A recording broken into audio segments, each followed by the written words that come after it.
Cuatro. Not quite sure what language that was. A mix of languages. Hello and welcome to everybody. This is the Round Table. And we are streaming at you from around the world. Sending you all big love, blessings, peace, honor, respect. And yeah, we're here today to discuss the 7 elements of integration, which I think is a great and practical topic, because we've done a lot of like head tripping concepts, considerations, spiritual traditions, and such. And so this brings us back to the ground zero of the work, the great work, what there is that we can do in order to find that balance, harmony, and that sense of well-being that leads us in a natural and organic way down the spiritual path towards a sense of enlightenment, if I can use that word.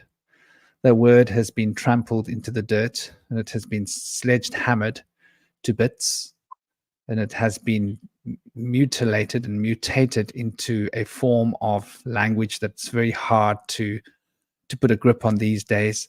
Welcome, Luna, sending you big love and peace and harmony, and to everybody that's just watching. And I'm going to introduce the panel members that are with me to start the show. And I'll go in the order that people arrived, because that's always the best. So we've got the Cosmic Prankster. The Cosmic Prankster is he probably doesn't like the term medium, but that's effectively what he's doing, the sense of mediumship. That's somewhat accurate. Is that accurate? To a certain extent, yeah. Yeah. So he's channeling the Fae, and the Fae are basically giving him a system of occult cosmology, which I suppose goes into cosmogony and spiritual philosophy that comes with all of this, which is an entire magical system in its right, with an alphabet and a form of understanding the structure of the universe. Welcome, Neil. Hope you're good. Sending big love, blessings. And so, yeah, he's also got a lot of experience in various different occult traditions, Western school of occult. And obviously that led him down the road towards making his personal relationship with the Fae, which has been a number of years. And so we're expecting him to come out with a book at some point. Maybe start putting up his content onto a website or a YouTube channel. So keep watching that space. Yeah, well, we'll see it coming. It'll happen organically. One day the Fae will take out a stick and say, "Come, boy, time to get it up." like an angry wife that hasn't had. They would do that, actually. They would do something like that. It's time. Yeah. And we've also got dear brother Indy Sage here, who's a shadow worker. He helps people reintegrate with their shadows, which is a big part of the work. I suppose the discussion we're doing today is a big part of the work that he does. You know, the 7 layers of the shadow, integrate those aspects of ourselves and the reflections of ourselves that we keep hidden from ourselves, locked in the subconscious or the unconscious, as Jung likes to term it. And so he works with people reintegrating this energetic resonance, this part of themselves that have been left behind. In shamanism, it's sort of akin to soul retrieval in a sense, or it's part of the matrix of soul retrieval, you could say. So it's a very shamanically inspired thing to be working with and on topic. So yeah, he's also an anthropologist and also spent a lot of time engrossed and embedded within, different forms of alchemy, spiritual alchemy, and spiritual sciences as well. So we've got a wonderful crew here with a bit of track record, knowledge, and experience, and some time spent in the industry, if I can call it an industry. Indus Valley tree, the tree that stands in the Indus Valley, which is the tree of knowledge that leads us to the tree of life. That tree, that industry, just in case you thought I was talking about something else. So yeah, without any further ado, I'd love to give these two brothers an opportunity to introduce themselves. It's an honor to have you guys with me, and I'll step aside. I think you did a really lovely introduction as usual. I don't really have much to add to that. Just looking forward to this discussion today.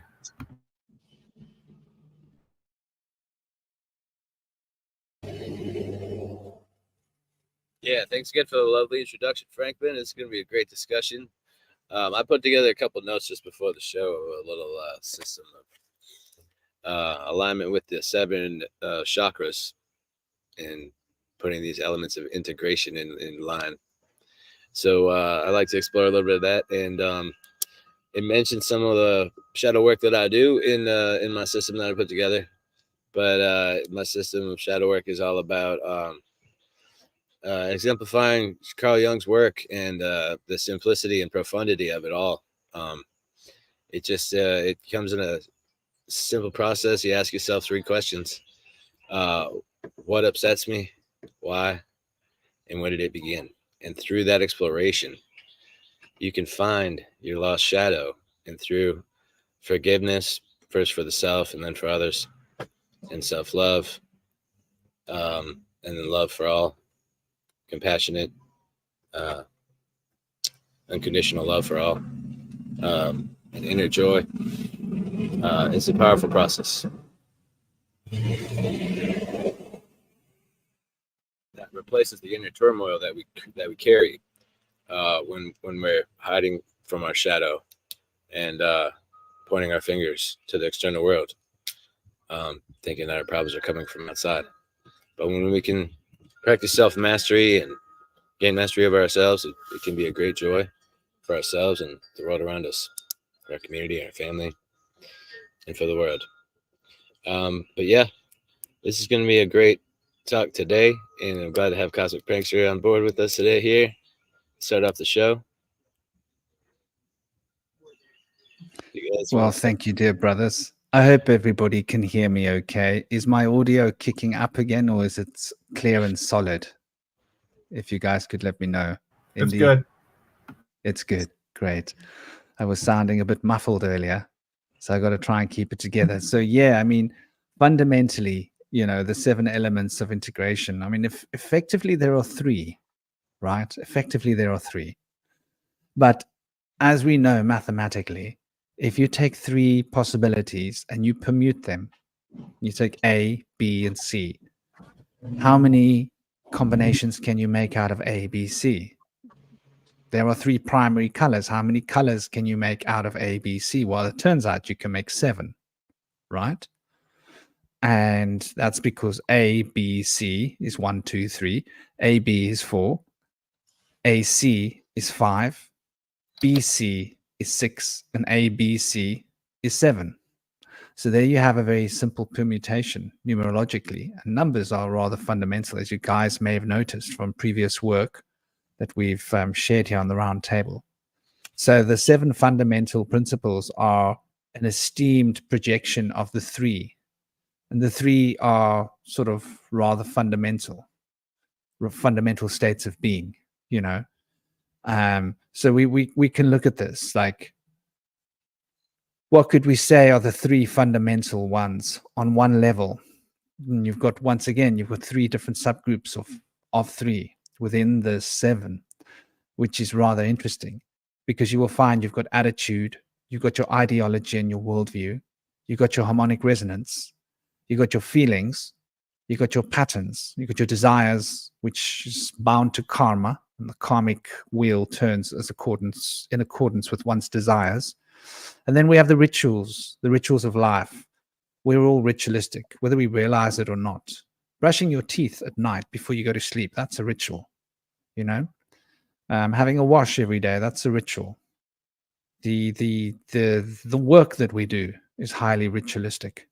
So ritual is, as I see it, an emanation of the moon's power, in the same way that desires and karmic will is bound to the passions of desire, which is Mars.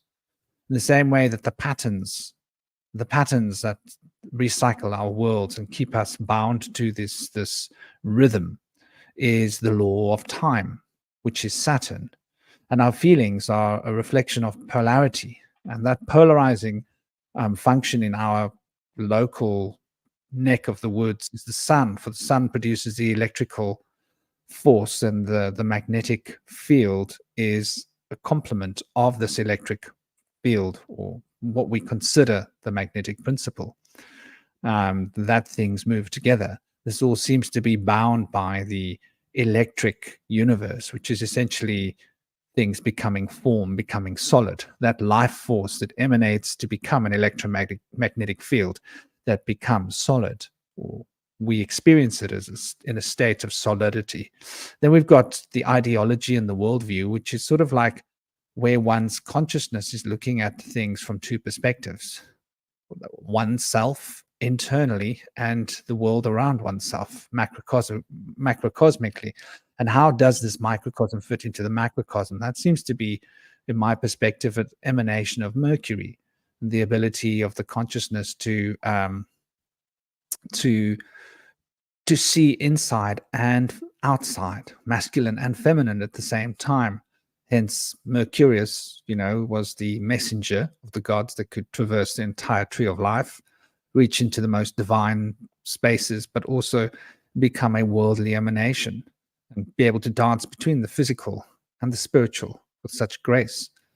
And then, of course, we've got attitude. And attitude is an expression of mentalism.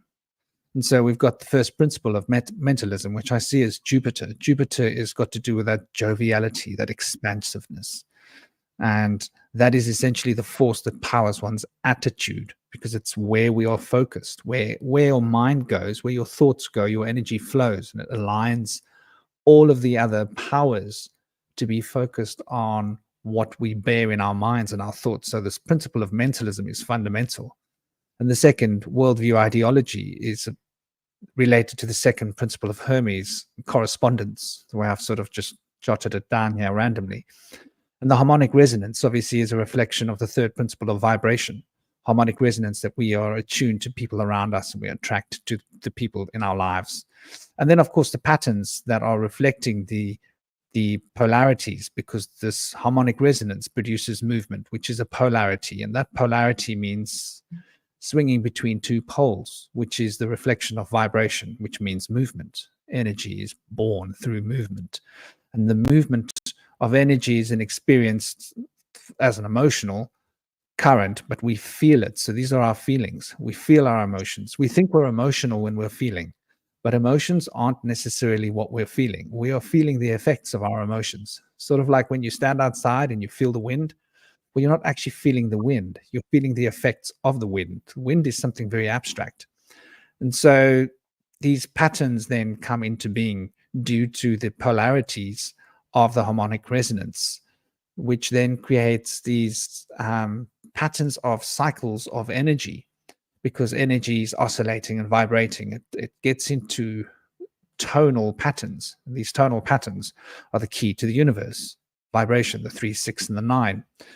And this is then binding us through desire, because desire, if you look at the word desire, it's desire. Sire has got to do with parentage. So there's this fundamental need locked into us to procreate. And everything in life physically is bound to this procreation experiment of life, where there are these deep currents. So we become strong, we become skilled, we become whatever we need to become in order to procreate, because it's a deep need within us. And so this is a reflection of desire. And these desires are what draw us through passion into certain circles of extension in our lives, which creates karma. And obviously this becomes crystallized patterns. These patterns become crystallized, and our desires crystallize these patterns. And then we find they become rituals, whether we like them or not. Like some people have a ritual of eating cookies late at night. Other people have a ritual of drinking a bottle of whiskey every day, and it becomes an addiction or a habit. So life is very addictive. So these are the 7 basic fundamental principles, but they've got many extensions. It's not really as simple as black and white, name them, and that's what they are. Welcome, namaste to Bernadine. I hope you're having a great day. Hope you are all absolutely happy and thriving. So yeah, where do you guys want to start with this discussion? Who wants to kick the ball out into play, so to speak? Yeah, I love the integration of the 3 into the 7, and that was a great system of using the ABC. I love that. I actually see that too a lot, because working with the Taoist system of the Dantian, there's 3, whereas the chakral system there's 7. But I feel like in the Dantian, the root and the sacral are part of the Jing, which is like the fire that powers the Qi, which is in the heart space, but also combines it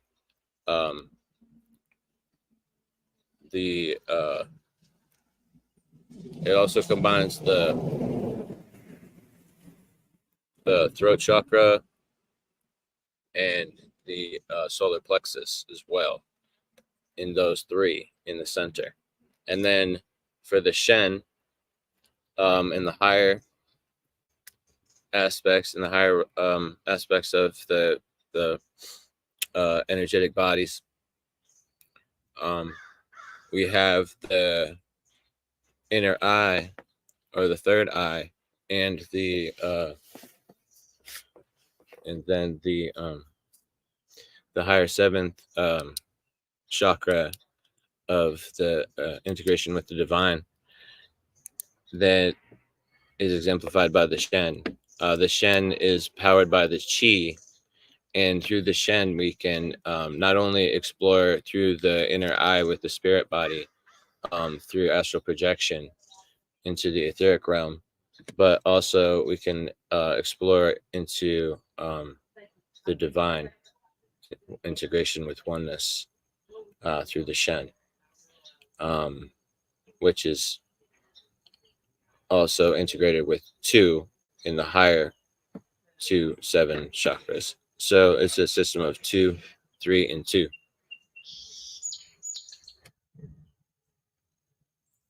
Through the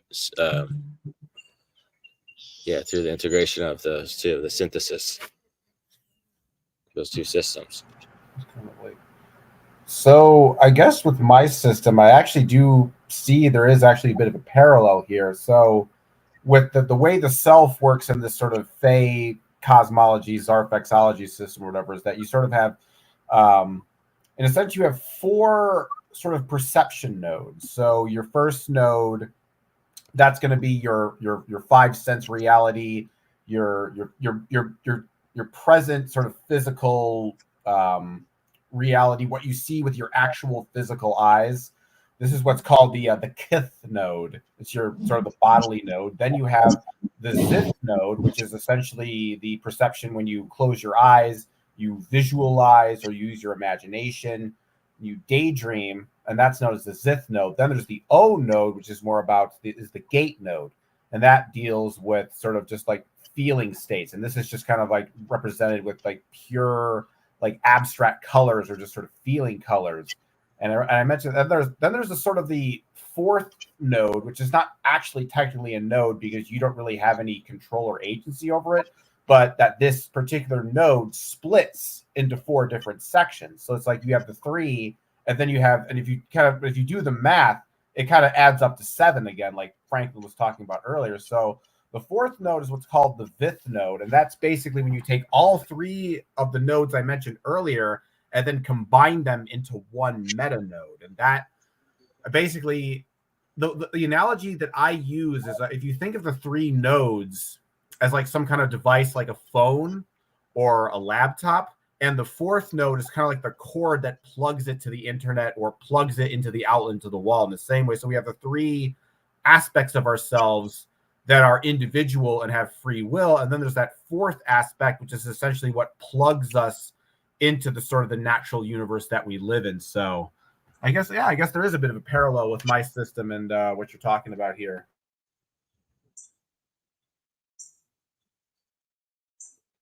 Yeah, that's beautiful. I love how this all integrates with different systems. Yeah, absolutely. I see the 4 divisions as well. I mean, when we look at it like from a shamanic perspective, you've got the 3 worlds. And the 3 worlds of the shaman are rather fundamental to the nature of dream time, the experience of this so-called reality that we find ourselves in, this proverbial matrix of being. And when we look at this, there are the 3 aspects, the 3 forms of dream. And so we've got the divine dream, we've got that underworld dream. And we've got that dream of connectivity between the two, which is a relation between the two, sort of like got both qualities, but something unique. And then we've got the fundamental dream time that we're in. But I like to think of the fundamental dream time that we're in as being a combination of those three. And the combination of those three is the way we did the ABC. Yeah. So there are 7 ways in which those 3 realities interact with the 5 senses. So the other 3 realities are the fundamental realities that, when they work together, produce this 5 sense reality that we're in. And within this 5 sense reality, we're able to access all the other realities if our awareness and our consciousness and our perception is able to break free of the limitations of desire, thinking, and all of these 7 aspects. I mean, I actually started breaking it down. I got a little bit complicated, I'm not going to lie. I started breaking it down into the 49 interactions, because we've got the 49 gates, which is a rather fundamental treatise in the occult spiritual sciences community, or on the path, shall we say. And so these 49 gates are rather fundamental to understanding the way in which these 7 aspects interact with each other. So you could say that within each chakra, and this is a well-known thing, you'd speak about the Sephirot. You say that within each Sephirot, there's an entire tree of life, right? So effectively, there are 100 different Sephirot, effectively. And within each chakra, there are 7 different aspects. There are 7 chakras acting within each chakra. So we like to think of them as clear divisions of like this chakra and that chakra, but it's not quite that simple. Because the interrelationship, if you look at the physical body, the way the meridian system is wired, everything's in a state of interaction. The brain, part of the brain operates, but there's a part of the organ that's working in conduit with this. And with this goes certain mental attitudes that work in conduit, and emotional states that work in conduit with certain organs, with certain physiological, hormonal, and endocrinal responses and results. And these produce particular resonant frequency effects within the neurological system, changing the way we think. So the hormones and the thinking are all tuned in, and the organs is all sort of running this biochemical factory, this alchemical transition of consciousness through the biochemical means of this physical incarnation.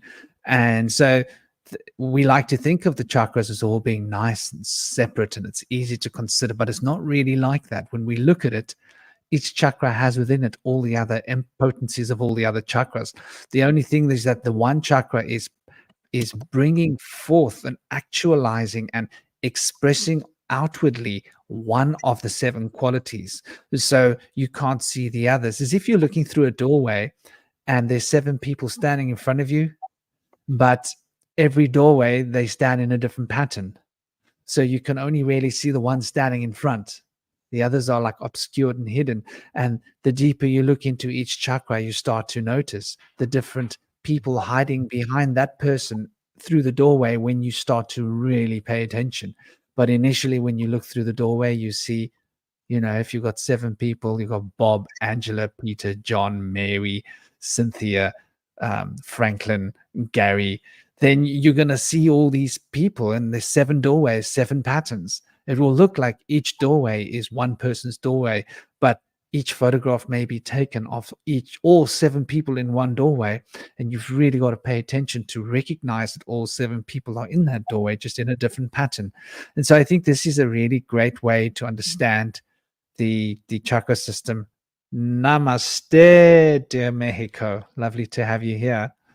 And so that I think is why everything fits together so beautifully when we look at it, because it's rather fundamental to all of the spiritual sciences.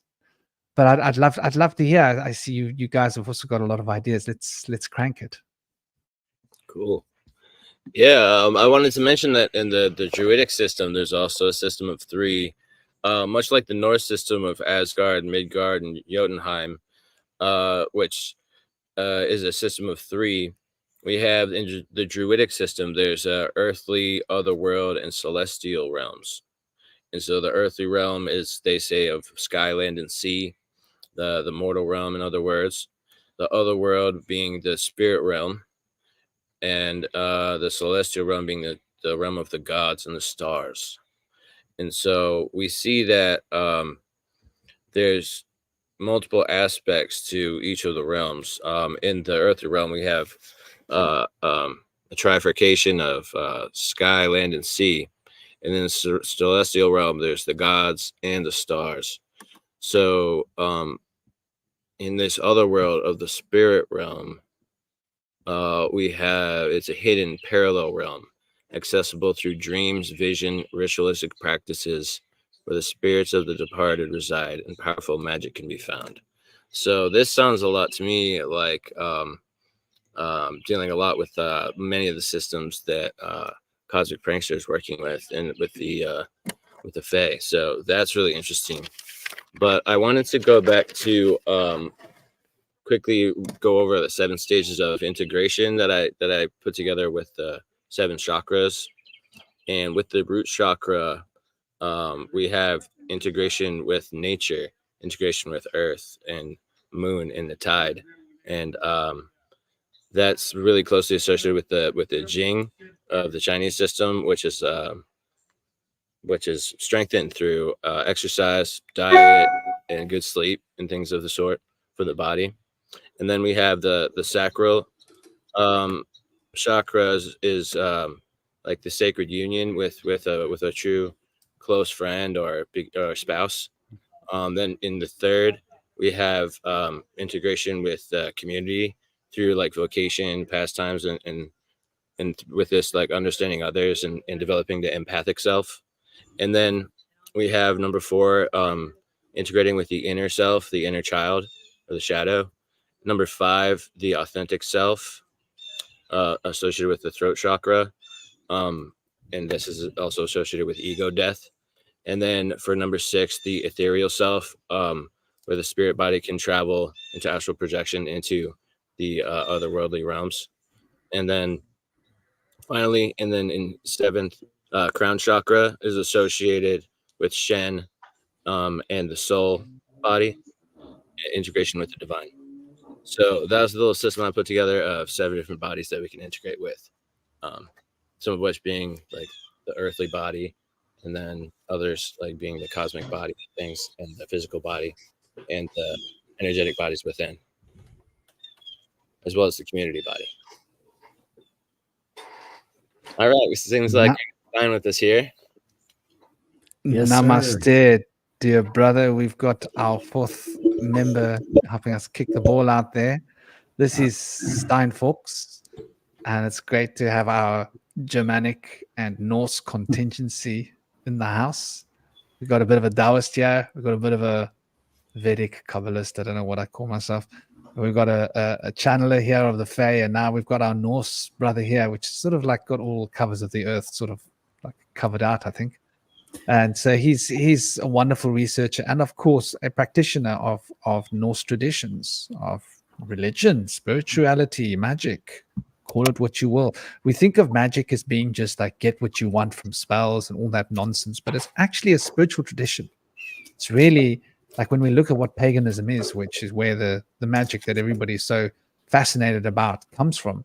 It's not really just about getting what you want from life. It's about being in tune with the divine flows and the divine intelligences that are our deities, that we get meaning in our life from this, and we embody something more than just this this flesh puppet and take it home, become an expression of something more.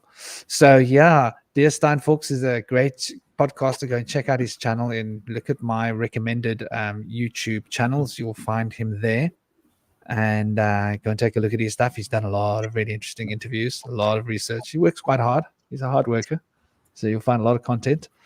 Without any further ado, it's an honor to have you here with the crew. Welcome, dear brother. Please say an introduction. Much love.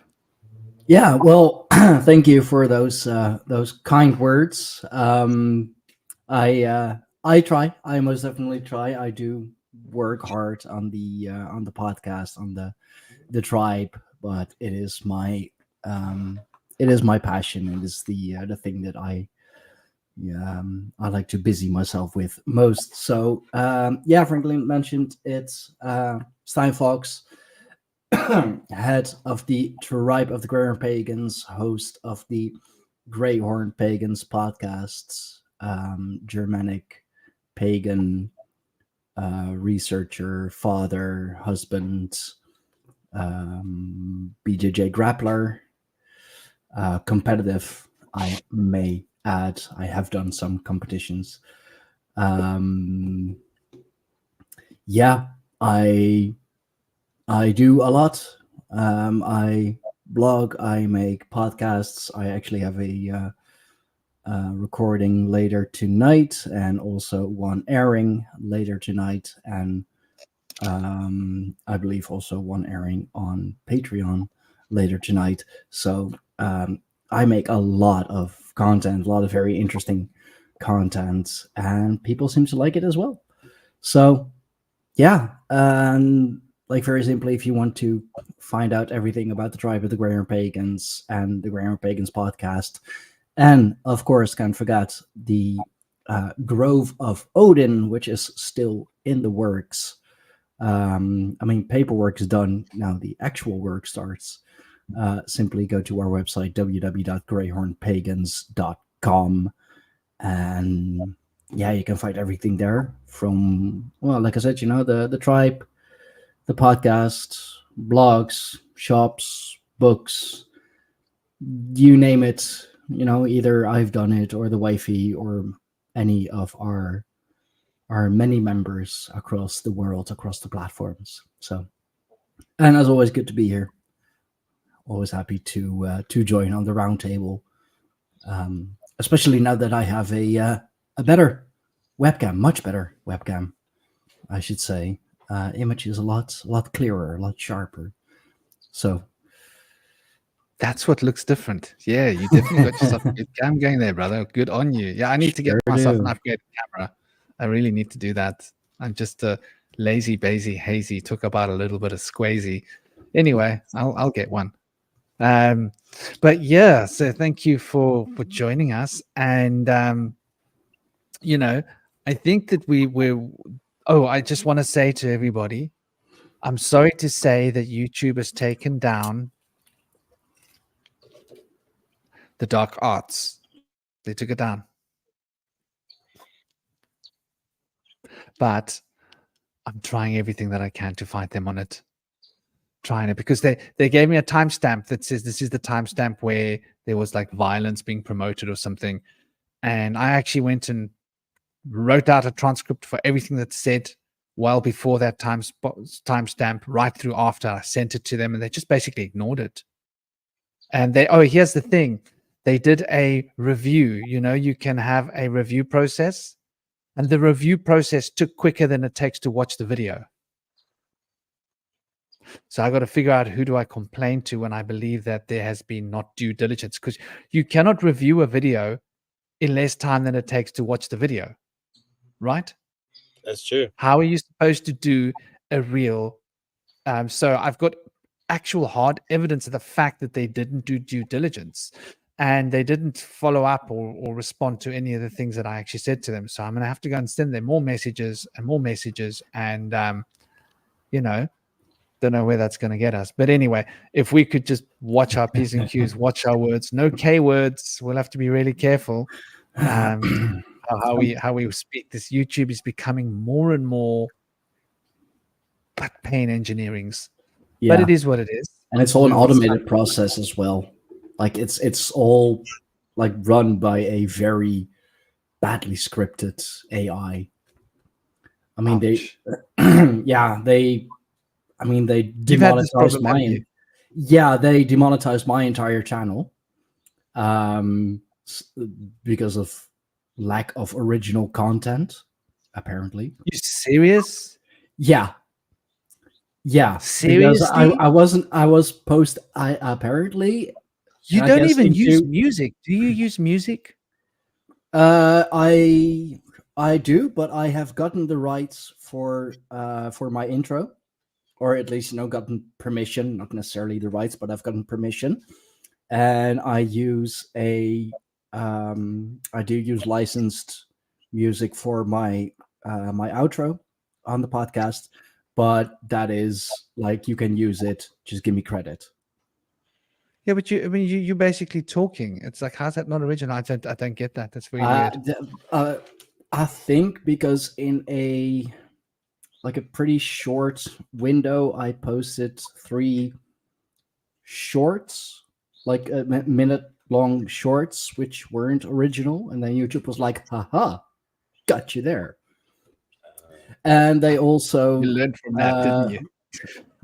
I don't give Keep a it fuck. simple. I'm too scared to put music on the channel, to put an introduction to the show.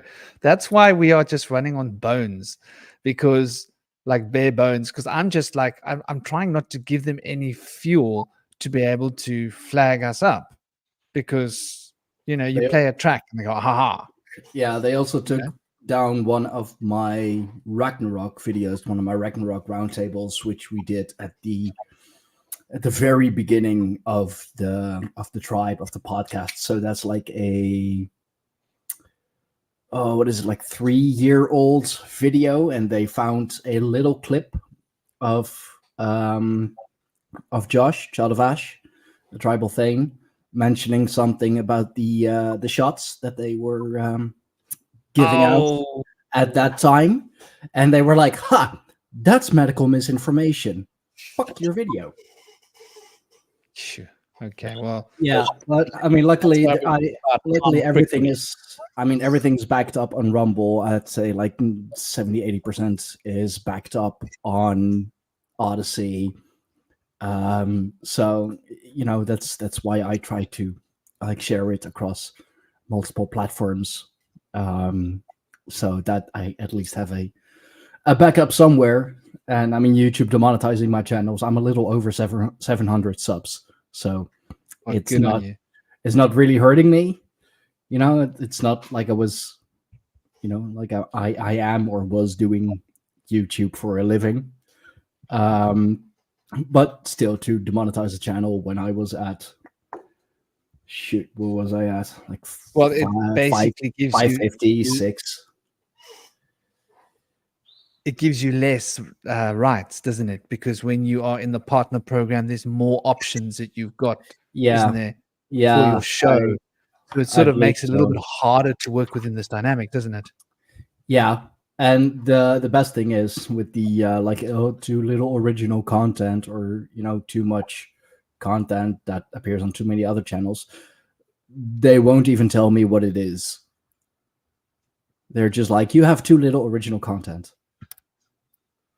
Yeah, I know. It's just Okay. absolutely unacceptable. Patience. We've all got to build our websites and start integrating our websites into each other's websites and create a website chain. I'm going to do this. I'm going to get a media website. I don't know what it costs to have like all the hundreds and hundreds of gigabytes necessary, like on a website. I'm going to see how much is. Perhaps like we should also just start creating our own servers. Like have our own, it's gonna cost a lot, but I mean, we know enough people. There are enough people, especially with all the the groups and tribes that are That's interconnected. actually a really interesting idea. Create our own server. Yeah. I like this idea. I think we're going to have to get a network together and figure this out. But yeah, okay. Let's get back to the show. I So wanted something. please take the seat, brother. Yeah, and in the Norse system of 3 with Asgard, Midgard, and Jotunheim, you can also break that down into a system of 7, because with Asgard is also the Rainbow Bridge, and without the Rainbow Bridge, there's no access to Asgard. Mhm. And with Jotunheim, is also access to Helheim. So, but with Midgard, it's the realm of man on the body of the giant Ymir. Mhm. And it's surrounded by the world serpent Jormungandr, residing in the ocean. So you have man, land, and ocean. Whereas in the Druidic system, they had sky, land, and sea. So, but there's a lot of parallels there. So with those 3, with the other 2 having 2 aspects of each, makes 7. So I just wanted to mention that as well. Yeah, I think that's really important for us to notice and to recognize how integrated these ideas are into all of the spiritual traditions in one way or another, and how this all brings us back to the enneagram. Where's Gabriel when you need him? This is the enneagram we're talking about. Yeah, these 7 permutations are also found expressing the 3 fundamental aspects, which is present in all of our traditions. Used to be the goddess, then it had to become a bloke, you know. We can thank Christendom for that. Thank you, Christendom. Took the lady out of the room and put us blokes there. Do you not realize we prefer looking at ladies? It's a normal, genuine trait of a man to enjoy. Like, would you rather watch a gentleman walk down the road or a lady walk down the road? And I'm pretty sure we all would prefer to watch a lady walk, and ladies dance, and ladies talk, and everything else that Indeed. so they wanted us to become desensitized to our desires and our passions, which is very strange if you think about it, because the desires and the passions are what's being redirected towards buying and selling and commerce in this modern day and age, and what you've got, what car you drive, what clothes, what money you have. So they've really managed to really derail our desires and our passions and move them towards this new direction. Namaste, dear Chronicles of Sat Ra. Hope you're good. How are you doing? So yeah, I mean, should we start with one of the 7 and sort of work our way around this? Work our way through this. Like, I think attitude it's probably good to start at the top, right, and work our way towards the ritual, because, like, at the beginning of it, attitude is really everything, isn't it? It is. The attitude. What do you guys say about attitude? Attitude is everything. I feel like it'll make you or break you, because it has a lot to do with your self-limiting beliefs or lack thereof. And when you can get past those self-limiting beliefs, the sky's not the limit. You can go beyond. That's what I say about that.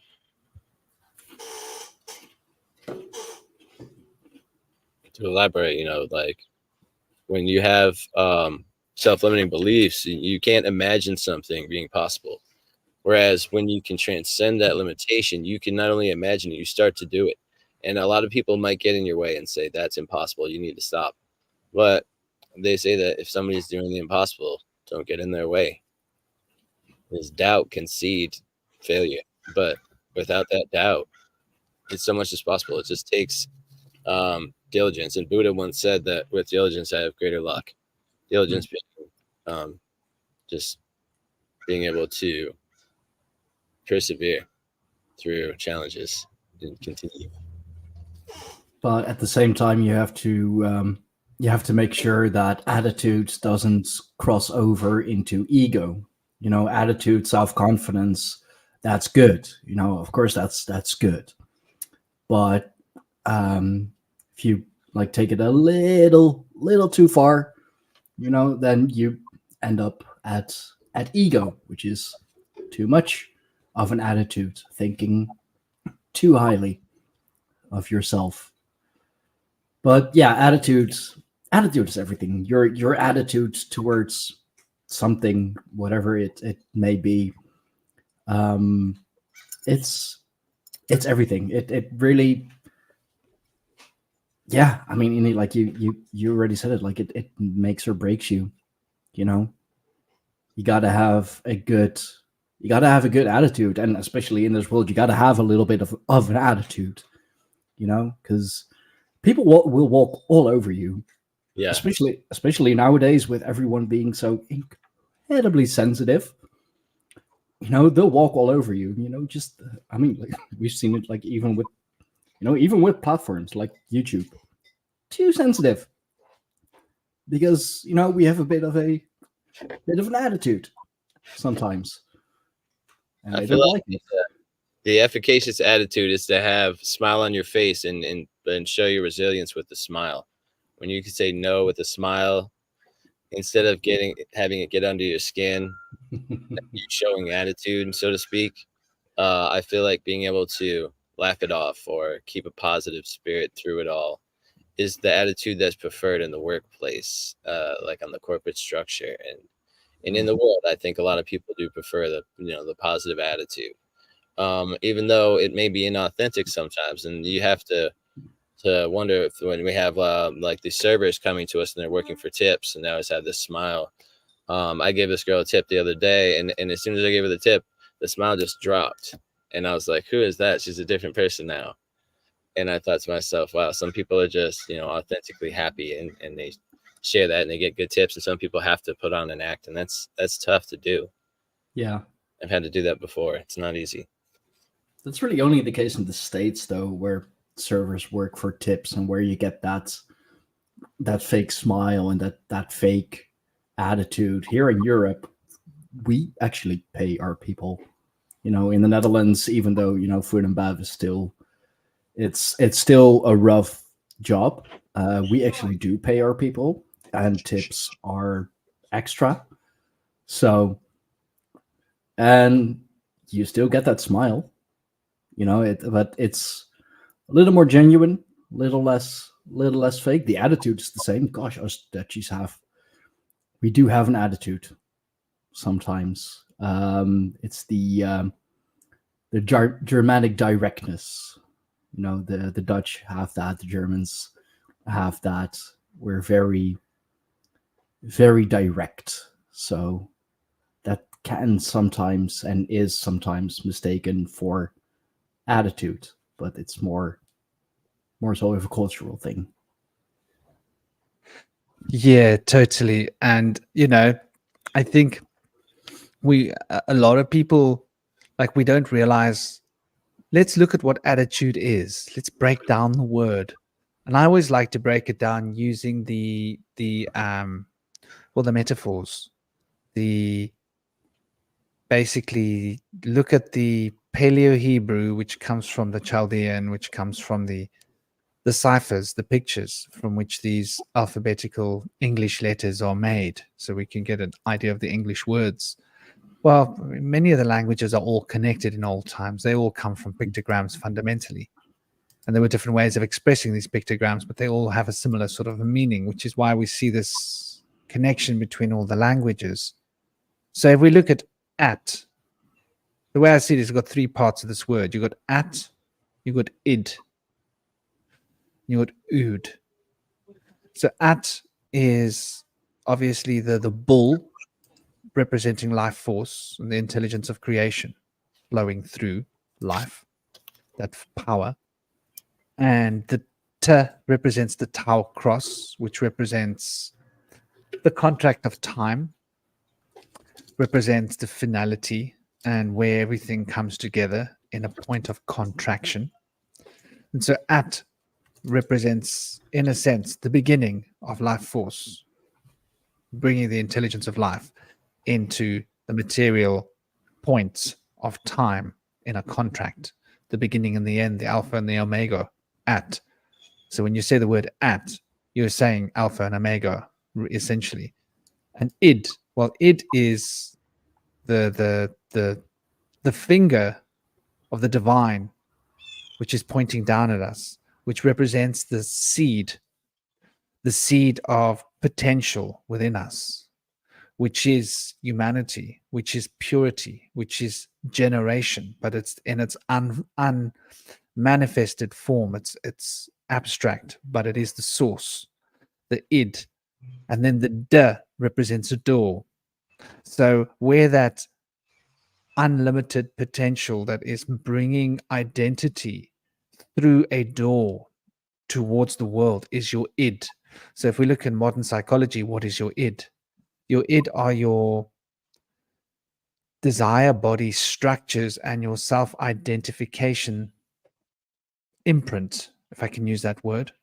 And it's your body of instincts, which are locked in and interlaced with the desires and passions, which brings the currents of life into expression. And so we can speak of the id as being related to the subliminal impulses within us. And so we see the beginning and the ending of life and creation. consciousness becoming manifest, moving into the id, which is this personal subliminal aspect of ourselves coming out into expression, at, id, and the ood. So ood is an ood is a song, isn't it? An ood. Does that come from Germanic? Do you know?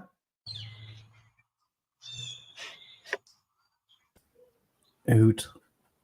Is it a poem or a song? Oud is a song or a poem. I think it relates to something along this. But if we look at the word "u," okay, so "u" is the connection, which is a nail. "U." "U" is that connection, and it's what connects all things to other things. And D is once again the doorway. So yeah. You have Urther, which is fate. She's one of the three Norns. I recognized it, but Urther.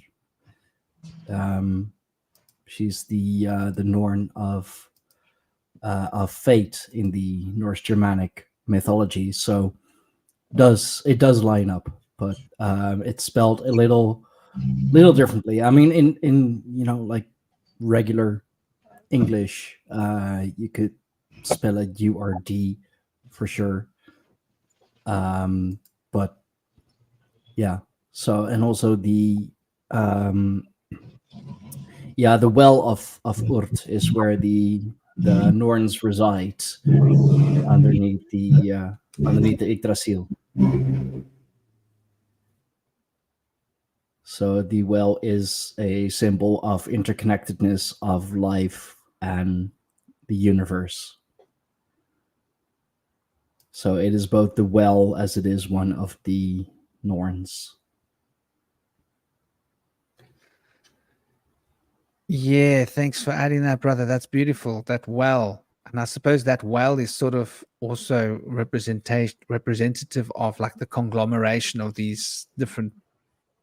So that attitude becomes that sort of fundamental thing that everything else will be stemming from it, right? Like start with a positive attitude.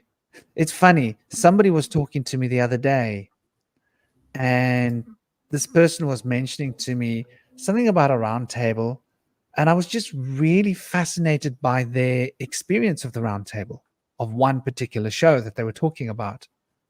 And they were talking to me, and I was like, wow, is that what you took from it?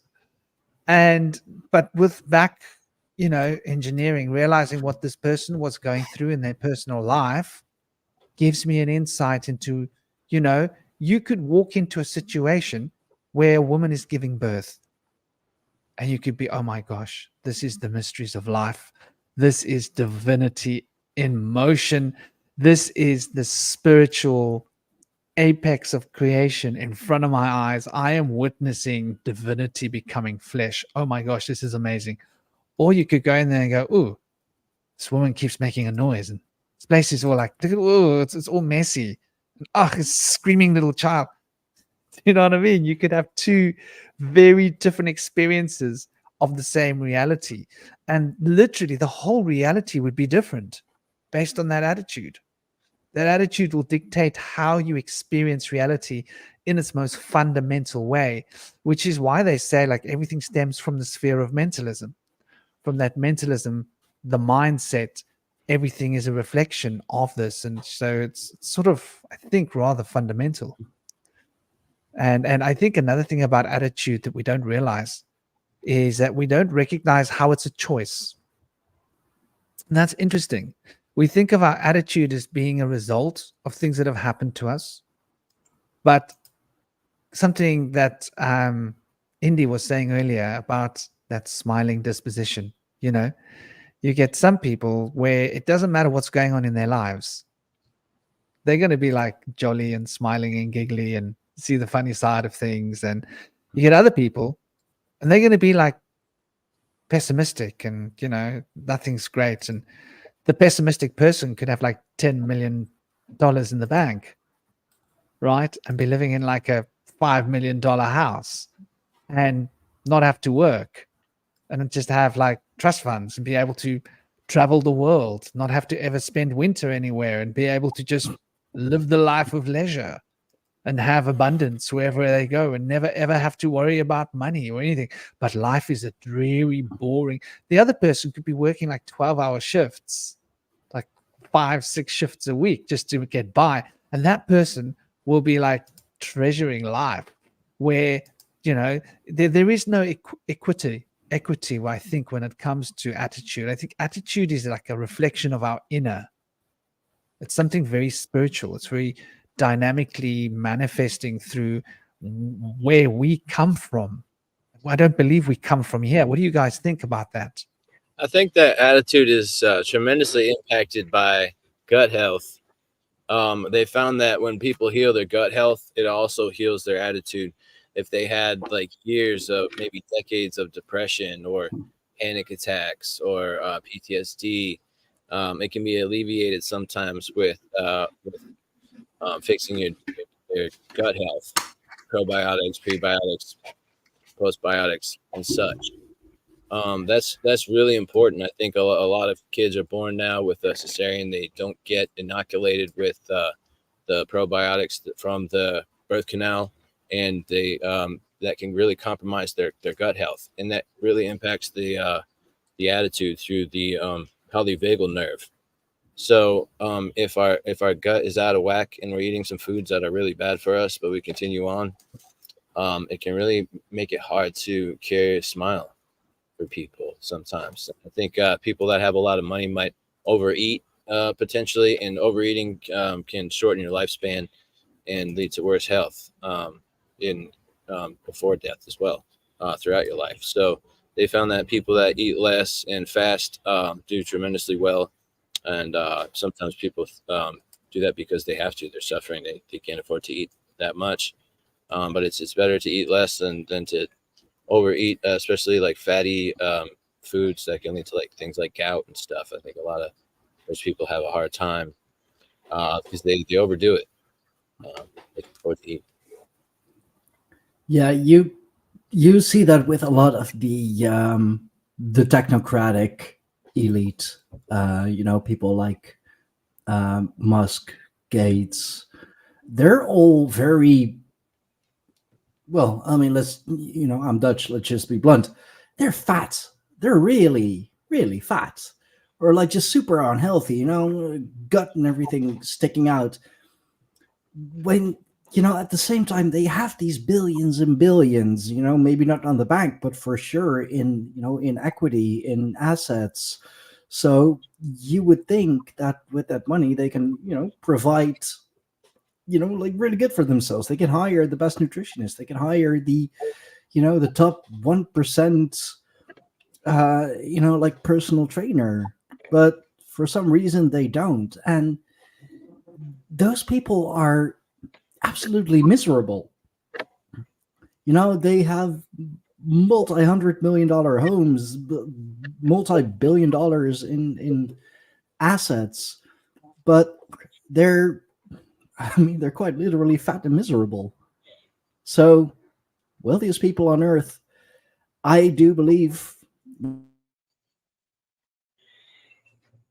yeah, at the very least, are absolutely some of the most miserable. And I have seen people, I have known people, I do know people who have very little, but they to say that they live paycheck by paycheck to paycheck would be generous. Their money ends before the month is over, but they are some of the most beautiful people. They are the most generous there are, the most Salt of happy the ones. earth. Yeah, exactly, because they have learned to live with so little, and because they have so little, they need to cherish every little thing. They need to cherish every little moment, and so they do. Because what else do they have? They don't they rarely have anything. They don't go on holidays. They rarely, go out to a theme park or whatever. Don't really have money for, anything else than the basic necessities. But they're the purest people there are. They're the most, oftentimes at least, they're the most thankful and most loving people that you can encounter. And then you have the people, like I said, with all those millions and billions, and they're snobs, and they're unhappy, and they're grouchy and grinchy, and they just, like, overall miserable. So, I mean, I guess money truly doesn't make you happy. No, it I doesn't. think as well, if we look at it like this gut health, well, our gut health is obviously so important because we don't recognize that, like, according to modern science, I think the latest number they throw at us is 30 trillion. So we are 30 trillion cells. Do we have 30 trillion cells? Does that mean that there's 16? Is it 60 trillion cells all in our body? Or it's either that we've made out of 60 trillion cells, 30 trillion of which is our own DNA, or we're made out of 30 trillion cells, 15 trillion of which is our own DNA in a healthy body. So that makes you think. 37.2 trillion. Yeah. I mean, I think maybe it depends how big you are, and it depends on how tall you are, and women and men, maybe different number of cells, and like. But whatever the number is, like up to half of those cells are microbes. So these microbes are a huge part of our bodies, and possibly our attitudes dictate which microbes we actually bring into our body. So I think the gut health is bound by your attitude. Like, for example, me, I've always been healthy. My son, he's got a great attitude. I like to say he gets it from me, but he doesn't get sick. He just doesn't get sick. Never been really sick. Like the longest he's been sick for is like half a day, not even, maybe he's never, like, once, I think for 2 days he didn't go on the mountain because he wasn't feeling up to 100%. But that just means that he didn't go on like a 6-kilometer hike up the mountain. So I think it's rather fundamental to understand and grasp just how fundamentally important this is, how attitude manifests our health. And I want to say namaste, hello, and welcome to the indigenous everyday Prague clock. You got to roll that one off the tongue, hey? Woo. Happiness is admitted, and nefarious they agenda. Yeah, I think you're completely right. What is happiness? Let's look at what happiness is for a moment. There's 40 trillion non-human cells in the body, mostly bacteria, but there's like about 30 human cells in the body. 30 trillion on average. There we go. It's like it's at least half. I think that changes after you go to the toilet a lot. Literally every time you go to the toilet you lose a lot, and so it's continually changing in your gut. Like every time you digest, depends on the process of your digestion as to how much you've got. You lose like hundreds of millions by going to the loo. Which is why urine therapy is such a good thing, because you're putting some of those microbes back into your system. I always like to promote urine therapy. It's not medicine. Do not ever call urine therapy medicine, because it is not medicine. It is not a replacement for a doctor, but it is a lifestyle choice that means you might never need medicine. So staying healthy is better than requiring medicine, I think. Eating a healthy diet, getting enough exercise, drinking good water. This is what we're lacking. And I think when our attitude is wrong, we start desiring the wrong foods. So there's an interesting connection: junk food and attitude. I noticed that I only desire junk food when my attitude's not good. When my attitude's good and I'm feeling good, it's like, offer me junk food, I'm like, nah. Offer me a salad, I'm like, oh yeah, baby. Is there like a tahini dressing to go with that? Some fresh avo? I had the most magnificent salad. Okay, I got to get food conscious with you guys. I'm like a food head. I love food.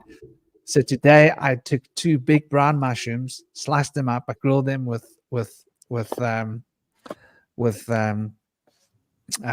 you call um, baby marrow. Stir fried them up just very lightly with a little bit of like spices and some herbs and some Himalayan black kala namak rock salt.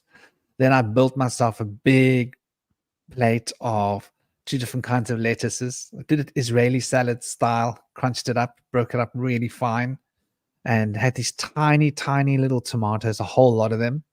Filled it up my plate with these tiny tomatoes, lots and lots of cucumber, and it took like half of a massive avo and sliced it up, put that over the sides, took some walnuts, a whole big handful of walnuts, threw it on the plate, and then I made a dressing out of tahini, lemon juice, loads of extra virgin olive oil, a little bit of balsamic vinegar, and a little bit of herbs and spices. Put a lot of Spanish smoked paprika into the salad dressing and drizzle that over the salad, and then dumped on top of that the grilled mushrooms.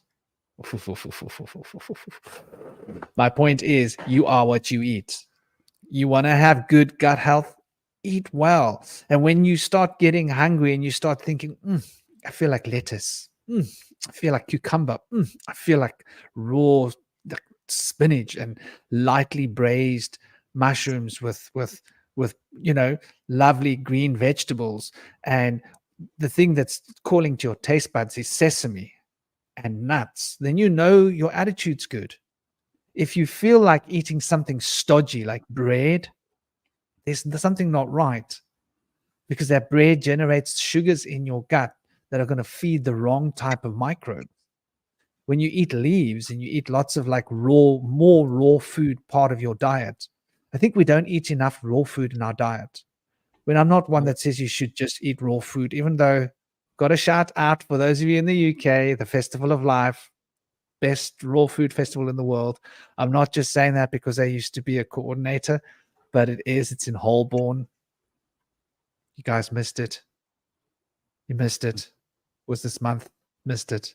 Anyway, but it's one of the best used to be one of the best ethical festivals, raw food festival. So there's something about eating more raw food, because the raw food holds more prana, and that prana affects us emotionally. It actually affects your attitude. How have you guys noticed? How do you feel after you eat a salad? Put that to the panel. I feel invigorated. Also, if I eat a grapefruit, that really pumps me up. I feel like it's stronger than coffee. And it's a different kind of rush, because you kind of feel invigorated and activated, and all of a sudden you're motivated to go do more with a good attitude on your face, but you don't really crash from it. You just kind of diminishes gradually over time, and then it's time to maybe have maybe a drink of water, and you feel good again for a while. You don't really need much. Just if you eat a handful of nuts, it could really satiate an appetite. You don't really need much. It'll turn your appetite off and give you a lot of protein, rich protein right there in the food. There's a lot there. It's nutrient dense when you eat raw foods. So I think I want to point out there's a big difference between a materialistic view, which could lead to gluttony. When you're a materialist and you want to celebrate, you made a lot of money, which you equivocate as good. You want to go out and spend that money and show it off, and maybe go on a big vacation, or maybe just go out to a nice restaurant and buy a bunch of food and feast on it. And it's usually a meat-rich diet, maybe a couple of vegetables on the side.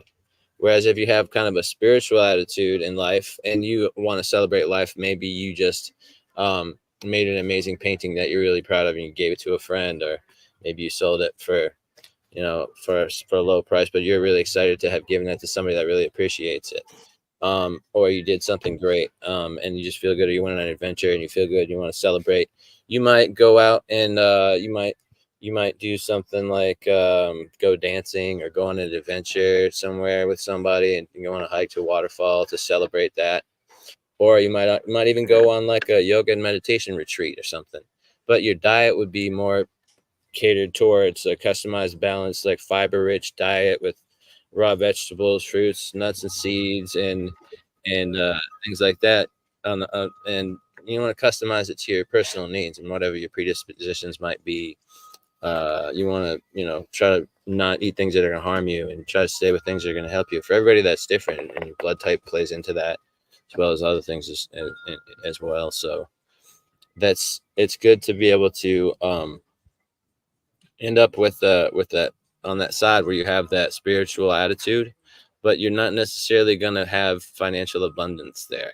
And it comes with shifting your value system from having that financial security to having that gratitude and that humility and compassion, because when you are willing to give and share, it makes you feel better. And then people are willing to sometimes share back and give back to you. Not always. You can't rely on that. And it's not good to be able to give in order to receive. You want to be able to give what you can within your means. I think a lot of people can give beyond their means, and that can be damaging. So, but as long as you can give and within your means, it's I think way more rewarding than being able to hoard financial abundance, and buy more assets to have to maintain. It's a lot of work. Yeah. Now, like speaking of like gluttony and and breads and stuff, I have a few things that actually come to mind. I am in contact with a health and wellness fitness coach. I had her on the podcast before. I do talk to her every now and then, and she actually sent me some articles recently about the link between gluten and mental health. Apparently, there's a correlation between those two as well. I do have all the links. Haven't read them. Haven't read them just yet. And the whole gluttony. There's got to be something there. Indeed, where's Gabe where you need him? But like that's also with the all you can eat buffets. I mean, that's gluttony in a building, really. Like literally all you can eat. It's also posed as a challenge. Who's the biggest glutton? But they put all the things like bread and pastas, like very carb rich products, they put at the very ends from where you start, because I mean, first of all, that fills you up more and is a lot cheaper to produce and to buy and make than the good meats and stuff. And you'll have a salad bar there, but it's more to I think like give people the idea of like, I have a plate full of, I don't know, like bread, meat, fat, sugar, this, that. But I have a salad on the side. So, I'm eating my veggies. But like that also just gives people so many trouble as well. So many like gut health issues. Like it's an all you can eat buffet. Like you pay $30-$40 in advance, and you can challenge yourself. Like, how much can I eat? How much can I possibly eat? And then, everybody, like, you always start at the ends and work your way to the center, but at the ends, that's where the bread is, where the pasta is, where all the, the stuff with gluten is. And from personal experience, especially my dad and I, and it wouldn't surprise me if my son has the same trouble as well. It seems to go through the male line, but we don't do well on bread. Like only a particular kind of bread, like the really dark bread. Like any other kind of, like more regular bread or something, if we eat too much of that, we get tummy trouble. We feel we feel bloated. We feel just like kind of nauseous. So, and I'm not sure if it's the quality of the bread, if you like get it at a baker or a miller, that it would be better. But yeah, bread just it's not good for you, or not anymore, at least. Like things like rye, I can have like the rye bread, but that's more because it's processed just very very differently from all the others. So gluten, gluttony, there's got to be a correlation between the two, or at least coming from the same root word. Absolutely, but I know that the gluten is got the word glue in it, and it is somewhat of a glue in the way it acts molecularly. Yeah. It's also a razor. So it's a sharp razor glue that goes through your gut, and it can shred your gut lining, and so it's very damaging to the gut. The genetically engineered wheat has a much stronger gluten profile than the organic wheat did. Organic wheat and organic corn had a much more nutrient dense profile. But now when they try to make more yield for the crops with genetic engineering, it's bigger, but it doesn't have much nutrients in it. There's a small amount in each part of the plant. So so we see that being an issue with bread. There's situations with bread where there was a bread shortage in Denmark during the World War II, I believe it was. And during the entire bread shortage, not one person was admitted for schizophrenia, whereas they would usually have hundreds of people a month. But it went on for, I believe, for a long time, for years, I believe. So it was pretty shocking to people, and they've investigated that now and found a connection between gluten and the polyvagal nerve and influencing the mood. But also, if you look at dairy, dairy has a lot of endocrine disruptors, especially factory farm dairy with added hormones in it. That can be damaging to people, and that can kind of that can lessen men's testosterone levels and such. It can make women's hormones more difficult. Then we have with meat, there's a lot of growth hormones in factory farm meat. So if you're eating meat every day, it becomes an issue if you can't take a day off a week from meat and dairy and do something else. If you can do that, they say that's almost just as good as being a vegetarian. You can eat meat 6 days a week, meat dairy 6 days a week. And be fine.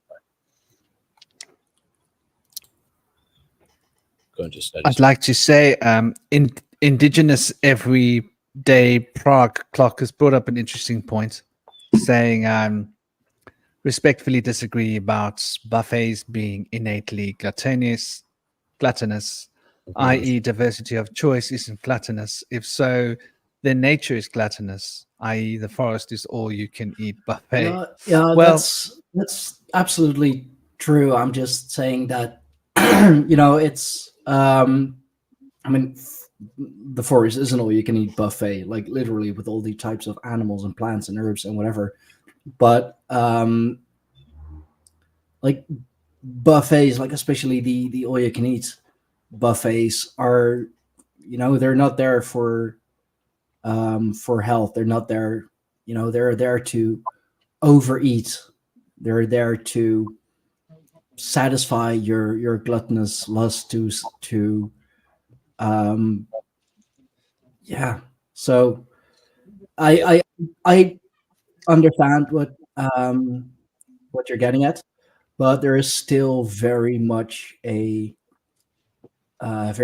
difference, and that's with the intention of the buffets being there. It's easy, it's a lot, it's cheap, so you can eat a lot. You can be the most gluttonous version of yourself for very cheap. Well, if you go to the forest, I mean, not as much anymore, but everything is, it's fresh. It's like straight out of nature. I would much rather, like go hunt for my own food, go forest my own roots and berries and nuts and whatever. But we don't have much of a choice now. So yeah, I understand where you're coming from. Still Is different. there a way I can interject real quick, guys? Yeah, hey. There's a tip that I've always learned from my mom. She taught me if the birds aren't eating the berries in the forest, then don't eat the berries because they are toxic and poisonous to humans. And to go off of the corn thing, the other thing that I learned is you can eat corn, you just have to eat it raw. The other thing that I learned is with the gluten stuff, it is the way it's processed. I can eat fermented sourdough, and that's about it. Before I had the same issues as Stein. Yeah, Yeah, I think that's an interesting It's the point. same way with dairy fermentation too. of food. absolutely. And And it's people, the same way with dairy. I have to have it raw. I have to have raw cheese. I have to have raw milk. I have to have, like, basically oh, that's a big no difference. processing. Yeah, the processing really corrupts that food. Hmm. And also, Nordic people are less lactose intolerant, the less lactose intolerant population in the world. So people from Northern Well, it's Europe, because of my native background that I'm lactose intolerant. So it's because I'm Native American. It messes with my Nordic side. right? And I'm Dutch, so I drink all the milk and I eat all the cheese. Yeah, I wanted to get back to the point that Indigenous was making.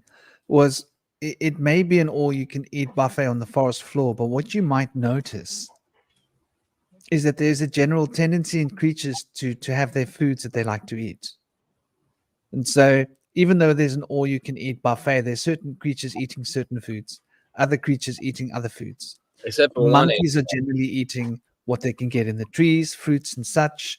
You'll find that there are some animals that eat a whole broad range of foods, and those are animals like pigs that tend to carry more naughties in their bodies.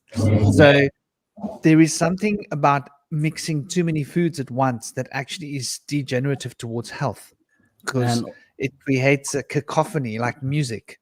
You don't want too much going on at once. You want just the right amount.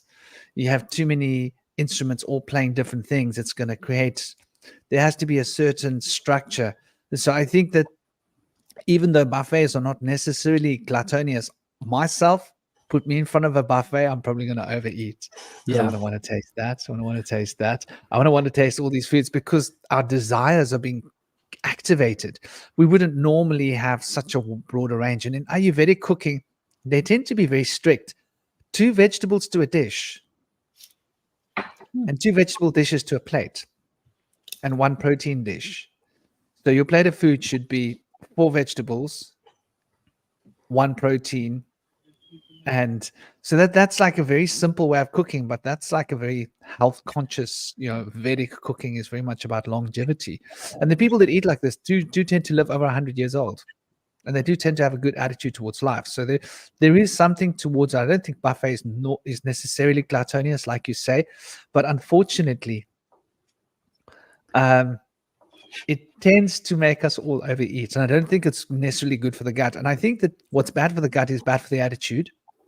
And when our attitude and our desire and our id start wanting to eat all these different foods at once, it causes us to become oversensitive, over sensationalized with food. yeah. Where have you ever just eaten a raw carrot and meditated on that carrot to the point that carrot becomes like such an amazing thing to eat?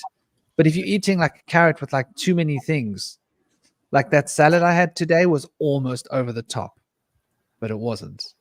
But it was almost, because the things were similar. Lettuce, to 2 different lettuce were very similar, and the cucumbers very similar to the lettuce. So those 3 are almost like one group, almost you could say. And then the mushrooms and but still, I tend to enjoy to go overboard, and I think it's not necessarily best for digestion. And like Fireface says, the moment you start to alchemize the food. Oh, and welcome, dear Fireface. Namaste. You arrived a few minutes ago. Someone was talking and I Namaste. clicked you on the screen. Let me introduce Fireface. Fireface is also working with the Fae, and she's had a relationship with the Fae for obviously a long time, though she's also working with helping people to do what we call doula, which is obviously helping people to transition. And I don't mean that in like, she's like, holding a syringe or anything, but she's spiritually helping people to come to terms with mortality.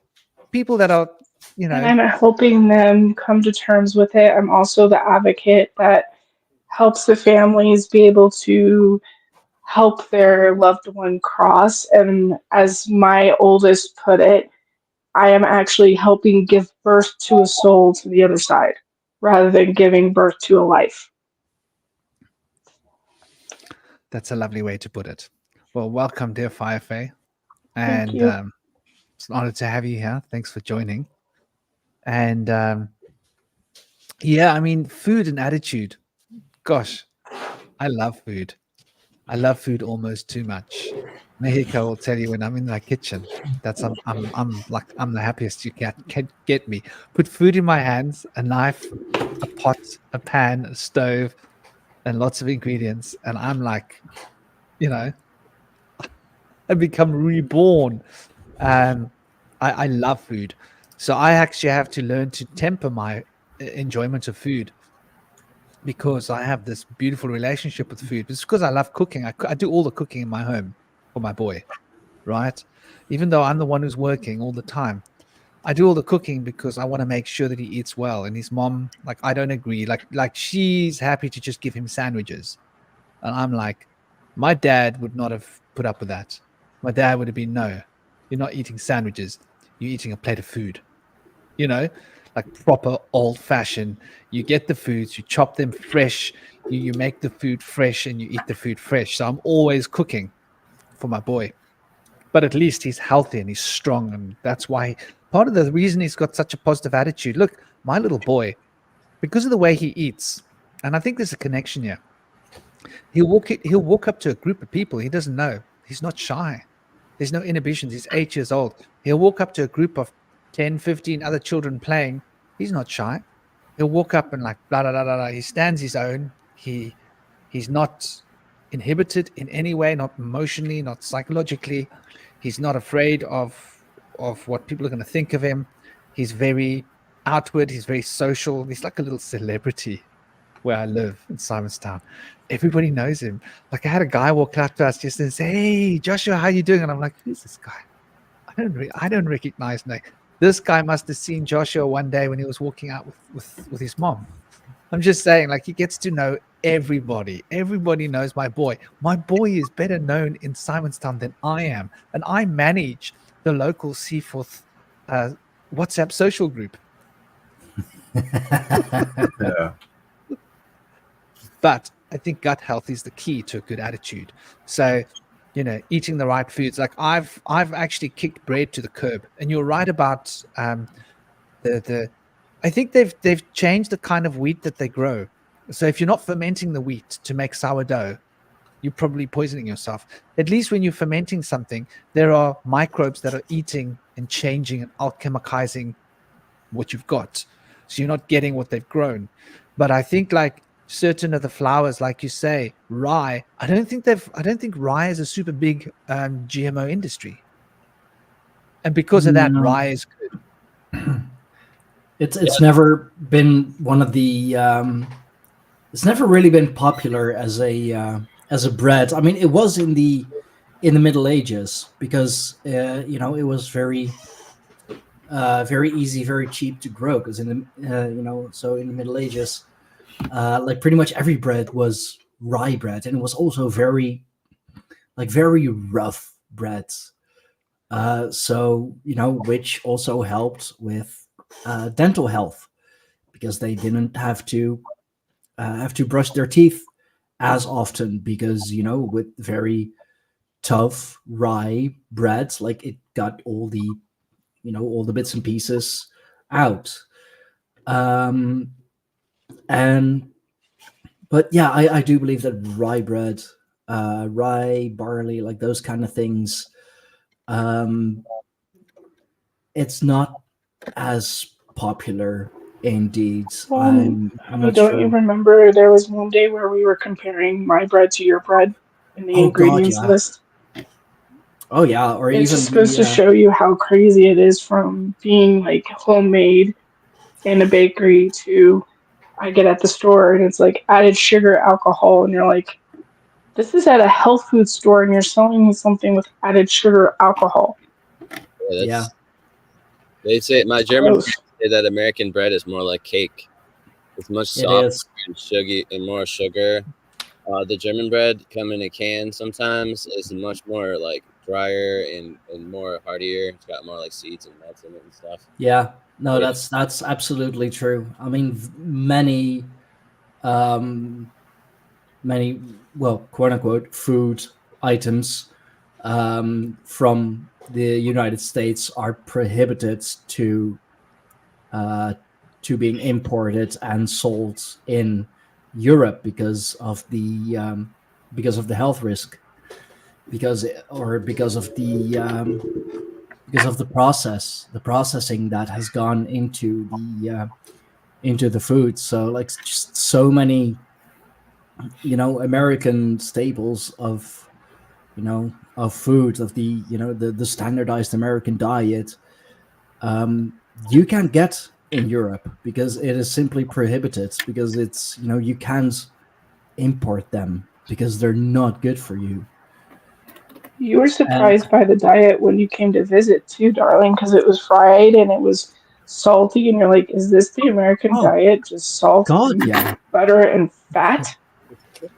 Yeah, no, I was that was one of the first things I noticed, indeed, when I came over, um how incredibly salty everything is, and just the amount of fat. And I mean, yeah, no wonder America is the most obese country in the world. If that's your diet, and like more fast food chains per per square meter, per square And kilometer, in the South, it's like mile, 5 whatever. times worse. Oh yeah, Oh, it I've heard. is. You even had your southern sweet tea, and you were pleasantly and not pleasantly surprised of how sweet it was. Yeah, yeah, and that was more like that was even like fast food chain sweet tea. That wasn't even Mm, like authentic, genuine no. sweet tea. Yeah, gravy and biscuits And are a meal here and stuff. oh, well, gravy and biscuits are great. You were That pleasantly surprised on that one too, because you were just like, that looks disgusting. It's beige on beige on beige. This is gross. I don't know why you're putting gravy on biscuits, and then you had it for breakfast and you're just like, okay, touche, touche. And now you're it, craving them all the time. it I tastes think a lot better than it looks. That's for That's sure. true. I think there's a pattern here that we want to recognize, and it's food is addictive, Yeah. and whatever we eat, like taste, this element of taste. So taste relates to the Svadhisthana chakra, effectively, and so I equate um, the Svadhisthana chakra, which is the sacral plexus chakra. I equate that to desires, cause and effect, karma. And so these are related to what we will bind ourselves to with our desires and our passions. And then that will be manifested in our solar fire center as a habit, because habits are bound in our solar plexus, which is like that aspect which breaks down food. It controls the metabolisms of the whole body, as per the pancreas's decision, and generating the heat in the solar plexus to create the heat to break down the food, and whatever's going on there is going to sort of react and reach out. What you're eating, how you're eating, is going to affect your energy levels, and how active you are. All of these things are going to be bound by the rhythms of the solar plexus, but this is governed by the sacral plexus, the Svadhisthana chakra, which is that desire body. And I think food is a key. So if we look at the sphere of attitude, if we can like close off the door of attitude for a moment and to embrace the next one, I would say there's 7 divisions. So we look at it then within the attitude. There is the attitude that we relate to our thoughts with, right? Our attitude towards our thoughts. And there's an attitude towards thought that we have, like how do we relate to the thoughts moving through our consciousness. This attitude is fundamental. Then there's an attitude towards our ideology, right? Our attitude towards our ideology is how we're going to treat people from other ideologies.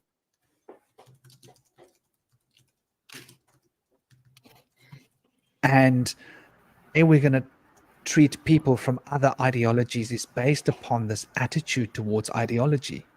And then there's also an attitude towards the harmonic resonance, which is an attitude towards our, how could I put it, towards what we resonate with in life.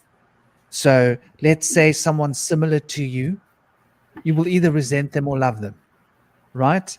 You'll either be like, they'll annoy you because you'll see yourself in them and that'll annoy you, or you'll see yourself in them and you'll be, oh, this one's so cool, man. This is the bomb. It's one of these two. And the attitude will govern how we relate mentally to what we resonate with. And then the fourth division, which is related to the polarity, is our feelings, is our attitude towards our feelings, how our feelings, how we respond to our feelings. We can have a feeling of feeling anxious. The attitude could then be like, everything's wrong, the world's messed up. Or the attitude could be, oh, that's interesting. Something's making me anxious. What's making me anxious? There are different attitudes that are going to change the way we engage with our feelings. Then there's the attitude towards the rhythms, the attitude towards patterns, right? So do we happily enjoy our patterns? Is our attitude positive? We wake up in the morning and brush the teeth and do our toilet and our shower, and it's like joyful, and cook our food, breakfast, make whatever we're doing. Or is it dreary? I've got to brush my teeth. I've got to use the toilet.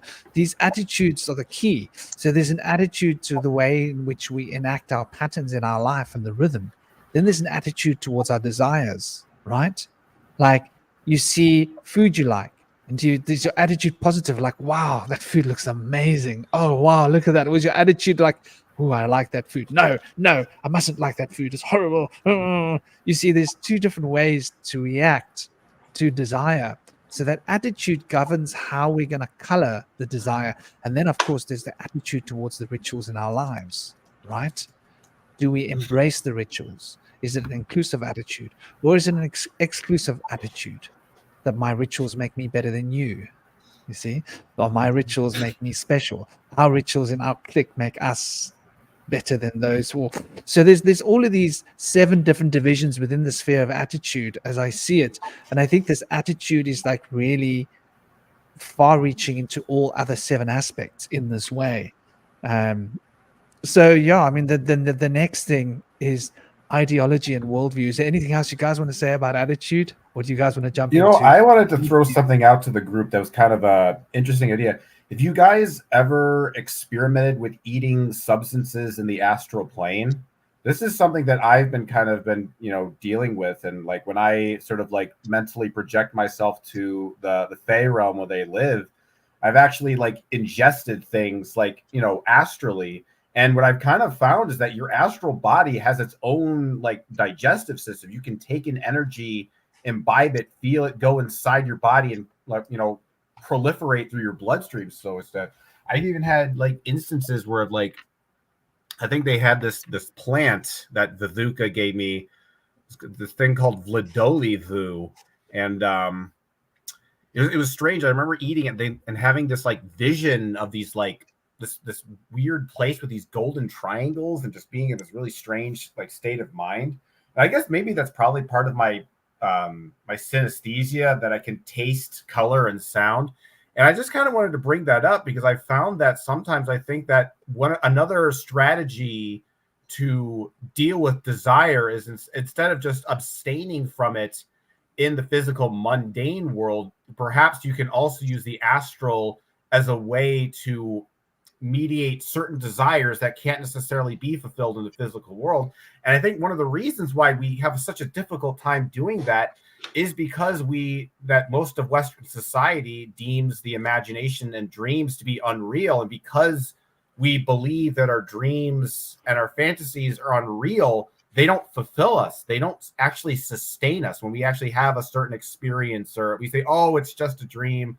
Oh, it's just my imagination. It's not real. It's not significant. But I find if you flip that switch and you start to see that this is an actual, real, living, breathing world, you can actually really kind of get some sustenance from this particular space. So I just kind of wanted to throw that on, see if anybody else had a similar experience as that.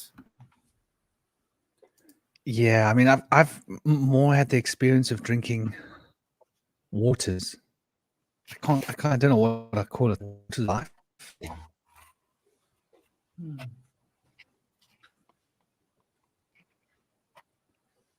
Franklin freezing a little bit. Think we lost Franklin. Back. Sorry about that. Yeah, I've had the experience of fluids and water and feeling like I'm drinking. And when I'm drinking this, it's like I'm knowing something. It's like you can drink knowledge. What a concept. You can drink deep from the well of knowledge and you literally feel like you're drinking. Well, And as you're drinking from this well of knowledge, yeah, that's what Odin did. that's you know, he gave his eye for knowledge. He threw it in the well of Mimir.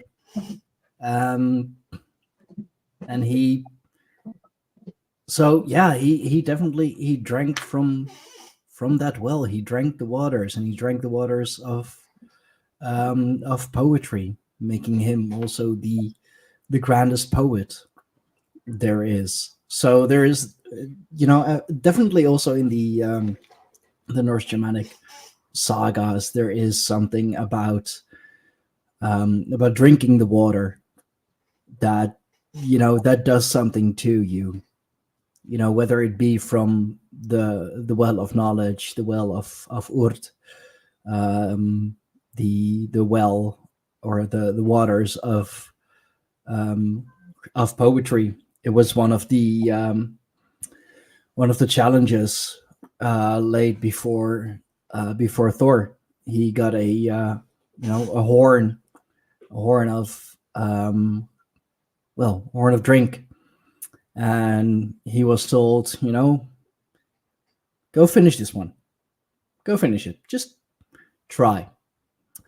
And turns out that horn was connected to the seas of the world. And Thor actually drank so much of it that he lowered the water levels all over the world. He lowered the sea level by drinking so much of out of that horn, by drinking so much of those waters.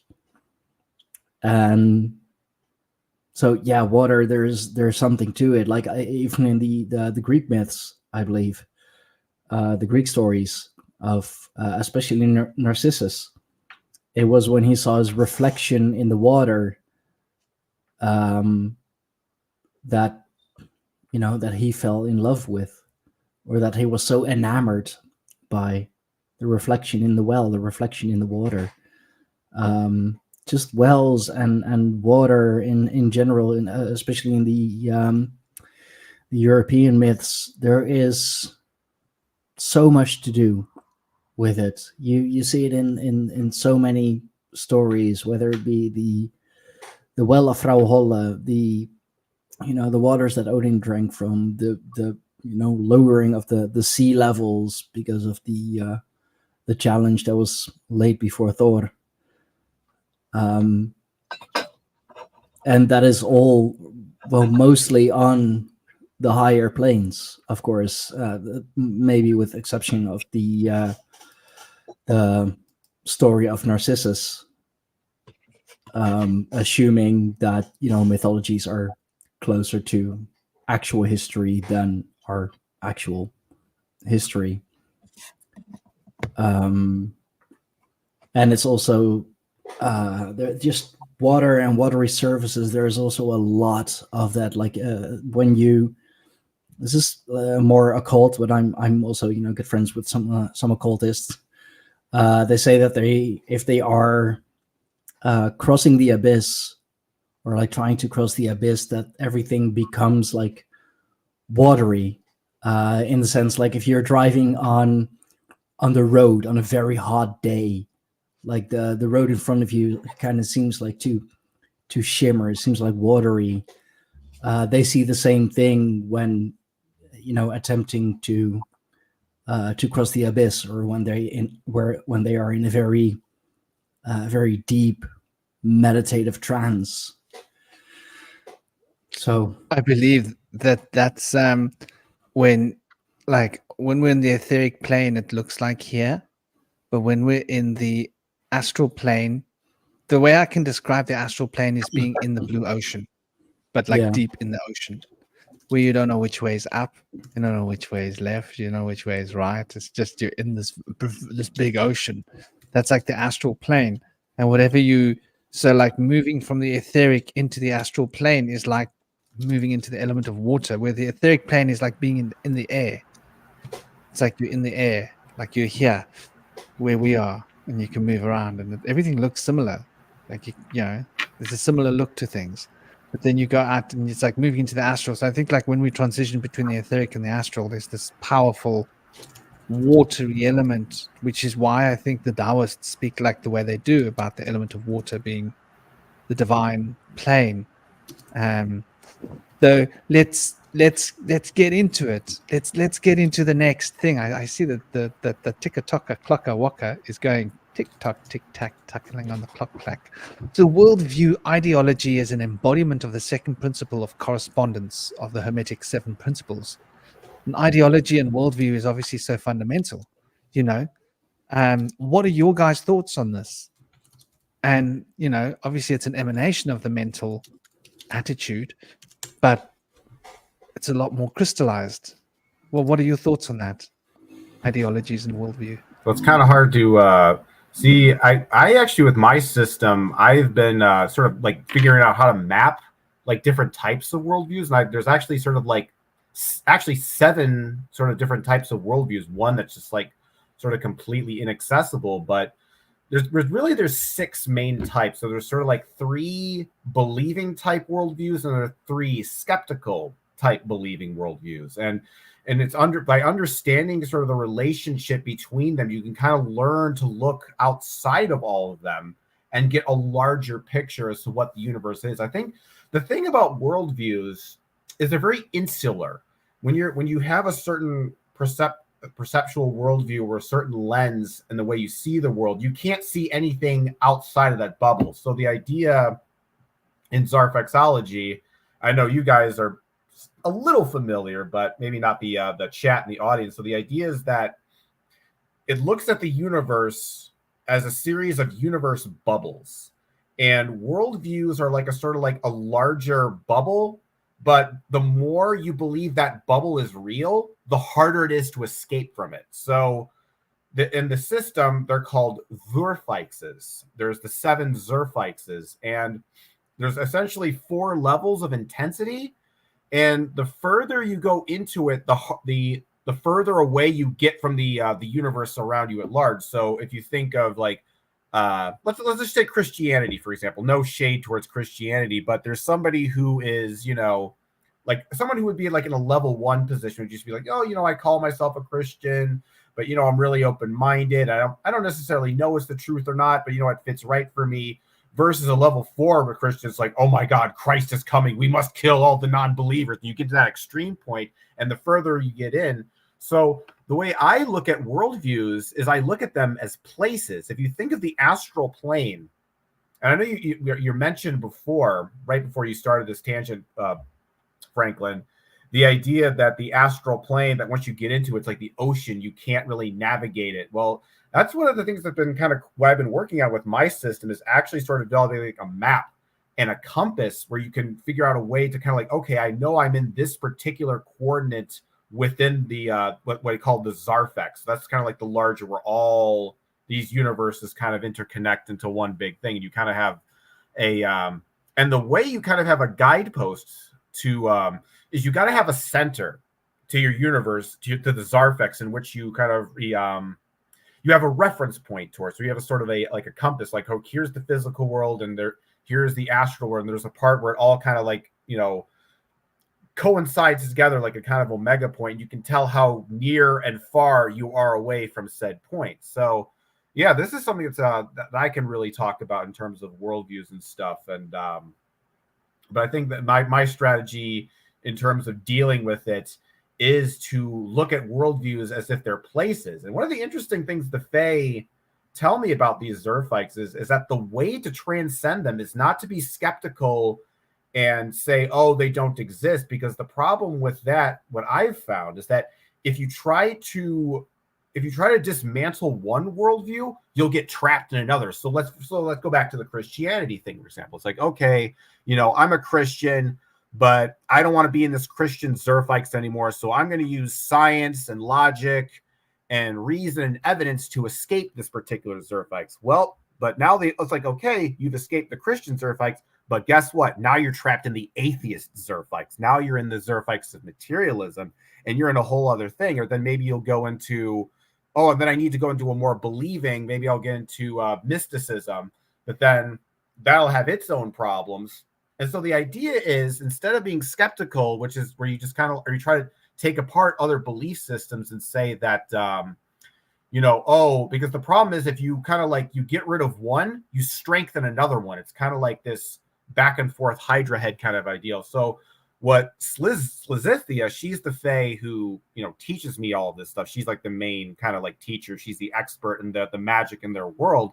She says, instead, you have to look at them as existing within their own respective dimensional spaces. So there's a space for certain types of belief systems. And when you can understand where these belief systems kind of lay, you can then start to get a picture of the larger universe that exists around it. And then you can kind of like figure out like a lot of different things. It's really interesting. My take on that. I think there's something to all of that, obviously being able to generate a map of sorts is obviously really positive. Excuse me. Sorry for the squeaky, hickey, peaky, tiki. I'm putting a lid on my bottle. I've already spilt water today once. Playing it cool. Spilt it on the table where there was electrical appliances. I was like, uh-oh. Electricity and water were never meant to be together. Not in the home, at least. So, yeah, I think that there's definitely merit to getting this mapping of the dimensionality of being. And I think, when I think of the astral plane, I think of it as being so much more vast than the etheric. In as much as the ocean is more vast than a drop of water. And the etheric is more vast than the physical reality, in as much as an ocean is to a drop of water. And then I think when we're in the astral plane, the causal plane is more vast than the astral plane, in as much as a drop of water is to an ocean. And I think these are the kind of scalar perspectives between, going from 4D to 5D to 6D, for example, and then to 7D. Yeah. And I see 7D as being like the Akashic field, which is such a vastness. It's like the human consciousness gets dizzy. Like, well, I mean, I can't say I've experienced a lot of it. I've like glimpses of that, which are very abstract. And the astral is pretty abstract. I think the closest we can get to the astral plane is emotions. Our emotions are much more vast than our thoughts, right? A thought is a small like thing. An emotion is this vast field of experience that has got so much in it. You can't equate one thought, one idea to an emotion because it carries a whole chapter of thoughts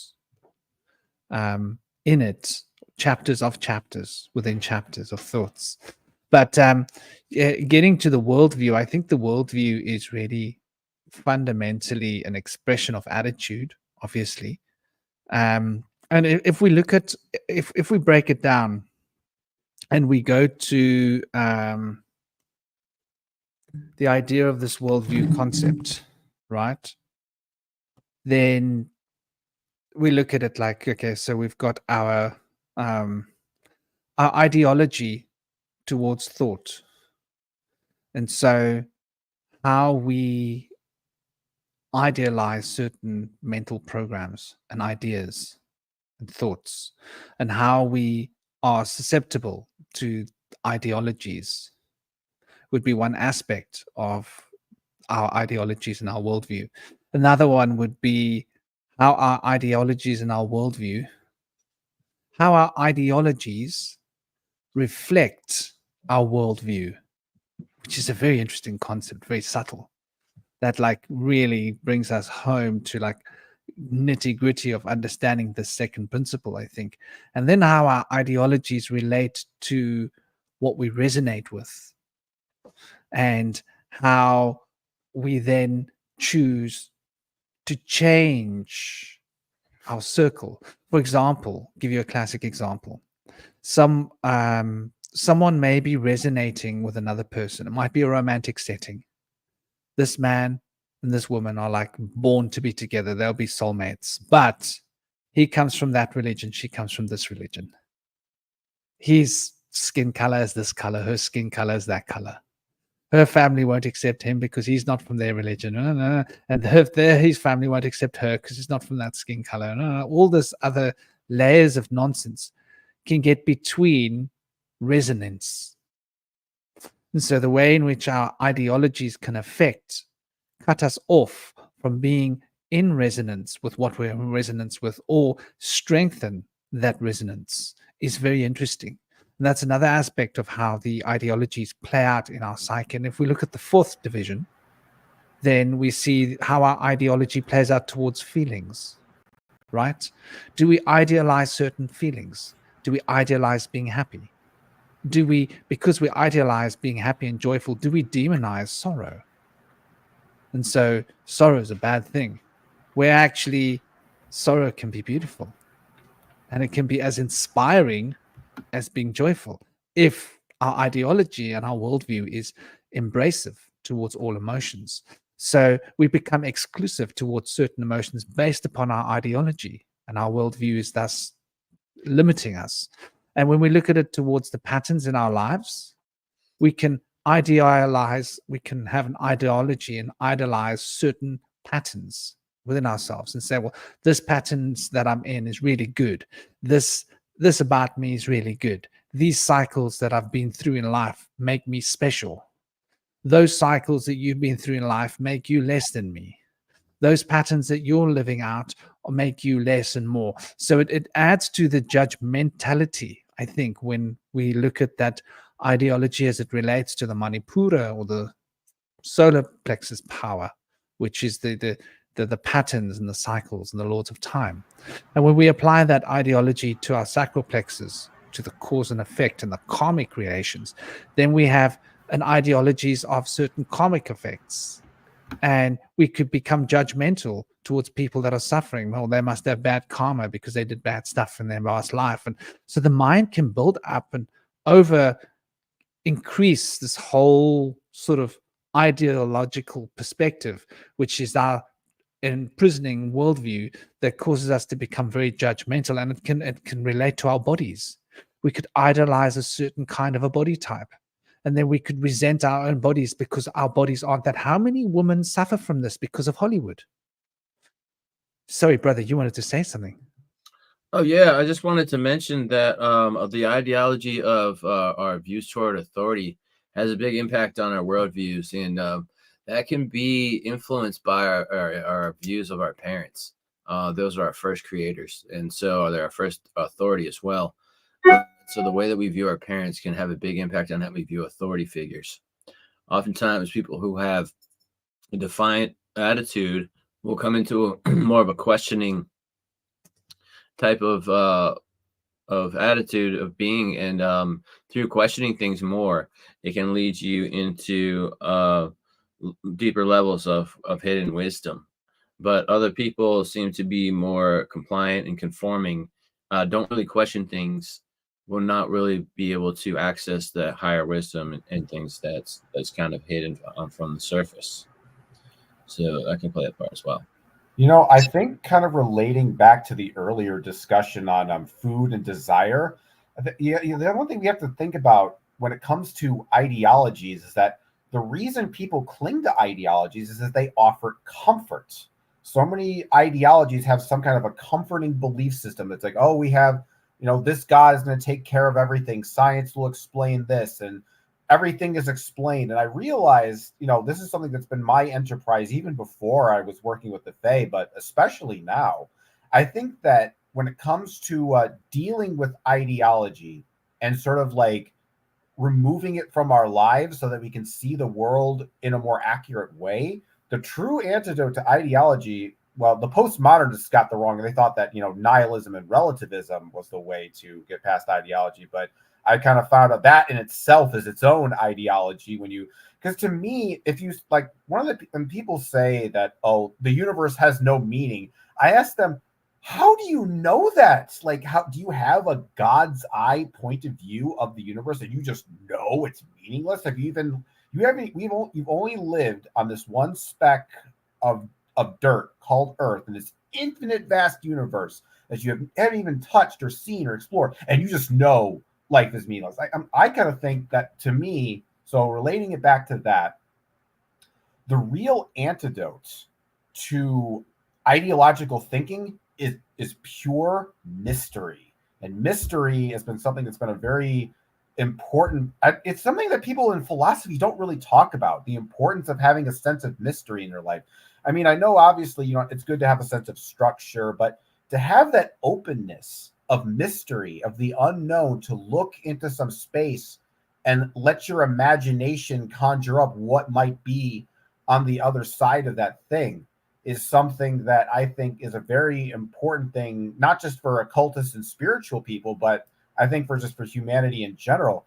And one of the things you also notice about ideologies is that they usually have a kind of antithetical relationship with mystery. It's either they demonize mystery, or the mystery is that we're going to be right this time. It's kind of like with Christianity. They always say it's like, oh, the mystery of God, or like how atheists like, oh, or like Richard Dawkins being like, oh, isn't so interesting, the mystery of the physical cosmos. And it's like, but if you really think about it at a deeper level, it's not really a very deep mystery, because it's like, oh, because when you think about like when someone like a materialist or an atheist will talk about mystery, it's like, oh yeah, we don't know, what planets lie beyond our solar system, but we know for sure there is no afterlife. And it's that certainty when it comes to belief, that I think can really limit our imagination. And the other thing, when it talks about Zarfexology and sort of learning to peer into these outer extra dimensional spaces, is that you have to kind of give up some of these belief systems and just look at the world in this pure, primordial, mysterious way. And it can be difficult. Like the one thing I've kind of noticed with what I've been working on lately is this is definitely not, a path for the faint of heart. It's not like, with a lot of this sort of this new age stuff where it's like this comforting, oh, everything is all set out and figured out. You're just left in the world and just kind of like, I don't know what the heck is going on, but that's a good place to start from. And I'm not saying to revel in uncertainty, because Sliz kind of told me that, uncertainty is sort of like the negative side of the mysterious. It's not really even mystery. It's kind of like this just thing that kind of like, prevents you from really like taking action or doing things. But mystery is just kind of like this openness of, because like I'll take like Buddhism, for example. With Buddhism, there's the kind of the belief that the universe is fundamentally emptiness. And then I kind of ask myself, what lies beyond that emptiness? And they'll say, oh, well, nothing lies beyond the emptiness. That's ultimate reality. But if you can kind of get to yourself, put aside your belief system and say, what if there is something beyond that thing? And then you actually comprehend something being beyond that. You're like, oh my God, this universe is so much more vast than I initially thought it was. Just so big that it'll make my head explode actually trying to put it all together. So I lost my train of thought there, but yeah, those are my thoughts.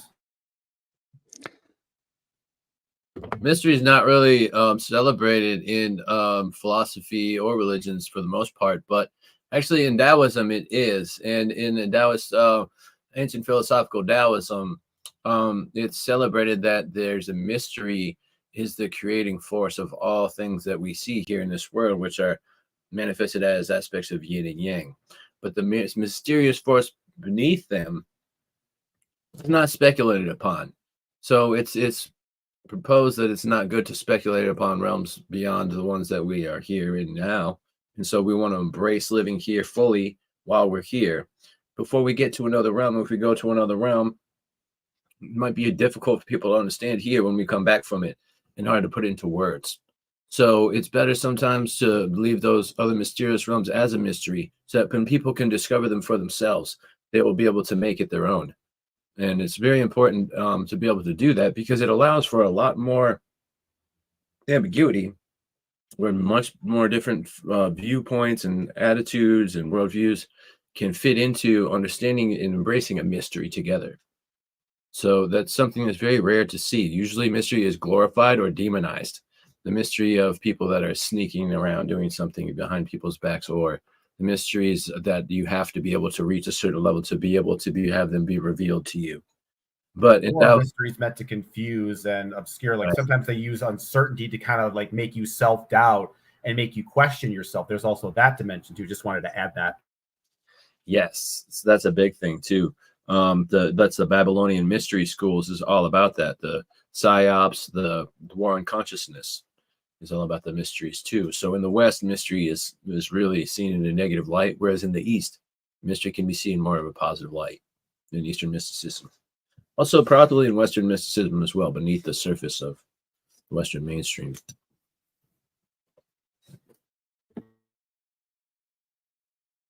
I think that's a very valid point you mentioned there. You know, the way in which we relate to mystery based upon our worldview as our attitude takes form, manifesting our worldview and our ideology. And I think that's a very poignant point. But I think it might be in the West an inheritance from the religious dogmas and indoctrination that we had that basically demonized all mystery, right? Because there was no mystery. It was black and white. There was one way to salvation. That was the only way. If you weren't that way, you were the wrong way. You were either with us or you were against us. It was so simple, wasn't it? Black and white, man. You're the good guy or you're the bad guy. There's nothing in between. And I think that our Hollywood productions have sort of reflected much of this ideology, much of these concepts, worldview. I call them world cages, because back to this idea that we're representing here. So the second principle of Hermes is how everything is connected, how all things are a contingency of all other things. This principle of correspondence means that all things are in correspondence with other things because of the correspondences that are particular towards the nature of something. There is this harmonic resonance, which is the next level, the next point we will pick up on. But this correspondence, which is reflecting the worldview and the ideologies that we have, also manifest physically as quantum entanglement. Oh, what a pleasure. Namaste, Petra, and congratulations. The mother is in the house. Got a little barbecue. Oh, what a pleasure. How's your hubby? I hope he's good. I hope he's well. And I'm sure you are well. I'm sure the little one is well. Big love, big blessings to you. Everybody take a moment to reflect that there has been a new life brought into this world. And that new life came in through Petra. Wow, what a special. You guys must be like doing backflips. Daddy must be like, does he ever stop smiling? I don't know if I'd be able to stop smiling. He probably never stops smiling. I'd like to see what he looks like now. He probably can't do a podcast because he just can't stop smiling. It's like people will think he's dropped some of the naughties, the psychedelics or something. Oh, I'm sure she is. Yeah. Children don't have any of these idiosyncrasies. Children have all of these 7 integrating factors within one thing. They don't have these divisions of complexity that we get when we become older and grown up, and oh, now I'm all grown up. What does that mean? It means I've got 7 schisms. Okay. That's what adulthood generally means. So yeah, I think though this worldview is our cage, and these ideologies are toxically dangerous, however, unavoidable. Can one live without ideology? Here's my question to you guys, to the panel. Is it possible to live without ideology?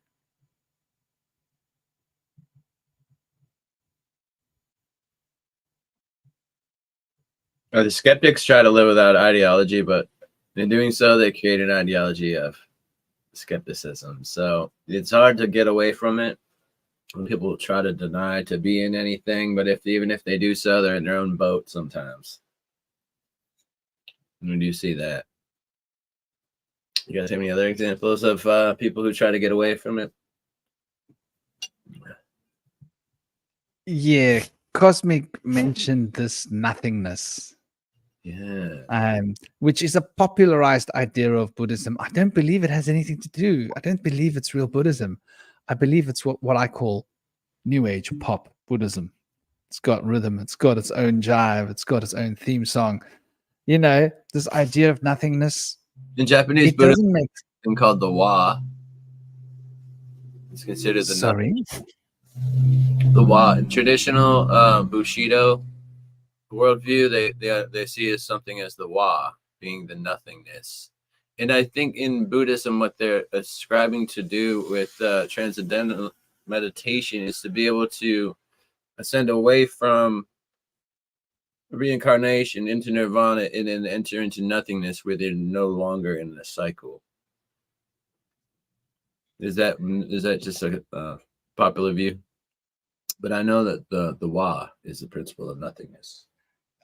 When I think of that, I don't think of. I think of it as basically this. I think of that as a mental focus, because usually we have thought objects in our mind. This thought object, that thought object, this thought object, and they connect up like trains, and they run through our mind like little trains of thought objects to the next thought object, to the next thought object, like a turning wheel of all these little thought objects. It basically occupies our mind. And I don't believe that the nothingness is part of an ideology. I think it's part of an exercise to stop the pattern of mind moving one thought object to another. And so when one focuses on nothingness, one removes the thought objects from one's mind, liberating the mental potential. Because I think those thought objects, these little trains of thought objects, trains of thought that run through our minds, like poo poo, they take a lot of our mental potential and expend the mental potential in this process of turning this proverbial wheel of thought. And so when we focus on nothingness, I think it's badly translated. I look at it like this from a shamanic perspective. You've got a wheel, and the outside of the wheel is turning. But when you're in the center of the wheel, you're at a point of rest. And so there are no thought objects moving through your consciousness when you're in the center of the wheel. It's sort of like, are you in a storm or are you in the no storm? Well, when you get to the eye of the storm, you're in no storm, right? But the storm is still there. You are just at the central pivot of that storm, and it's moving around you, and you're in the eye of the storm where there's total peace. But if you travel out that way, you're in the middle of a huge storm. And so, some ship sailors in the old times were clever. They would try and keep up with the eye of the storm, right? Like if there was a big storm to sea, they would follow the storm. They would try and stay as close to the eye of the storm as possible, where it wasn't so bad, and try and run with the storm as far as they could till the storm lost power and wouldn't rip their ship to pieces. So I think there's this principle that these sailors were using is what in martial arts is an exercise of mind, where you remove these debilitating trains of thought from our awareness, so that our perception and awareness can merge into a state of consciousness where the distinctions between thought and form are no longer relevant. And when we are in a state where the distinctions between thought and form are not relevant, the distinctions between choice and action are also irrelevant. And when we're in a point where the distinctions between choice and action are irrelevant, we are in tune with our deeper selves, because that fundamental attitude that governs who we are, the real us, will cause us to do what we need to do through our id, and our natural instincts come into effect. So I think that's a way of awakening natural instinct, natural impulse, natural state of being, natural desires, and removing all of the additions, because these little trains of thought that run through our mind, little thought objects, carriages, all connected, tend to lock us into a particular worldview and ideology that causes us to become trapped by these concepts that then feed into all of the other elements of our consciousness field, in order to cause us to become habitually trained or entrained into particular desires, which produce particular karmic reactions, which then drive us deeply into the illusion of Maya, which is what's created by all of these little thought objects and carriages moving through the mind. But I don't believe that that means that there is truly nothingness. I think it's an attitude to strive towards in order to awaken what is. I don't know. What do you think? Yeah, I think they're trying to transcend the duality of thought and form and get into a place that's beyond the ordinary perception. So they consider that to be a void, and they're trying to get to a place beyond thinking, beyond experiencing the world around us. And I don't know what that place would be, but I wanted to correct. I was saying that the Wa was the void. The Wa is considered to be harmony. It's kind of an emptiness of ego. So it's more compassion there. But the name for emptiness in Zen Buddhism is considered Mu, the void. Nothingness. And like you said, it's not a place of an actual place. It's a state of being that you ascribe towards getting to. And I think that has a lot to do with the state of, in Taoism, what they call Wu Wei, which is considered to be the lack of action by some, but I consider it to be more equivocated with effortlessness, lack of making an effort and going with the flow. So in effortlessness, there's kind of just a oneness with being here and now in mindfulness. You're not thinking about premeditated things. Yeah, that's very interesting. And I think that's pretty much like really harmony, I think, defines it, you know. Her money, get her money into the bank. And we're speaking about this currency, we're speaking about spiritual currency. Her proverbial, you see, his money is physical coins, her money is of the inner planes. That looks like a zebra. We got a zebra You dog. look like a zebra. Oh my gosh, you are so cute. You've disguised him like a zebra. Halloween time's coming up. He's got a little pumpkin outfit. Aye. Does he like that? Yeah, he's cozy in here. Is it cold where you are? Yeah, well, I was out in the sun earlier and then it started to rain. So it's in the mountains. About every 15 minutes here. You don't get colder. No. But Good for you. He's from the tropics. He wants to be in Mexico in the desert. In the hot sun. Ah, right.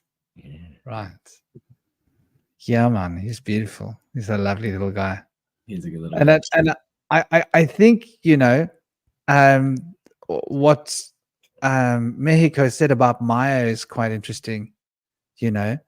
And if we think about, so Ma is the divine feminine, Ma is the mother, Ma is chaos, Ma is the source from whence all the numerations has arisen.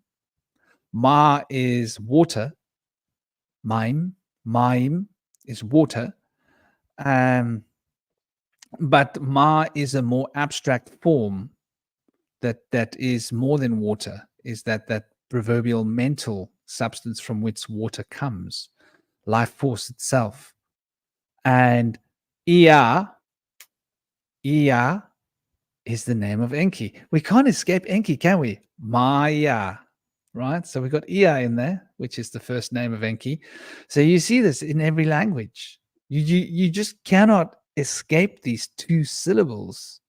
It is fundamental, like how we don't realize how this Sumerian story really fits into things, that the first Lord of Earth, Ea, who was known as Enki, Ea and K, is Ki being the Earth, and Ian, Anu, An Ianu Ki, Anu being obviously his father's, so he's the son of Anu, ruler of Earth, Ea, Enki. But Ea is his actual name, and so I think that's sort of, by studying the words and looking at how these words resonate, gives us a bit of an insight into what Maya is. It's that aspect of the resonance within ourselves, how our emotions expand from within us to produce all of these 7 things that we're discussing here, right? The attitude, the worldview, the ideology, which will then become harmonic resonance, what we like, what we don't like, our likes and dislikes. We'll get into that next. But what are your thoughts, Cosmic? I've had a thought lately. I've been thinking about the whole idea of just like darkness and blackness, and how every kind of dark space, other than outer space, is usually enclosed by something. So, for example, like you're in a cave, you have rock walls surrounding you all the way, so there's no light that can get in. Or if you're, I don't know, in a womb, a tunnel, a basement, every dark space is an enclosed space. It's not really an open space. And then I kind of thought, well, what if our universe is like that? What if the reason the sky is black is because we're like encased in something, and that what we see is that black void is sort of like an extra dimensional wall. That's the big thing in Zarfexology, is that the idea is that in order to get to the outer Zarfexes, you have to penetrate the void membrane and get outside of it. And when it comes to ideologies, the reason that the Zarfex is difficult to get outside of is that's where that membrane I'm talking about is where most people put their beliefs and their ideologies. It's where they put God. It's pretty much where they put their God or whatever they believe is their ultimate reality. And the problem when you believe that something is ultimate reality, you then no longer have the incentive to imagine anything existing beyond that. You're like, well, that's ultimate reality. No more thoughts, no more imagination, no more speculation beyond here. Everything's all figured out. So I've been thinking too, like, and the interesting thing about this black membrane I'm talking about is that it's extra dimensional. So it appears to be that if you kind of like walk, fly through it, you seem to be going on, forever and ever. But I think of it more like a hamster wheel. You're just kind of running in place. You think you're moving somewhere. There's this illusion of movement towards this infinite black void. And we think, we live in this island in this black void of where our universe is, and everything is just nothingness around us. And the Fae kind of showed me that no, this is an optical illusion.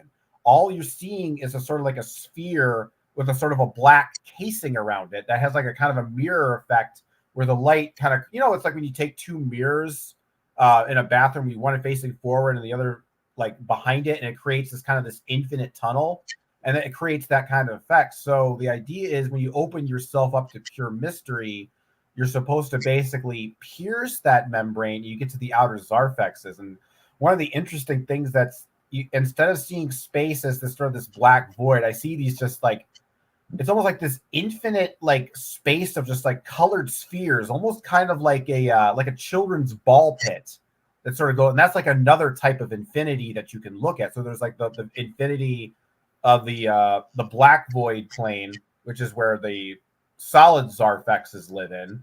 But then the fluid Zarfexes, which are more colored and dreamlike, the plane they exist in is kind of this infinite, all these infinite colored sort of energetic spheres in this like endless sea of balls. And then above that is a white void space.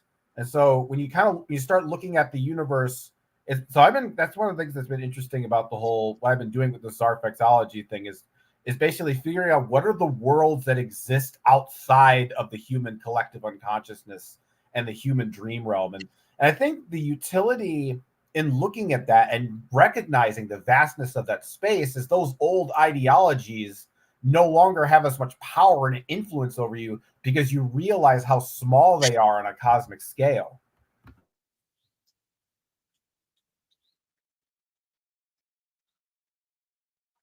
I love the way you ended that. That is so nifty, cute, and cheeky. You ended it with cosmic scale. Babakasha. Dish. There needed to be a mic drop for that. Because how often can you end a conversation with your handle, your name, Right? what people are calling you? Yeah. It's the cosmic scale. No, I like that. I think it's very on point. And I think that we do tend to. I think we carry so much with us. Yeah, I don't think we realize how much we're carrying. That we're actually carrying like a load, energetically, mentally, spiritually, and that we don't really fully appreciate that what we're carrying is all a choice. And what dictates that choice is fundamentally our attitude, which then becomes the worldview we carry. And this ideology is then probably what limits us most. And like we at the beginning, like, can we live without ideologies? I don't think we can. I think ideology is a perspective of attitude. And what your attitude is will become your ideology, whether it's an ideology of no ideology. That's an ideology.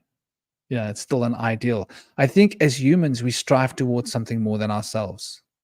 And because we strive towards something more than ourselves, ideology is impossible to avoid. And when we think that we're not striving towards more than ourselves, we still are. Like, even if someone's worldview is pessimistic and they're looking down on themselves, they're still looking down on themselves because they know they could have been more. Or they're looking at their insufficiencies because they know there's greater potential. Whichever side of the coin you sit on, it's the same fundamental reality, I think. And yeah, man, like you're saying here, the law of attraction comes into being, and this is the next thing, the law of attraction. Let's do it. Is there anything else you want to say about ideology before we jump into the law of attraction, which is harmonic resonance, a reflection of the third hermetic principle of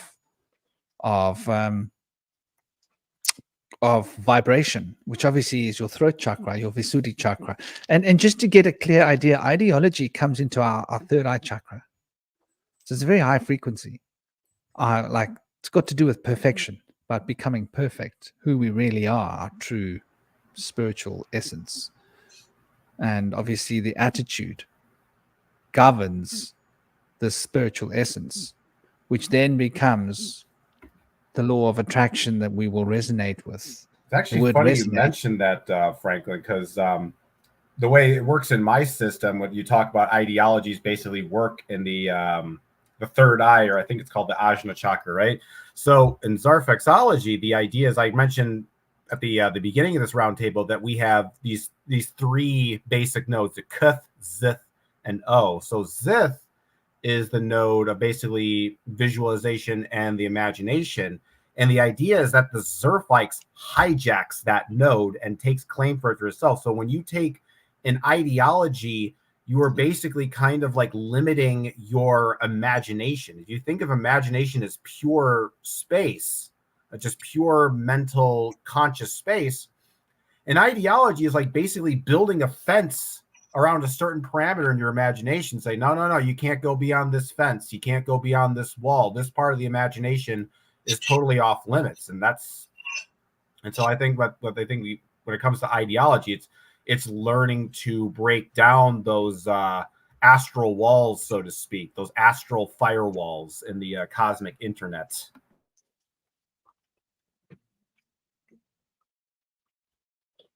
Touche, brother. I think that's really what it is. Yeah, Also, brother. Ideologies are also influenced a lot by your astrology, but also your ideology is a reflection of your view of yourself and your shadow self. Oftentimes we're not aware of this. So the way that we view the world, particularly the people that we view as problematic in the world, if we're pointing fingers and saying this is the problem, these people need to change, and you're trying to say that you need to change someone else for things to be good in the world, that usually reflects back on something that's within yourself that you're trying to choose not to see. So Confucius said that I can change in myself what I dislike in others. And through that, we can transcend that limitation and be able to gain self-mastery over ourselves. And we can find that by seeing in others what bothers us. It's pretty tricky, but for the shadow work. Yeah, brother. I think that is so on point. That is when we start to transcend the fixed ideologies, and ideology becomes a lubricated system of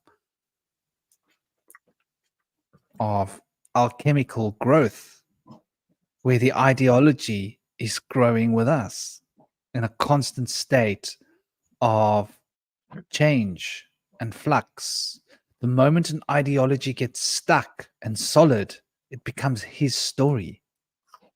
And in order to be in tune with the divine feminine, we got to be moving in that spiral, in that circular pattern of being, which is a continual expansion and contraction through the nature of ourselves, which means is a continuous evolution of our ideologies. So let's jump into the harmonic resonance. Let's jump into the third aspect. Right. And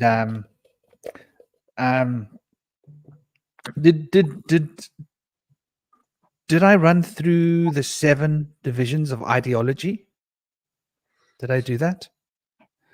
So we have an ideology of our thoughts that we relate, right?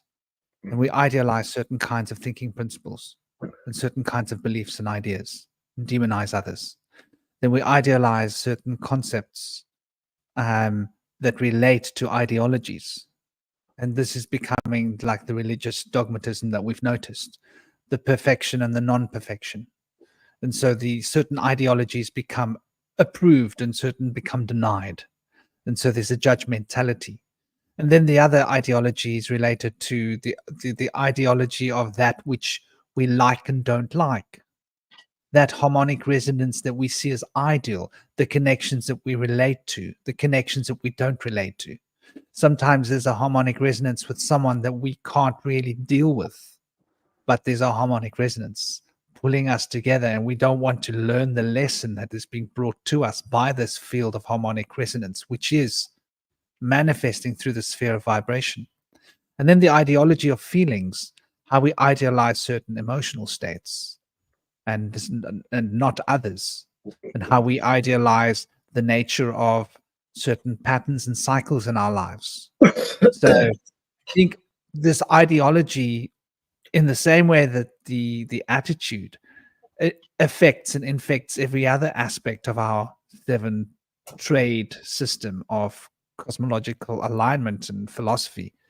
We can see this being reflected in the ideology, especially when we look at the ideology of our karmic reality.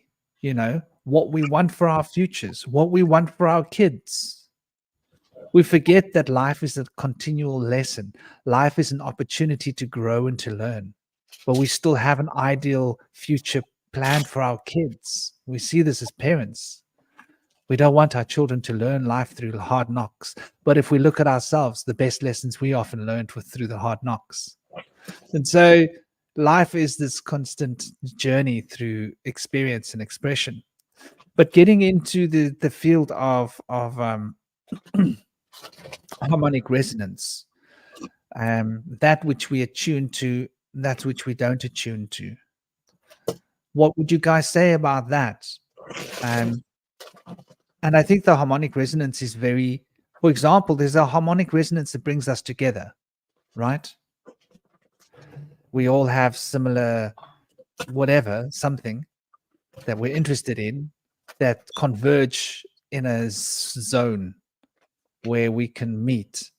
And that harmonic resonance is sort of what draws a round table. And then there are a lot of viewers that are also harmonically resonating with what we're harmonically resonating with each other. And so that draws all of us together in a field. So harmonic resonance, I think we can say, is the fundament of community.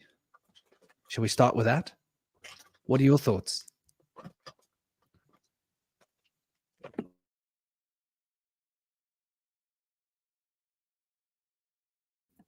Harmonic resonance is very powerful. We have people that don't fit in, but luckily there's other people who don't fit in like them that harmonically resonate, and they resonate with each other, even though they feel like they're the odd duck out.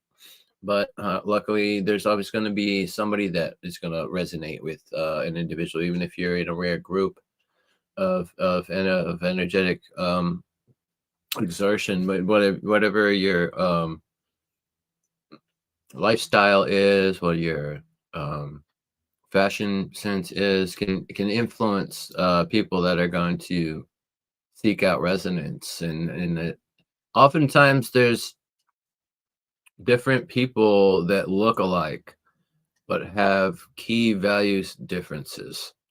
Oftentimes we see that with people that dress dark, like black sheep. Some of them are very dark and evil, whereas other ones might be dark in such a way where they kind of have a good heart, but they explore the depths of dark rabbit holes and deep wisdom in the darkness. And so there's a big difference between that. And I feel like ultimately, when you go down that path of mysticism and the deeper you go, you start to develop a deeper understanding of compassion. But I feel like there's the left hand and the right hand. So if you're going into dark magic, you might not necessarily go towards that progression. Dark magic will probably bring people in a different progression or a digression away from integration and more of a sense of gaining control and power over and exploiting different systems and people for self-gain.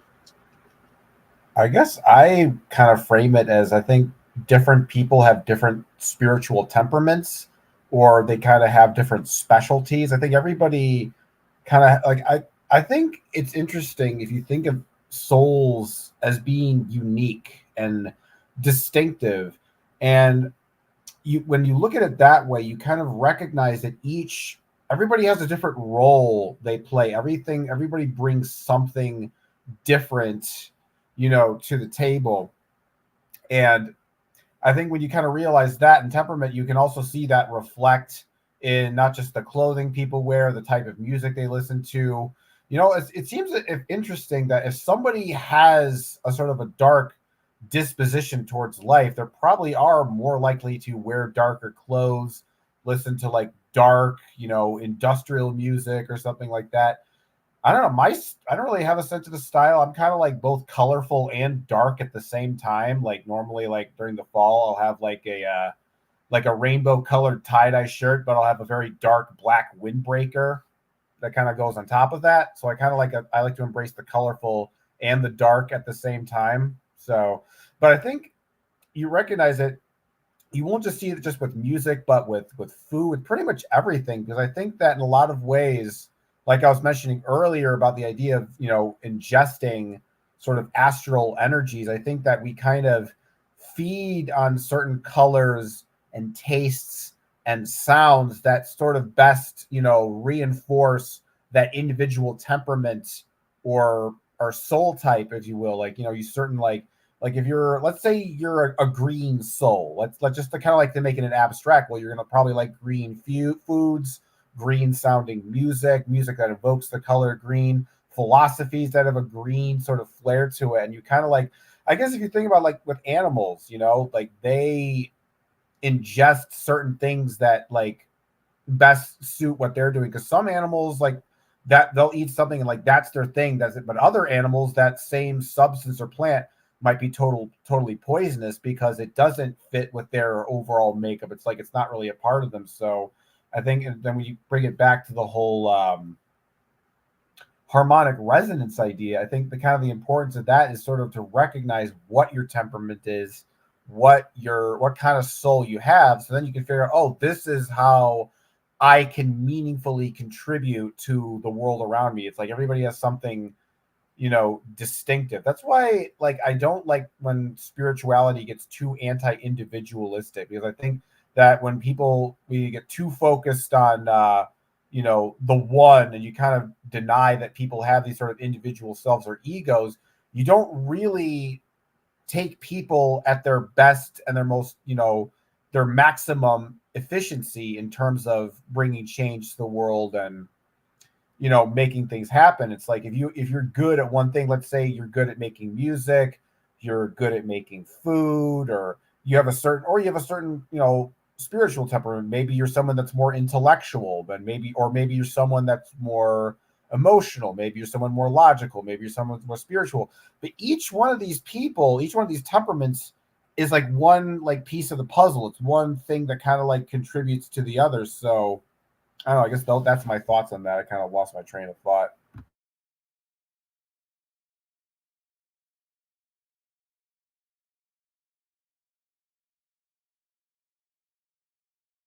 Mike is muted.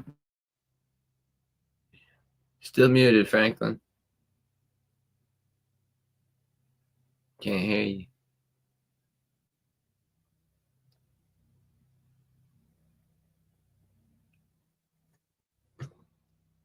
Yeah, Frank's working on his mic right now. We'll get him back in a second. But I know harmonic resonance is a fascinating thing. I feel like, keep trying, Franklin. Nothing yet. But yeah, I feel like quantum entanglement, also known as spooky action, could be an influence on harmonic resonance. There's certain of the atoms that we have, the electrons are resonant with other electrons, and so it's probably the case that maybe we gravitate towards certain quantumly entangled electrons that are entangled in fields that resonate with us, and then other people that have those same fields can resonate with those same quantumly entangled electrons as well. So just something to throw out there, a little bit of quantum mechanics. Yeah. I also kind of think of it in terms of making music. And the thing about making music is that when you make a song, that song needs to be in a specific key. And when you're in a specific key, there are certain notes that fit within that key, and there are certain notes that don't fit within that key. And I think that when it comes to harmonic resonance in life, you got to figure out, like I think I probably said this before, it's pretty cheesy, but what key of music does your soul play in? And you kind of realize that you hang around people who kind of play in the same spiritual musical key as you. It's like, I have different, it's like we all have different notes, but those notes fit within the same musical scale, so that when they're all played at the same time, there's an actual harmony that goes along with it. And I think one of the interesting things about harmony is the idea that you can kind of create this connection between things that seem totally distinct and separate. And so I think it also applies to the concept of meaning, because if you really think about what makes something meaningful, is it's a connection between two or more things. Like, for example, you take a musical chord, you hit one note and you hit another note and you hit them both at the same time. you get a chord, and that creates a sense of meaning, as opposed to but if you think about people who say that life either has no meaning or it's just this, purely subject, abstract sort of thing, I notice those people tend to be kind of narcissistic. And when you have a more narcissistic temperament, you're not a person who's interested in making connections with people. You're not interested in making connections with other things in the universe around you.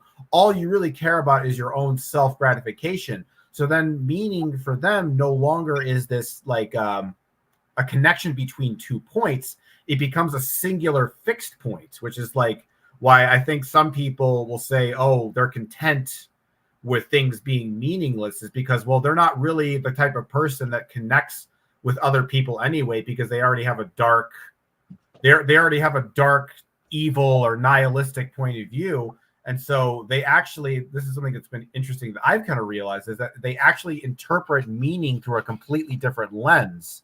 And so, and I think that's kind of like why some people say, oh, life is meaningless, because they don't see the connections between the things. So I think that, yeah, that's important. I think that's beautifully put, dear brother. Yeah, indeed.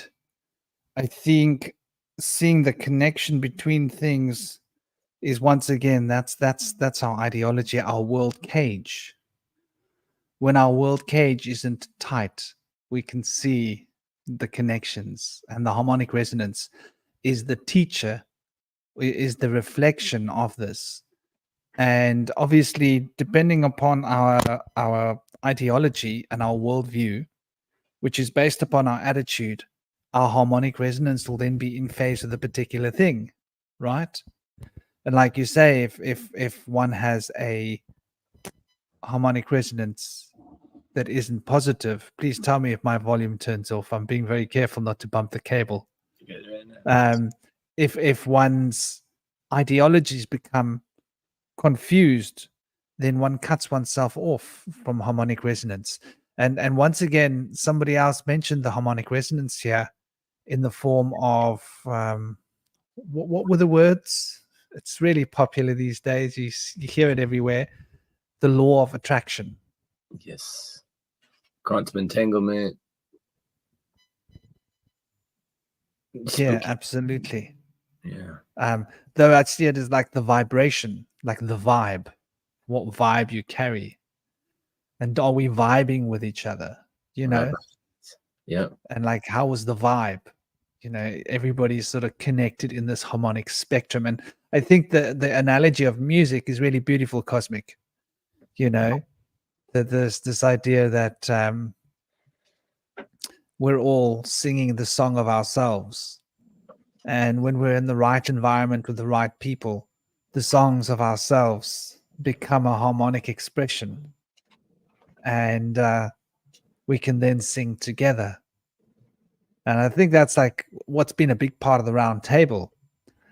And I think that's what makes the round table so strong, is that we sing together, even though we've got different ideas. And it sort of shows how differences are similar. And I think this is really an interesting point of vibration, as it reflects the law of correspondence to us through harmonic resonance, is that differences are similarities, but we just don't recognize the similarity when we are looking at differences, because our ideologies are producing a block of certain harmonic resonances, where in truth we should be able to harmonically resonate with everything and everyone around us. But our limitations sort of puts us into this proverbial cage of thought. And so looking at harmonic resonance, so there's this very interesting relationship here, because our ideologies basically become our worldview, right? Which is born from our attitude. And this then manifests itself harmonically through our resonant field. And it is governed by our reason, right? And so reason governs us. And this is like where our emotions come from. What is the reason that you do anything? Well, I feel. Why do you think? Well, I feel driven to think. if we recognize that the emotions are guiding our thoughts, then we'll see that all the masculine elements come from the feminine. And then we're reaching towards that level of the Tao, or the harmony that is mentioned, that Indy was talking about earlier. And so we'll see that this harmonic resonance, depending on what we choose to resonate with, and here's the key, we still always have the free will. On every level of being, we have the free will. We can still choose to resonate with something, even if it's uncomfortable, even if we don't like it. This is what shadow work is about, is it not, Indy?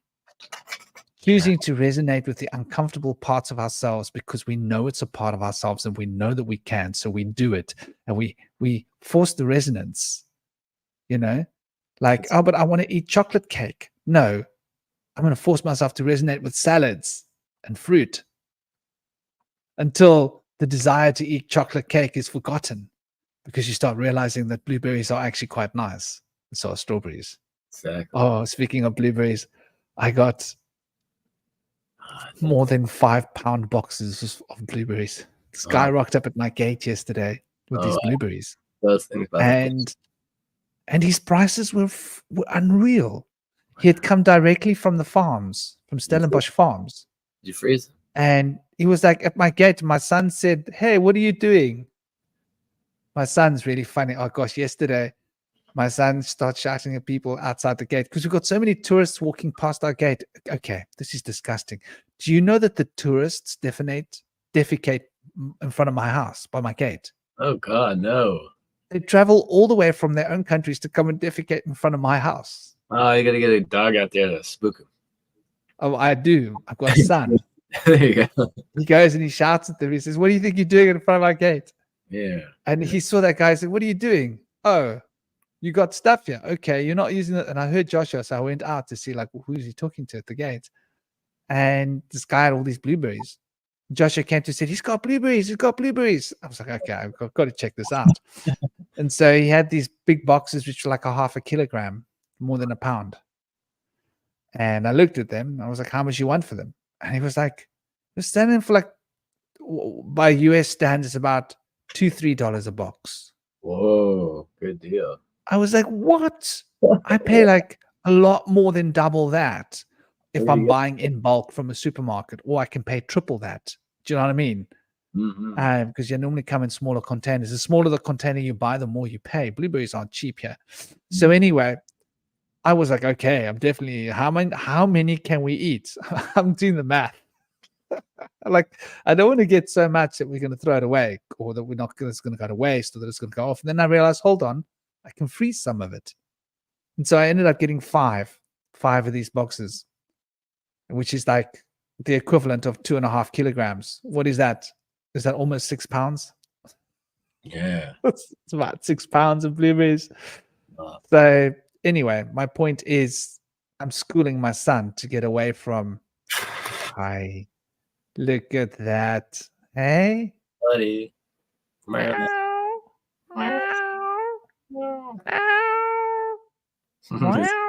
Saying that. Oh, I got your attention. You're a brrr.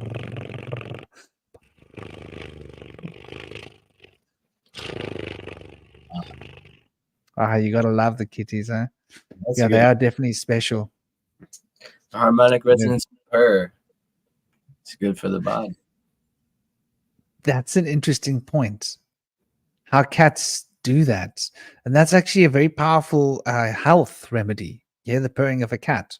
Yeah, it's especially effective when you're in a bad mood or you feel upset.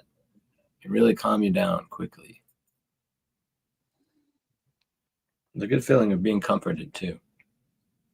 I feel when the cats purr next to me, my energy body starts to vibrate.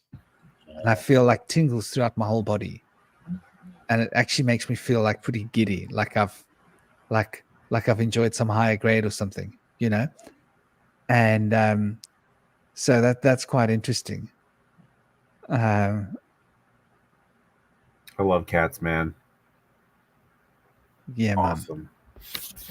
Beautiful kitty. You know what I've I noticed wish I could too? have one. You can get kind of a similar effect from plants. Like one of the things I've been kind of like doing lately is I'll hike off trail in the wooded area near where I live and just kind of like lay in this like really, really tall grass, and just the idea of just being enveloped. I don't know. For some reason, maybe it's just the Fey side of me. Just I really feel this strange comfort of being just enveloped by plants. Like the earth is holding you. It's a very nice feeling. Yeah, I love that. Like to have air plants trailing down and stuff. Feels like you're in the jungle, the canopy above. It's a great feeling. Yeah, man. That's very interesting. You know, the harmonic resonance of nature. From a shamanic perspective, that's such a big part of the training. And people say, like, so, like, what's shamanism about? And I say, well, you can't teach shamanism. And people be, what do you mean you can't teach shamanism? I'm like, well, you go into nature and nature teaches you shamanism. You just need someone to help you flick the switch. But once the switch is flicked, nature talks to you. Like you'll want to do that. There's something quite powerful. Like you talk about the grass. That's beautiful. My thing is trees. I can't keep my hands off trees. People look at me a bit funny because if I see a tree, I got to get my hands on it. It's like I gotta hold that baby. It's like a lover. I got to hug her. I got to put my hands on her. And when you like put your palms against her like this, you feel that goes right through your whole body, and you go like, oh my gosh, this is like, I hope people don't think I'm getting sexual with this tree, because it feels like, this feels like, ooh, like, hey, my girlfriend better not find out. She might get jealous. No, my girlfriend doesn't get jealous. But you know what I mean? Like there's something powerful. Claire de Beer, welcome and namaste. I hope you're having an absolutely fabulous day. How are you on your end? Sending you big love.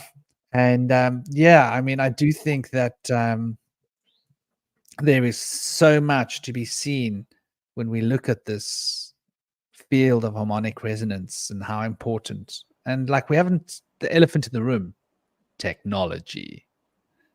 Technology is the elephant in the room. Let's face it. And we've got a new member that has joined us here. Welcome, dear brother Chris. This is Chris Miner. He's a singer, musician, researcher, hello. Alchemist, philosopher, a whole lot of Ers added together. Very inspired by Steiner and Rosicrucian thought and Vedic, a whole branch of different cosmologies. Space, when you look at Steiner, he was essentially probably the most famous of the Rosicrucians. And these guys were basically eclecticism to the full. Welcome. It's an honor to have you. Absolutely. Thank you for joining me. Thanks for having me. How you guys been? What did I miss? That's a great. We are currently talking about harmonic resonance, which is the third sphere. We started with attitude, how fundamental attitude is, and how attitude is basically just about everything, and how it becomes an ideology and a worldview, which is the mental cage we live in, which structures our realities for us. And then the harmonic resonance becomes a reflection of the attitude moving through the ideology, and we start to harmonically resonate through the law of attraction with things that are in phase with our consciousness. And oh, there you are. You fell off. Yeah, my bad about that. I was trying to sign into the YouTube to interact with the comments, and I kicked myself out. That happens. You can interact with comments on the right-hand side here in StreamYard. Yeah, I hit log into StreamYard instead of YouTube by accident. So it knocked me out of the whole StreamYard to log in. My bad. Right. Yeah, right. Sorry about that. No, it's all good, brother. So yeah, we're on the harmonic resonance and how important, this being with your tribe, community, and the resonance of with plants is where we got to now. I was talking about trees, how I have this secret love relationship, which is almost bordering on romantic with trees. Like I really get down with the trees. And my boy's been getting down with our tree in the garden. He's been climbing up it a lot. I'm really happy to see that. There's something about being in a tree, isn't there? Yeah. Like you're on the ground, but you're not. Yeah. No, there's I mean, there has to be something to the whole treehouse thing as well, with how this shows up throughout folklore, I mean, just even childhoods throughout generations and generations as like a play area where the imagination can go to work, basically.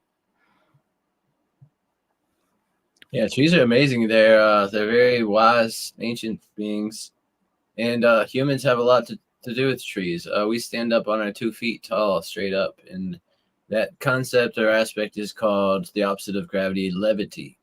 So through levity, we see things that are going straight up against the gravitational pull, and that kind of ideation was prominent in the workings of the Austrian water engineer Victor Schauberger.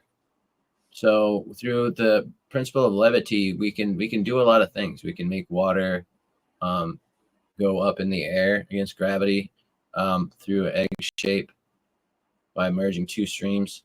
There's different things we can do through the concept of levity that can transcend a lot of the limitations of materialism that we're all being weighed down by. So trees are incredible, and the Druids worship the trees, each of which had a certain principle and specialty. The king being the oak, the queen being the birch, and the healer being the willow.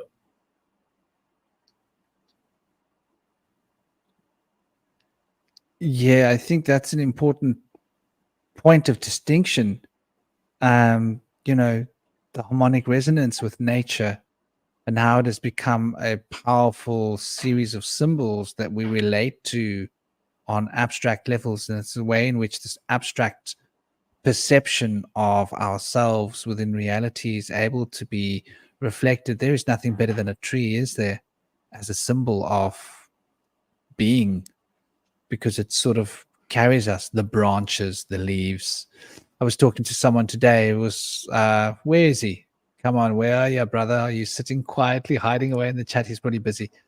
Ronan, belief, like the leaves on the tree are our beliefs. The branches are that branches of knowledge that we've studied in order to get beliefs. And the roots are the truths that have inspired us to move through certain branches in order to get the leaves of belief. So that, like, whichever metaphor you're looking at, the tree seems to just drop a hammer, like, just mic drop. Yeah. Yeah, man. Yeah, I remember there was I'm not sure if either of you guys watched that show, The OA, but this wasn't a new idea. I remember it being depicted in that show, how the trees kind of act like they communicate, like the roots of the trees communicate, almost like a primitive, or not even primitive, but just a alternative form of like an internet, like a natural internet, with the way it connects. They connect and everything kind of talks underground. Yeah, for those of you that are growers, you need to get your mycelium, because you feed your soil the right mold. And it's ironic because it's mold. So it's a kind of but it's not anaerobic mold. It's aerobic. So it actually produces oxygen and alkalinity in the soil, which keeps the anaerobic mold at bay. So you've got 2 different kinds of this being, which is really interesting. And so these mycelial networks literally, okay, so this is how it works. The mycelial networks are in symbiosis with the roots of the tree. They are in symbiosis with the other microbes that are digesting the minerals in the soil. Like, this is a head trip. The rocks are being dissolved. But the tree requires the nutrient minerals being digested by the rocks. So the tree says, ooh, I've got an abundance of sugar because I've got access to the sun and you don't. And the sun is where all sugar comes from. So I make more sugar than I need from the sun. And I give what is called an exude. That exude that I give gives the sugar requirements to the mycelial network, who is then able to transport the excess of the exudes that they don't require to the microbes that are eating the rocks. They now have the sugar energy to eat the rocks, so that they can now say, well, thanks for the sugar. Tell you what, I'm going to trade. I'm going to give you the minerals, and the minerals are given back to the mycelial network that has a low requirement of minerals. And so most of those minerals are able to be given back to the plants. So there's this like bartering system happening under the soil. And these minerals can travel like miles, 20 miles, 50 miles away. These networks can be taking, oh, we've got an abundance of this mineral here. No. So it's continually balancing the soil. There's too much of one mineral here, it will remove it there and put it over there where it's needed, and take what's there and put it here. And so it's like creating this harmony. And so this harmonic resonance is literally driving everything under. I think harmonic resonance is the key to how communication takes form. What do you guys say? It makes sense. I mean, frequency and then you're matching frequencies basically. So yeah, absolutely. So harmonic resonance. I'll try and jump through the 7 aspects of harmonic resonance quickly if I can. I'll try and be succinct. So there's the harmonic resonance of the thoughts. We resonate with the thoughts that we see in others, the thoughts that we hold within ourselves. We have this harmonic field of resonance, which thus causes us to become attuned to a particular thought, which produces a particular attitude, which then produces a particular ideology and worldview in sync with that particular attitude through the principle of harmonic resonance that connects worldview and ideology to attitude. For harmonic resonance is connecting all other things to each other. So it's the great connector in the universe. And so the harmonic resonance in our ideology thus produces us to be able to bring towards ourselves in life that which will match our ideology, so that life becomes the perfect mechanism through which we can learn. And then in the harmonic resonant field, our harmonic resonance dictates the power to manifest and alchemically change. Through focusing on certain tunes and vibrational fields, we're able to shift our consciousness. So this is like the great mover in the consciousness field, is the harmonic resonance field.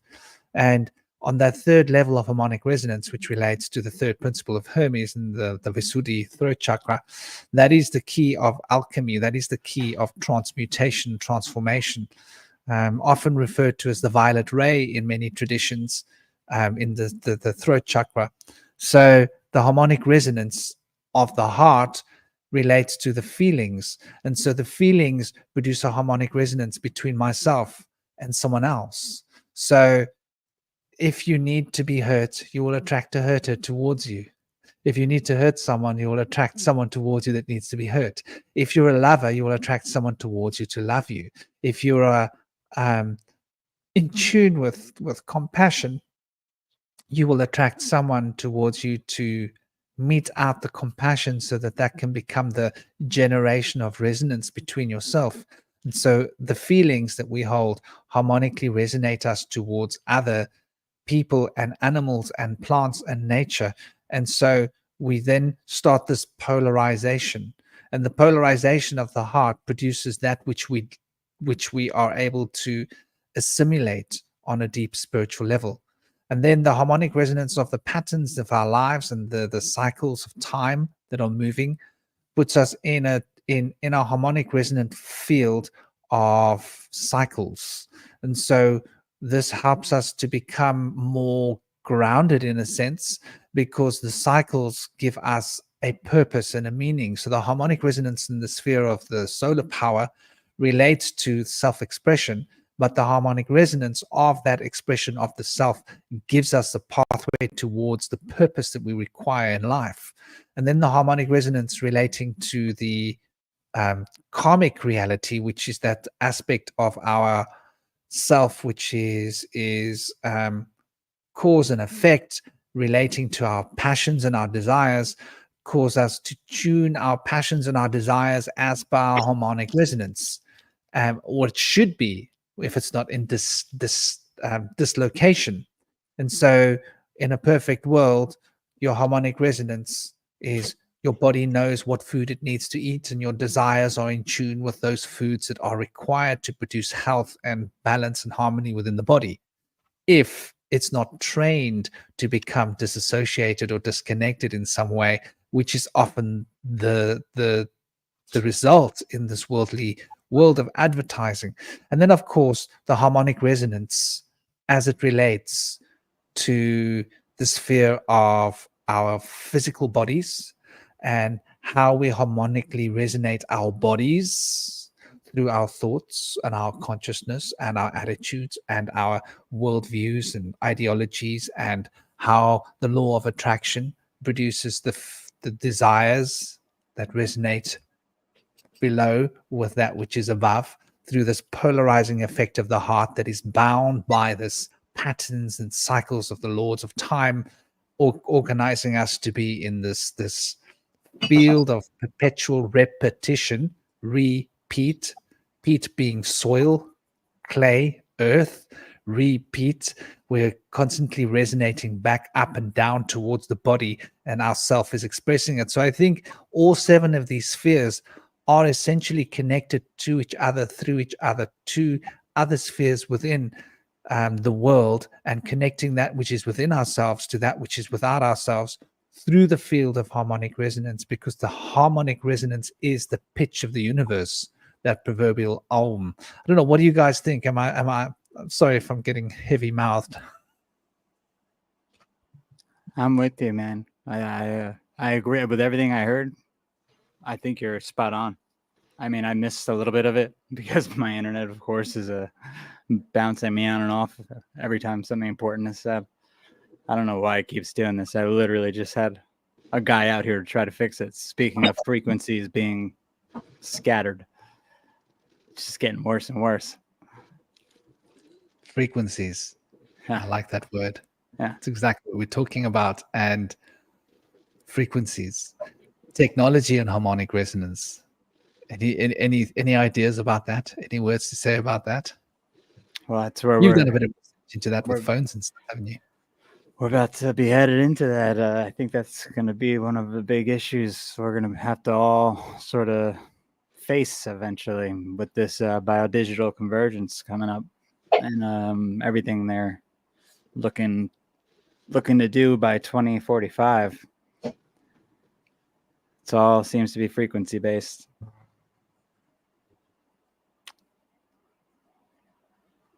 I find that gets an excitement in my solar plexus, which isn't pleasant. Yeah, no. Think about my little boy. I'm like, gosh, what are you inheriting here exactly? Yeah, it's definitely not money. it's hard to. A lot of it is depressing to talk about, because it's some of the stuff. I mean, it's hard to know honestly everything that they've done and that's already in place. You hear so many things, you're not sure what really to believe, but it does seem like, I mean, they already have done so much to negatively affect our natural state, and reversing that at this point, I'm not even sure if it's totally possible to reverse it totally. Here's my take on it. Because we are harmonic resonators, we can put a little bubble of harmonic resonance around us. And so harmonic resonance is the beauty of the story is that we have to be in phase with that frequency. Sort of like if there's a C sharp playing in the room, the guitar has to have that C sharp string to resonate with that. Mm-hmm. If you take off the C sharp potential string that can get that resonance easily, you know, if you tune one of your strings to C sharp and you play C sharp, that string's going to vibrate. So by choosing our frequency of consciousness and choosing what we harmonically resonate with through the correct worldview, the correct ideology, which is in alignment with the attitude. And so that attitude that aligns the worldview and the ideology into a state of harmonic resonance, whereby we can shield ourselves through our consciousness so that it doesn't affect us as much. I think that there's this potential, but I think it involves having to increase our electrical potential in our bodies. Absolutely. I know, I totally agree. I think that from everything I've seen regarding this, it's exactly what you're saying. If there's a way to tune your biofield or your aura in a way, which is basically exactly what you're saying, you get in a there's a term for it. It's like I'm not going to remember it, but basically you're getting yourself in a certain mind state to where you can control your what is it, the not the autonomous nervous system, the one that we're not usually, the involuntary nervous system that we're not always aware that we're using, and sort of keep your body in a state that's more, I guess, on par or in harmony with the frequencies around you. Yeah, most definitely. And I think that that electrical potential is actually increased by raw foods. The more raw foods, like look at how healthy Indy looks. Indy, how much raw food do you eat, dude? Mostly raw foods. I love them. Straight from the garden if I can get them. And if I'm not prying, how old are you? 42. He's looking pretty damn good for 42. Absolutely. Absolutely. Yeah, been getting younger with age. I think raw foods is like a big part of it. We've been trained away from raw foods. Yeah. Yeah. We've been trained. I also, with whatever the hell they spray on all the food that we eat doesn't help either, obviously. So That's we're right. dealing with that.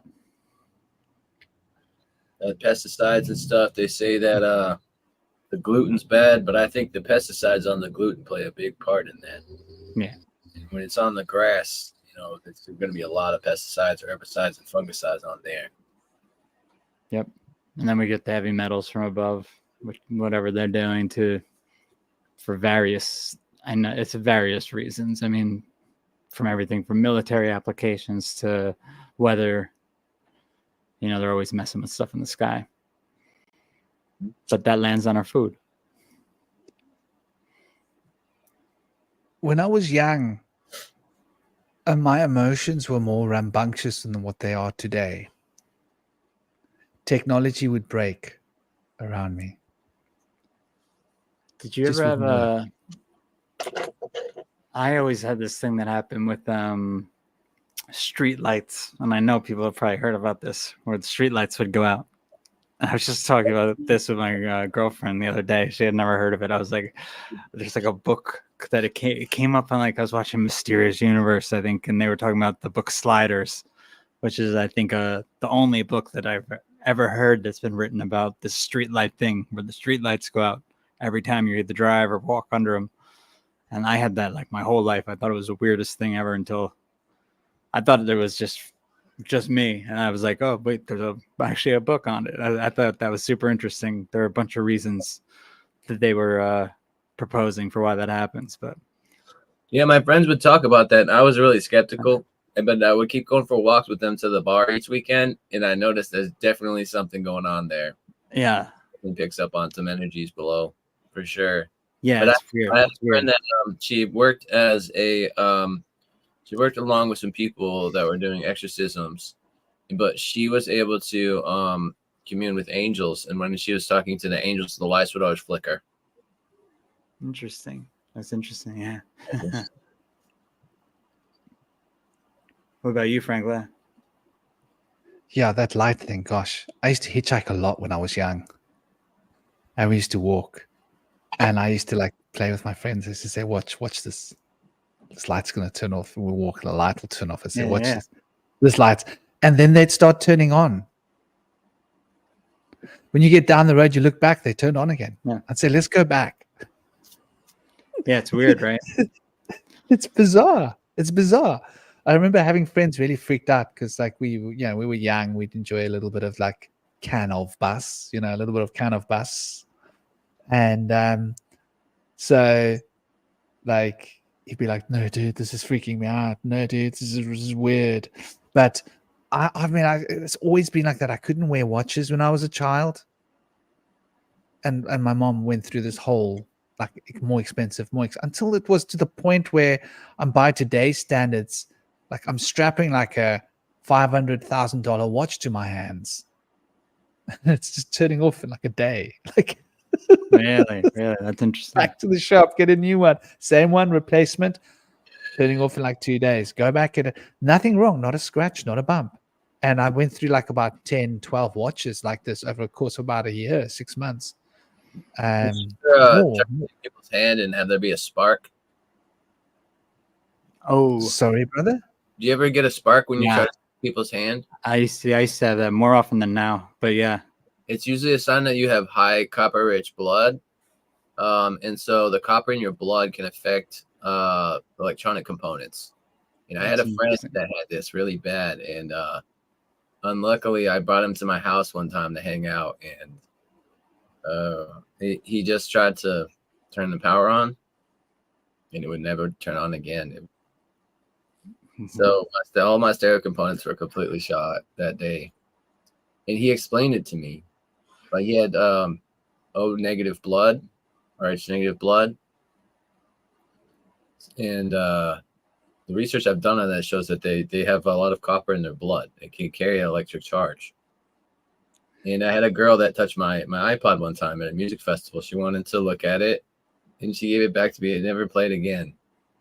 So I've been around people that they're very consciously ascended, and they will destroy your electronic components. So be careful. I think there might be a thing to that. I feel like they give us clothing that kind of vibrates at the vibrations of like dead animals and things a lot of times but we can wear other things like linen that operates like at really high vibrations. But the electronic components, I wouldn't be surprised if they try to use electronic components that become malfunctional to people that become higher capacity in their consciousness. I think there's definitely something to that Yeah. because, for example, you can track your harmonic resonance. So copper, I'm always explaining to people that one of the big things that I eat is a lot of mycelium. Brown mushrooms, especially. Brown mushrooms have got the highest copper content. So in my house, an average week is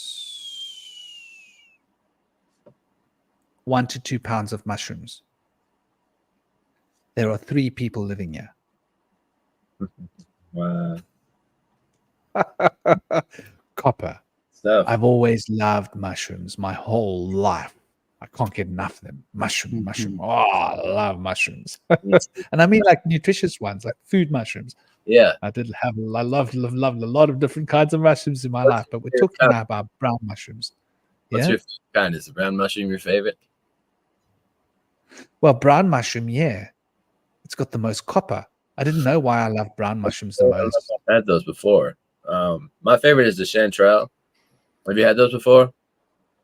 Yeah, those are lovely too. I mean, I all mushrooms have got it. I like all mushrooms. For the taste. The brown mushrooms have got like a kind of a texture. And they're big. Love them. And I always buy portobello. Also very high copper content. I like the mushrooms that you can see the copper in them. Yeah. A little gold to it. Shine. Hey, do you ever try lion's mane? I cooked lion's mane last week. It was so amazing. I have lion's mane that I supplement with usually. Yeah, I usually use it for supplements, but there was some. We went to the food pantry for my girlfriend's family, and they had a lion's mane in there. And she was like, "What is this?" Mm-hmm. Oh my god, I've never seen one in a store. This is incredible. Yeah. I picked it up, and it was incredible. It was so good. I put some liquid aminos in there. It was great. You make me want to make like oh gosh, lion's mane. Imagine a lion's mane tagliatelle with coconut cream and courgettes and not too much garlic, but like some olives. Oh, just makes me fall off my chair at the thought of it. I gotta keep myself in check because now I'm gonna have to go and find it. I don't see lion's mane here in the shops. Yeah, it's hard to We find. could get it as supplements, but you're right. Yeah, It's like potent. it's beautiful though. Um, Find it had that place in nature. want to try to go to a place with a healthy watershed, so that's not having a place where there's, you know, toxic waste or something coming in from other areas around. I don't know whether South Africa's a big place for that. I think America, you guys have got that thing going on there. Yeah, We've got other things going on. yeah. Thing. You guys are in a So temperate that, area, though, right? It's temperate down in South Africa, or is it tropical? you know what? There's a mushroom guy that my girlfriend has just connected me with, Cool. and I want to learn to grow mushrooms. How is his lion's mane to grow? Bro, once you can get them Because started, that's going to be the one I want to learn. yeah. Lion's mane. Like, what else is there to grow? Thinking about it, what else is there to grow? I've got grow rooms. I've got 2 big grow rooms here. That'd be awesome. Yeah, grow Yeah. mushrooms. Why not? Yeah, because I'm not growing the good stuff that he's enjoying there. It does take a lot of So I may as well grow a plants. mushroom. It's gonna have some Yeah, space. man. You're inspiring me. Um, I can't believe I didn't think of that before. I need to get back to him and say how easy is lion's mane to grow. Because then I will be cooking lion's mane like all the time. It's very effective. I use it for a supplement for it's good for the brain, a nootropic supplement. It remyelinates the sheets of the axons.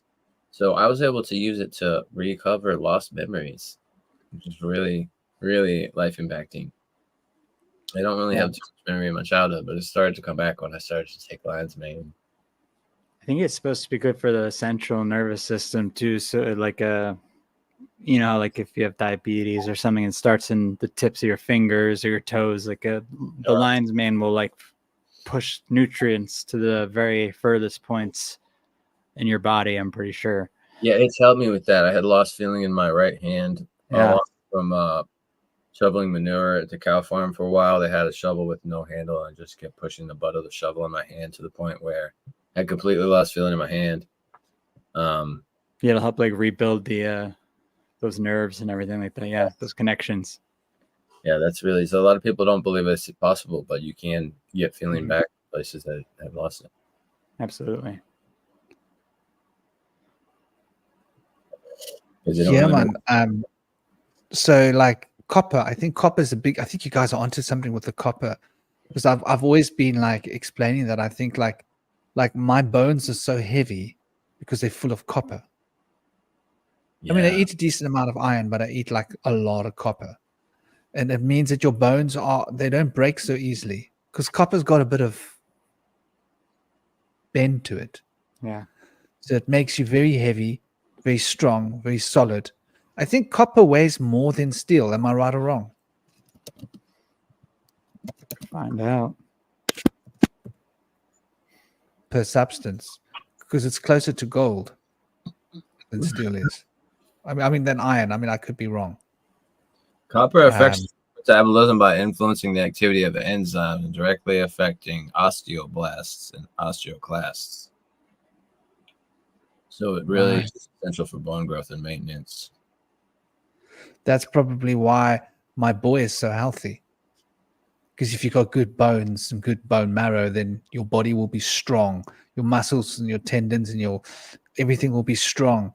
Because I've always been extremely strong, and I think it's physical strength, eating copper. I think you need iron to increase your physical strength for your blood work, to move the energy, the hemoglobin and the blood energy. But for the frame to be able to take like the brute force, I think copper is a big thing. So guys out there, get on it. Eat your copper. Look for copper. Calcium, you want to get calcium from plants. Broccoli and cruciferous vegetables are a good source, although they do have phytoestrogens, but they're a great source of calcium. But dairy is found to not have bioavailable calcium. And so the calcium in dairy will actually pull other calcium out of your bones and leads to higher incidence of fractures and leads to osteoporosis. So people that live in areas where they don't have dairy and don't drink milk will have very much lower incidence of bone fractures and osteoporosis. Also, carbonated beverages can also lead to osteoporosis and weaken bones. Yeah, I think I've heard that as well. That basically we overdose with calcium, and it stops the uptake of other minerals. Yeah. Like if you've got too much calcium in your diet, it will stop you from uptaking the right amount of iron, the right amount of copper, the right amount of all these other things, and your bones will become calcified rather than mineralized. Yeah, I had hemochromatosis with an overdose of iron in my system. It's hard for the body to purge it out of there, but so I had to take a lot of calcium, which will kind of cancel out the iron. So taking too much calcium can lead you to not be able to get enough iron. And if you have a low iron in your system, which a lot of people do, especially if you're vegetarian, taking too much calcium can be bad for your iron levels. Yeah, so it's like a balance basically you have to find, right? Because I think if you have a low calcium, now they're saying that that's kind of like what can lead to Alzheimer's in the end. That's why the statins that they were giving people for their blood pressure and their heart what caused so many problems, because it was like, and they're like having them have low calcium diets and stuff like that, and then that was affecting actually their brain. Yeah, Alzheimer's is also being called diabetes type 3. It's strongly affected by sugars, causing the amyloid plaques. Seems like sugar's causing everything almost nowadays. Yeah. You know, fruit sugars are a lot different. They have a lot of phenols in there that work great to protect you, and the polyphenols kind of balance out the damages of the sugars. Yeah. But when you take those sugars out of the plants, that high fructose corn syrup type of nonsense that they put in everything. Yeah, someone was saying that it's okay to eat corn if it's raw. I think if you can get the right corn, I think most of the corn grown is grown for animals, for feed. So it's GMO. I think what percentage of the world's corn is GMO? I think most of it. Yeah, most of it. Use it for so ethanol. If you're getting the really good corn, like the purple corn from South America, or those corns that aren't, indigenous corns, like the old-fashioned kind of corn that we used to eat, Red corn, purple before corn. we got clever with our farming, then you're probably going to be getting a good nutritious hit. Like those purple corns must have manganese in them. The manganese. I think manganese works with sulfur for your. What is manganese for? Is it good for your genetics? I think it's also very good for your hormones. Yeah, I Let's get a look. lot of manganese here in the spring water in the mountains. It's in the springs here. You can get manganese poisoning, but it's really not that bad. Forms connective tissue, bones, blood clotting factors, sex hormones. Yeah, it's got that. That's just look at that, eh? Blood and nerve function, wound healing, thyroid health, fat, carbohydrate metabolism, calcium absorption, blood sugar regulation. Wow. Manganese, people. And it's something that you really don't hear about, right? Good stuff. And if you get too much, it can cause hallucinations and tremors. Now, I'm guessing blueberries have got manganese.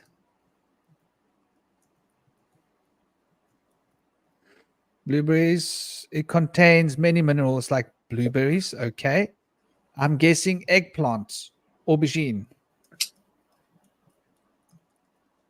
I'm guessing does it have 1.1 milligram of manganese per 100 grams? I'd say that's quite a lot. Yeah. So eggplant, aubergine, blueberries, purple corn, I'm pretty sure. Let's see, purple corn. Must be. Because what's going to make that color? Manganese. What minerals in purple? Okay, so they're not actually telling us how much manganese is in corn. So it's been dropped down to 0.485 per milligram. I'm wondering what corn they're using this. And what is that?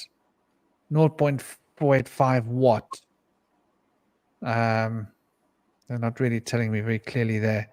But I have a strong sense that the manganese in purple corn is probably great. I think you can pretty much eyeball foods. You're looking for that color, look for foods that have that color. You know, Yes. for example, the purple Pomegranate. sweet potatoes, yams. Pomegranates too. I think I have manganese. Yeah. No, you also have manganese in leafy vegetables and avocados, so it can come in green forms too.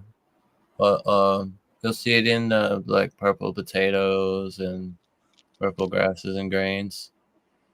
But it's also in legumes, shellfish, and nuts.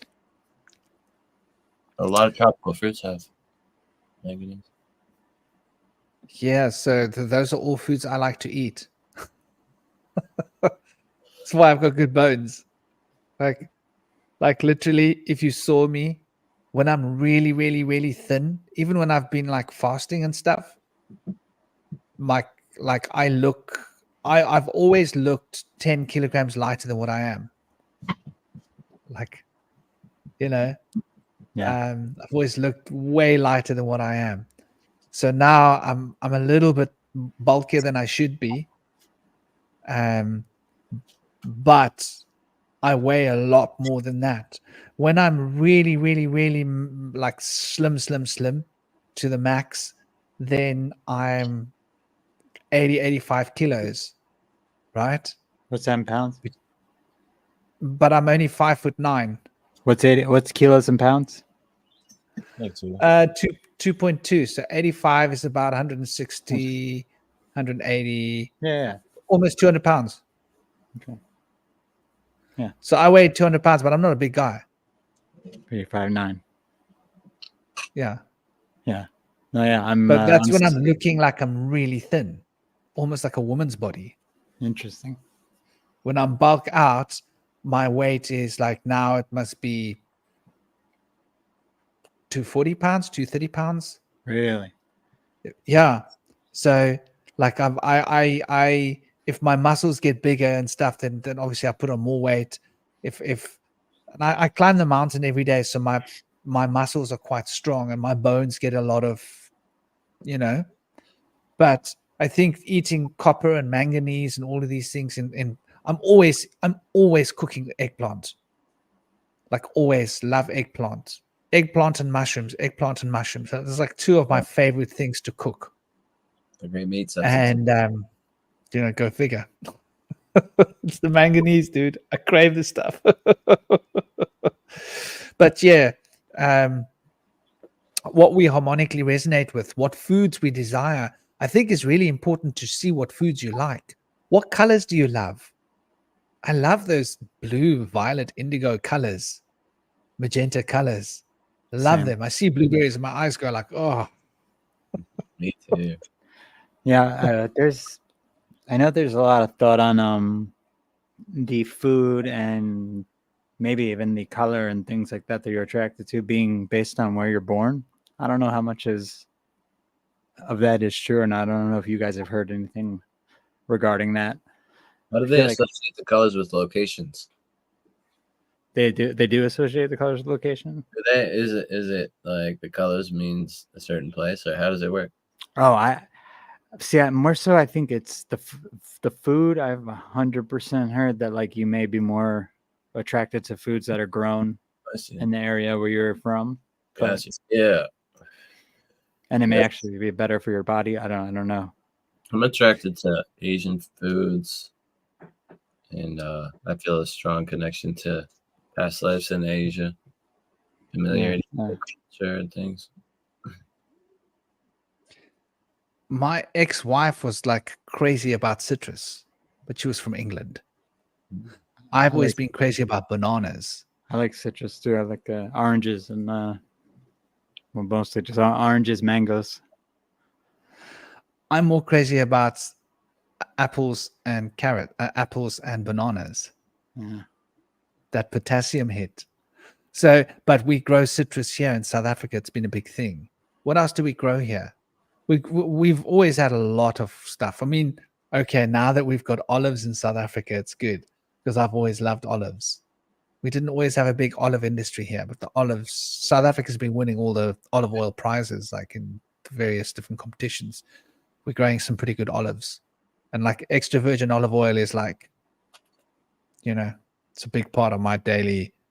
Literally, like, we'll cane a liter a month plus. Yeah. We could go through 2 liters in a month. Depends on how much trina, or hummus I make. When I make hummus, I'll use like a half a cup of extra virgin olive oil. Yeah, you were telling me about that last show. I remember last time I was on. Yeah.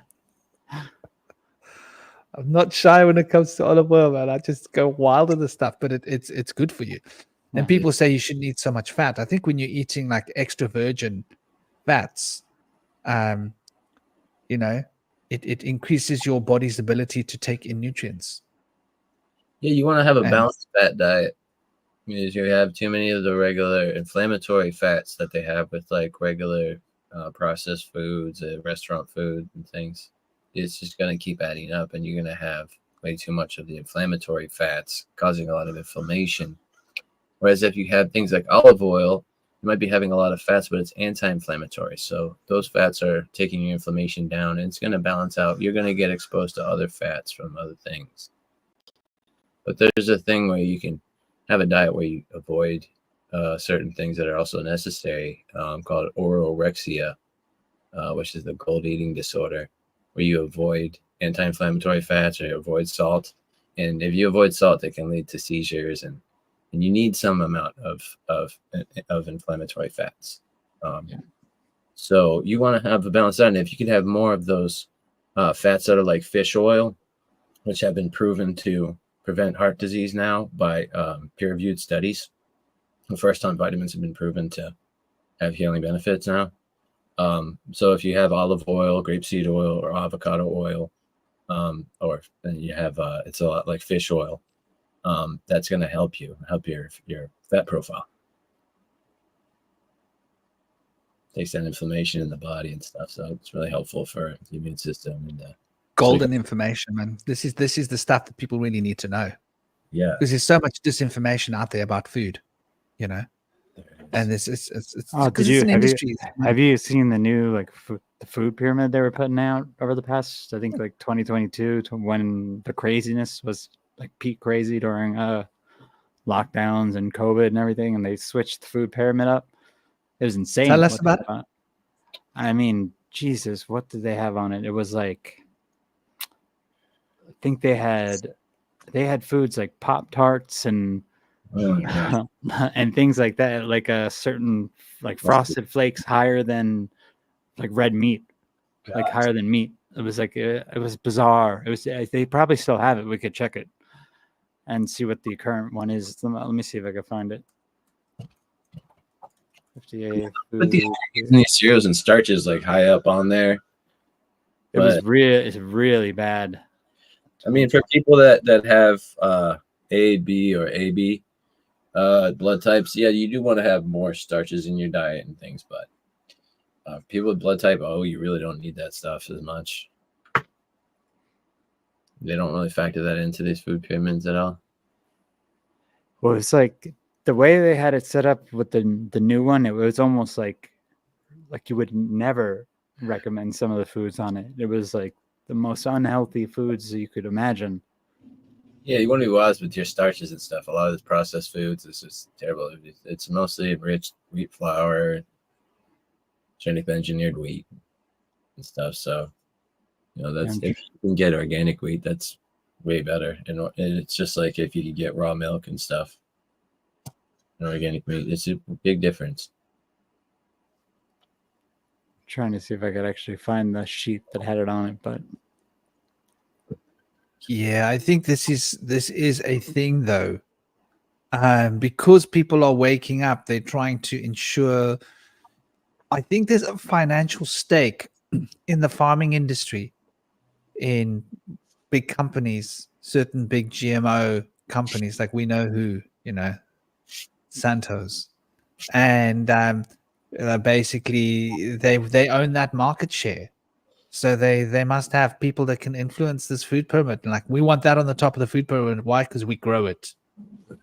It's cheap to grow. It's cheap to produce. It's expensive to sell. We want people eating this. It's more profit. And all the good stuff that you need to eat is stuff that's not cheap to produce, And like then wheat and corn. these heavy preservatives and food colorings and stuff in there. And they say now that these food colorings, even a small amount, causes neurological damage and injuries. And they say that it leads to learning problems for kids and stuff. And if they have to market it in other countries, they have to put a label with it for the food colorings. Warning, causes learning disabilities and things like that. So they don't really put them in other international foods outside of America, North America. Here's an interesting point. Like a big part of my nutritional injection is a good bit of urine. Get a bit of urine in there. Makes your eyes nice and white, makes your skin nice and soft. Makes everything work better, the whole system. So I'm a big proponent of urine therapy. And once you're in, you're in. So when you're in urine. And to get your urine in is to be in, like, taking in a lot of nutrients. There's a homeopathic element to it. Obviously, the first urine in the morning. But I was talking to someone a while ago, and they Googled it, and they said, no, it can cause vomiting, it can cause this, it can cause that, and this and this. I was like, what world are we living in? I've been drinking this stuff for like decades, man. It's only ever done me good. There's a movie. I don't get sick. All that stuff with the arm prick adventure, everybody was like getting sick. It missed me by. Like, what was that? Everybody's sick. I don't know. Like, it's not affecting me. Got like a little bit of like a weird feeling in my body. Like, oh, there's something in my body trying to disturb me. But I never actually got ill. Could just feel this thing in my body. What is this stuff in my body? My body was like, no. Get out the hammers and the chisels and get the stuff out. Clack, clack, clack, clack, clack, clack. Boot. There it goes. Gone. But urine... for example, what urine does. Okay, so what's the story behind urine therapy psychologically? When you drink it, it's an education tool. So you drink it and your body's telling you what you've eaten. And the taste says, okay, what did I eat that makes taste? So then you learn to eat stuff that makes taste. And in the process of learning to eat stuff that makes taste, you're learning what your body wants to eat. So it's like it trains your brain to train your instincts and your desires and your body to crave the good foods. So I realized this like decades ago. I was like, big part of nutrition is knowing what to eat. But it's quite easy. And like, for example, I've got ghee. That's the bad fat I've got in the home. The only bad fat I've got here is ghee and those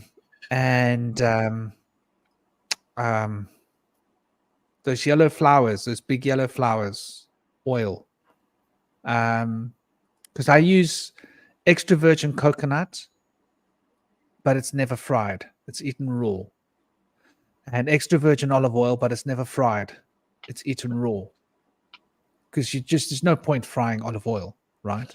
You destroy it. It's good to eat it raw. Yeah. But if stir frying or something, I use sunflower oil.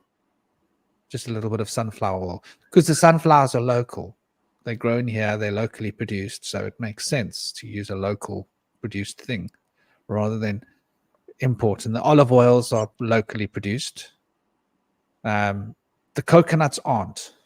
So the coconuts have got to be imported. So there's also that conscientiousness about like where your food comes from. How much of your food is local? You want more of your food to be local from your local. A lot of the food that I eat comes from the local farms, pretty much most of it. So yeah, like around Cape Town where we live. And even a lot of the things come from like just down the road even.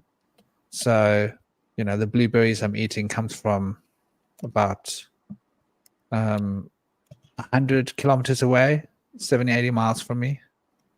So like that's a footprint, right? like responsible use of resources. But yeah, I think that the urine therapy trains our brains, so they don't want us using urine therapy. They've got so much out there telling you how dangerous it is and that there's no scientific evidence that urine therapy works. Oh, by the way, your forefathers did it. Oh, they did. Yeah, it was folklore medicine. Oh, what was it used for? Pull out like you need a big book to figure out what our ancestors were using urine for. Oh, it was just folklore. Just like all that herbal remedies, folklore stuff. Urine, herbal remedies, it's homeopathy. It's not allopathic real medicine.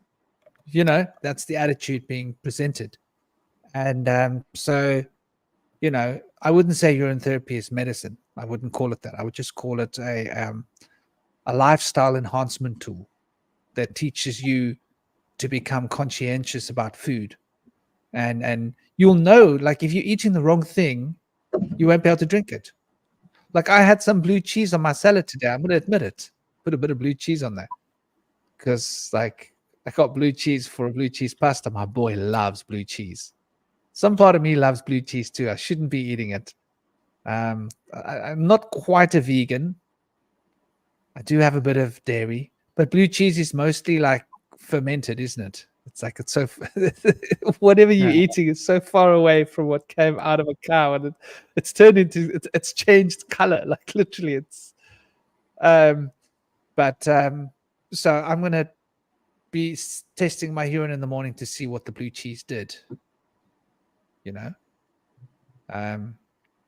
see how my body wants it. But that salad was so good that it's probably deoxidized any toxins in my body, because it's all a balance of alchemy, isn't it? So I think like we learn the balance of our bodies, and when I'm eating properly, my urine tastes like chocolate. It's like it's sweet, it's yummy. I'm like, ooh, is that all? Come on, man. Is that all? Come on, I needed a double of that. That sounds weird, doesn't it? Anyway, that's my take on urine therapy. Yeah, I wanted to mention that sunflowers and sunflower oil are rich in tryptophan, which is amino acid that's a precursor for serotonin and melatonin. So it's good for mood. People can use that right now. Yeah. Yeah. That's a really good oil alternative. Chickpeas. Love chickpeas. Chickpeas. Yeah, they're good.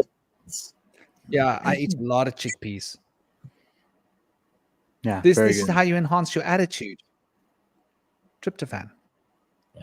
Chickpeas, the right oil. But I don't eat a lot of that because that's used for frying. It's not very tasty oil to eat, right? Sunflower oil. Like you wouldn't put it on your salad.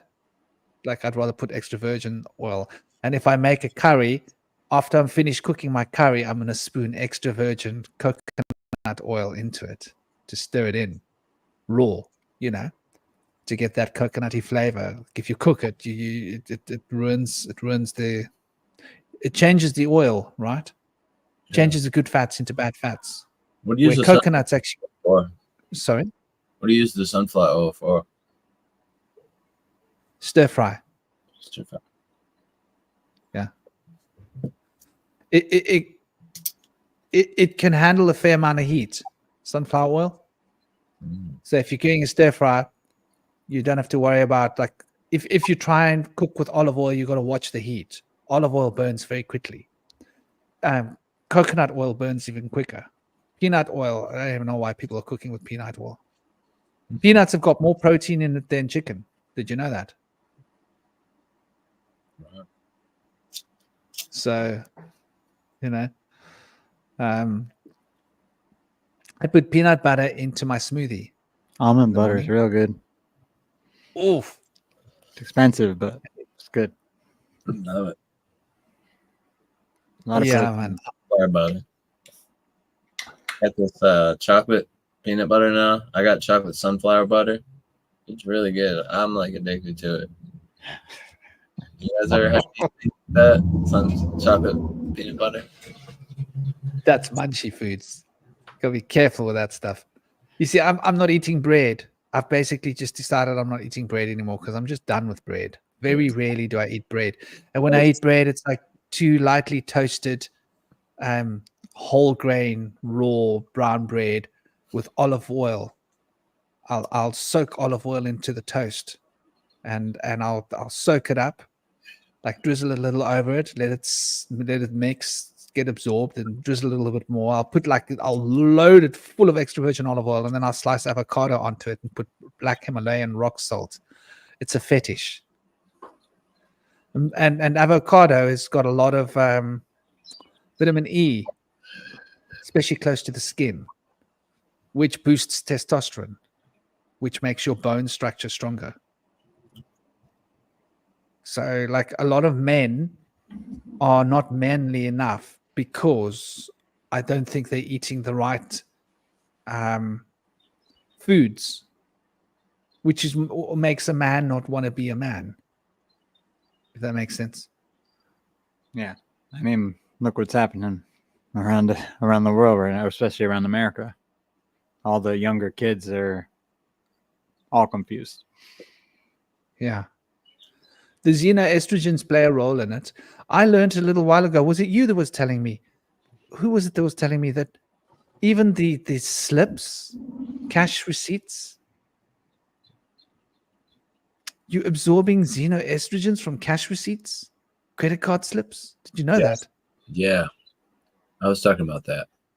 You were telling me that. Yeah, there's been studies where they find there's phytoestrogens in the bloodstream right after exposure to a cash receipt if you just touch it with your fingers and then put it in your pocket. What about money? Levels. I don't know about money, but money carries a lot of toxicants on it and diseases as well. Do you think I'm so scared of credit card receipts now. Like, no, I don't want one. Do you think that's legit though? The study was legit? Yeah. Yeah. Yeah. See, because I could see them doing something like that and saying cash does it just to get rid of cash, like they always do, like they did during COVID when they were like, cash is the reason everyone's getting you get sick from the cash. So no more cash. It's prevalent in a lot of plastics, so they put a plastic spray on the paper so the paper slips and doesn't stick. So it's not necessarily meant to be a phytoestrogen exposure thing. But the plastic bottles have a lot of phytoestrogen, but bisphenol A, especially when it's been frozen or exposed to the sunlight. Yeah. UV exposure. So that stuff, it's might be for the convenience of the plastic that it happens to be prevalent and you get exposed to it, or maybe it was engineered for us to get exposed to. We don't really know, but yeah, if you know, the more you know, and if it's a problem for you, you can see if it makes a difference. Do a elimination diet where you stop using plastic drinking bottles or something, or stop touching receipt papers for a little while. It's a difference. And it very well may. Yeah.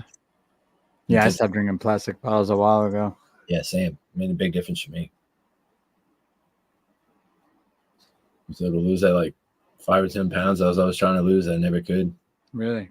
See, I didn't get nothing really changed with me, but I just, I'd heard so many things about, especially with the water bottles and the way heat affects them, and sometimes I would leave mine in the car and then pick something up, and I was like, I gotta stop doing that with all the plastics and shit. Yeah, so I stopped, but didn't really change much for me, and which is fine.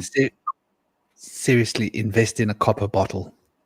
Yeah, you're getting trace element copper dissolving in your water. Oh, that's a good idea. That's a good idea. What's your blood type, Franklin? I don't know. You don't know? I don't want to know. I don't know. I don't go to doctors. I don't get sick. So I've got 2 different types of copper bottles here, and I've got a copper jug. Oh no, where's my copper jug? Can you see on the shelf behind me? There's my refill of water in the copper jug to go into the copper bottles. These go up on the mountain with us every day. It's like 900 mils in each, so it's about just a bit less than 2 liters of water. and it should get me through a round table.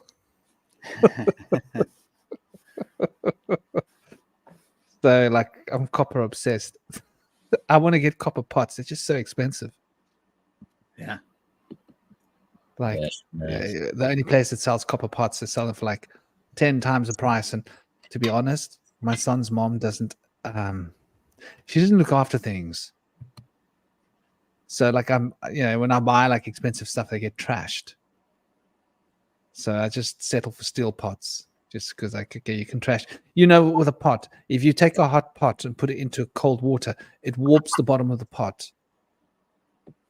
Mhm. Like, most people don't do that, right?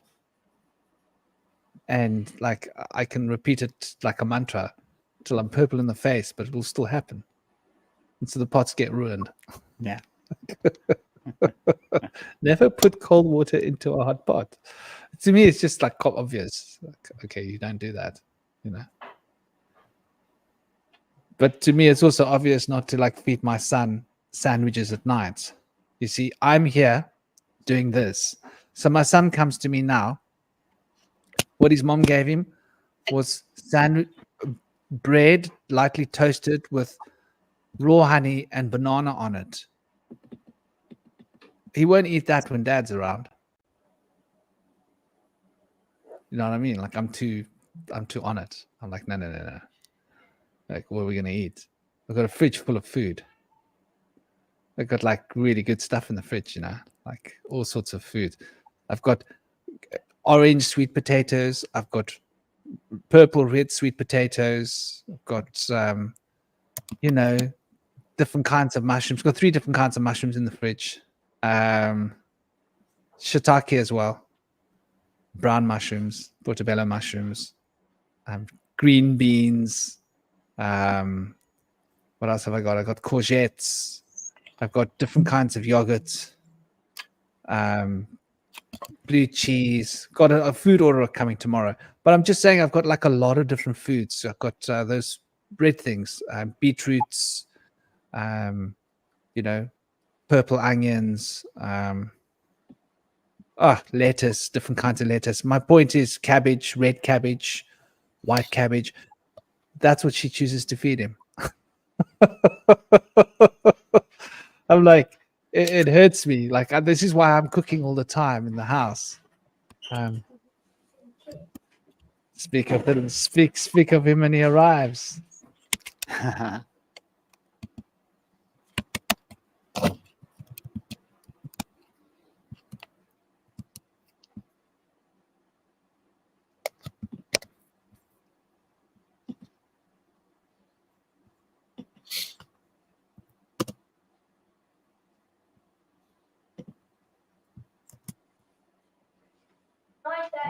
Good night, my boy. Straight to bed. Good night, my boy. Close. I love you more than anything in the world. Good night. What time is it out there by you? Sorry? What time is it out there by you? I didn't hear what you said. Oh, what time is it by you right now? Oh my gosh.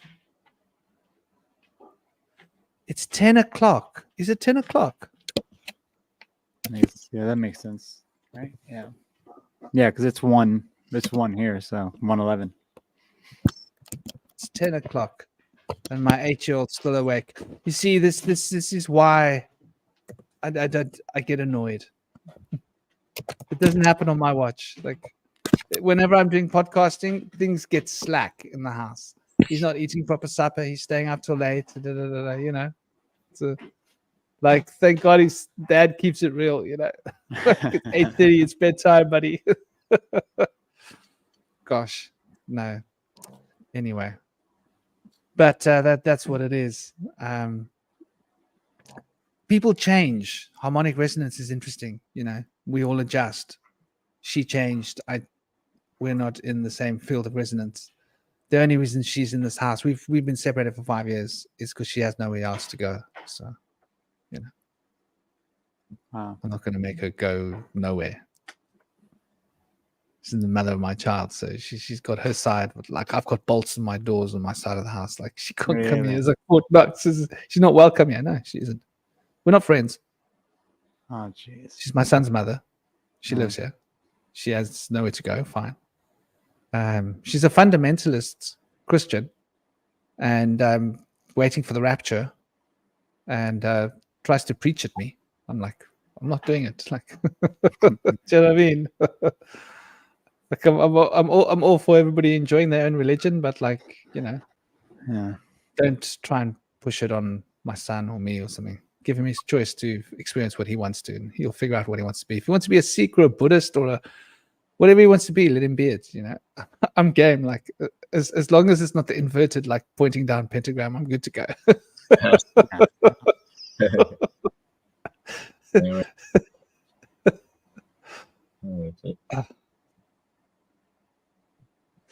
So yeah, man. I think we've done the harmonic resonance thing. So feelings.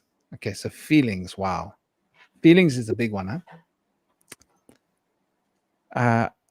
How do we live in this world where most of us are detached from our feelings? So most of us, very many of us, are not in tune with our feelings. We're not really allowed to feel because the expression of feelings is prohibited. It's not cool. It's not popular, and we tend to be in this dynamic where we don't understand that our feelings are rather fundamental to our health, and so a lot of people repress their feelings. Men aren't supposed to cry. Men aren't supposed to have feelings. Indigo, please go that side. Not here, please. It's a huge other side. Other side. She'll come and do that right next to me. And I hope that doesn't mean she's got fleas. I hope that's mosquitoes making her scratch. We do have mosquitoes here at the moment because we've got 2 ponds right here by the house. So, you know, Yeah. 3 ponds on the property that are still got water in them. They dry out a bit more during the dry season, but at least 2 of them do. But yeah, so I think like we've been sort of indoctrinated into our thoughts are important and our feelings aren't. What are your takes on that? Emotions, feelings, society, I feel perspective. like it's almost like we've been pushed to extremes with it, to where we have part of the population thinking the way you just mentioned, and then we have another part of the population where they think it's okay to basically have a emotional outburst in any violent or insane way that they want to, because they have no they've never reflected on anything internally, and they don't really know themselves, and they get very entitled. And it almost like you could almost see it across political lines, even like it almost even splits in that way, to where you have like the stereotypical far left kind of very emotional, overly emotional, far right, very withdrawn. It's very like it's a feminine thing to cry, don't show your emotions. So you have that split.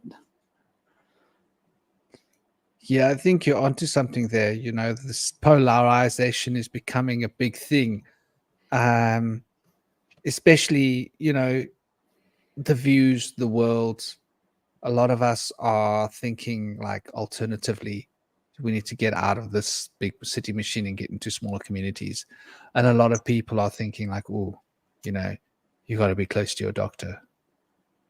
You never know when the big arm prick adventure is going to come back again, and they'll be like, you know, let's have some look downs. Look downs.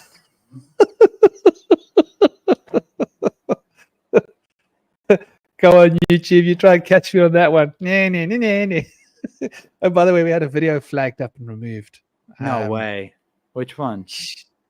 The dark arts. It's an older one, but it's like there's nothing wrong in the video. The timestamp, they lied. YouTube lied, basically. But Usually, Yeah, when so it you're is. far enough into a conversation, too, they like don't, or at least I thought this is what I've heard from some people. Like if you get, as I guess, 15, 20 minutes in, they stop checking or they don't check as hard or as thoroughly. Yeah, exactly. So they flagged up like 3 minutes in, and they gave a timestamp on the reason. And when you look at the timestamp, it's like Nothing's there.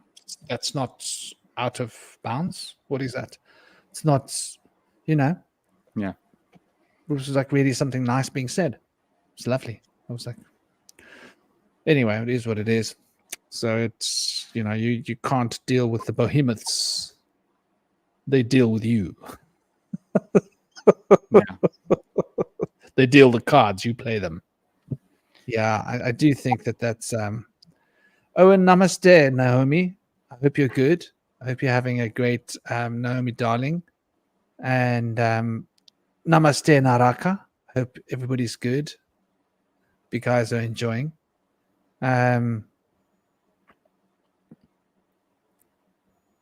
Oh, you were saying good night to Joshua. Yeah, Joshua Eli. I can't believe he's only just gotten into bed now. Oof. I'm gonna have words with his mother tomorrow. They're not going to be pretty words. She doesn't like it when I talk to her because it's moaning. I complain at her like, "What were you doing? What was Joshua doing up last night? Come on." Then I send her an email because I don't like to engage with her verbally. I sent her email complaints. She doesn't know how to deal with them. Anyway, it is what it is. Yeah. But I do think that you know, the story of feelings is a big thing, because as a man, I dig crying. Like I can rock the cry thing. Like I can rock it. I'm a very what's the word? Sentimental guy.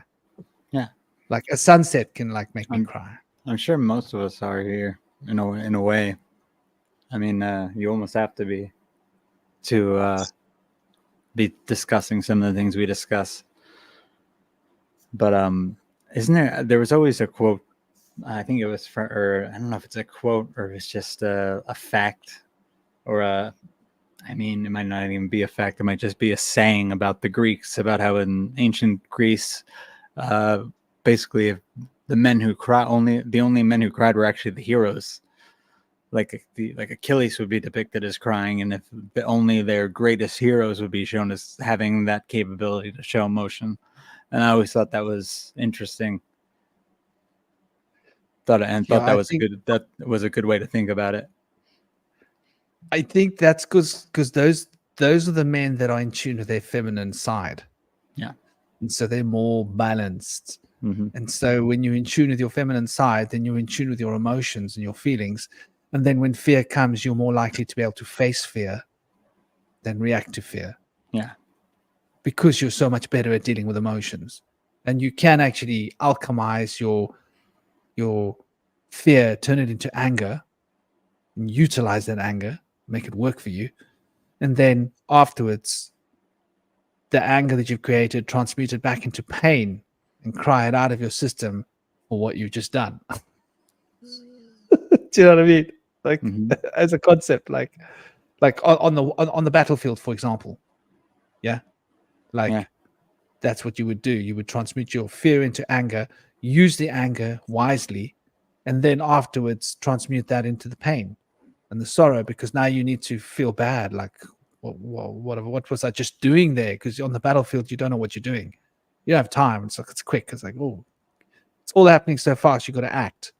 So I think there's a big part of that, you know, to recognize.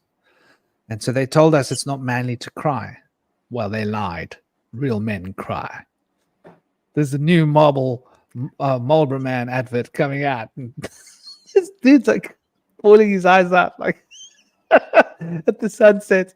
Oh my gosh, that would be pretty good, wouldn't it? Oh yeah. Did you guys get did you watch the Marlboro Man adverts? Do you remember those? Yeah, it's so tough, motionless, gruff. Yeah, like we've real got- men smoke I cigarettes. feel like though the younger generations, they've gotten exposed to emotions at this point with all the movies and everything like that. Kind of switched up. It may even be too much in some cases. Yeah. I agree. You know, there's a lot of Like mix. it's almost like an age thing. You could see it kind of like you're saying, you get the Marlboro Man type of Western type of Clint Eastwood, no emotion hero that shifts then into this like Marvel superhero. Every one of them probably cries at one point from Thor to Captain America.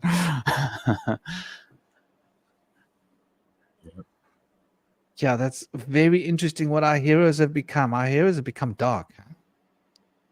They do some pretty bad stuff. Oh In yeah, the old days, heroes were generally like the good guys. that's another thing. We got the anti-hero. That's like the rise of the anti-hero. So it's the biggest, seems to be the biggest thing. Yeah. Like there seems to be this trend towards making us love heroes that do more than they need to do to be a hero. Yeah. Like this idea that heroism has got to do with cruelty Yeah, that instead of restraint. in comics, I think the anti-heroes are like Deadpool, the Punisher. Like basically, like they don't have like they cross the line. Like they'll murder, they'll do things that the usual heroes wouldn't do. Like I know, like Superman, how he doesn't kill. He like has like a very strict code of like non, like Can he we doesn't. use other words than the M and the K word? Like he doesn't Yeah. invite people to put their flesh puppets by the side of the road. You need me to just for the algorithm. You're saying, Yes. yeah. So like yeah, Superman doesn't bury anyone 6 feet under, but the Punisher will go and do that like it's nothing.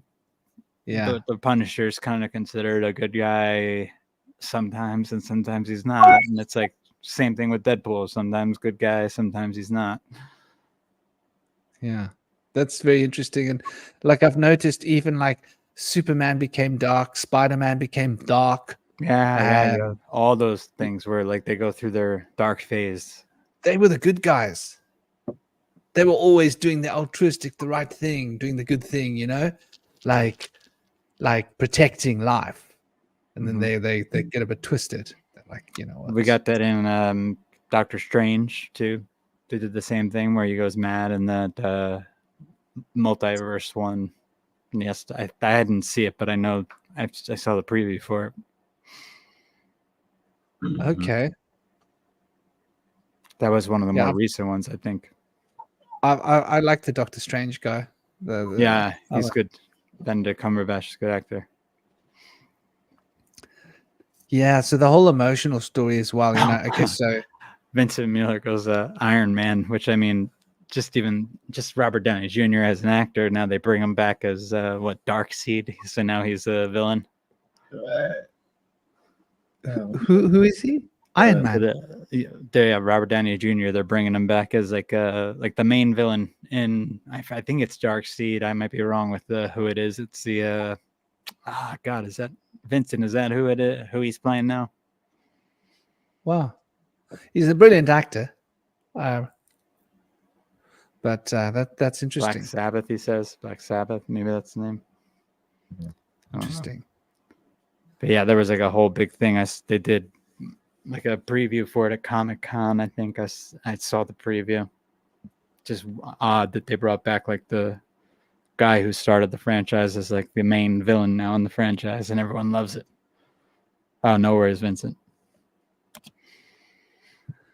Yeah, I always thought he'd play a good villain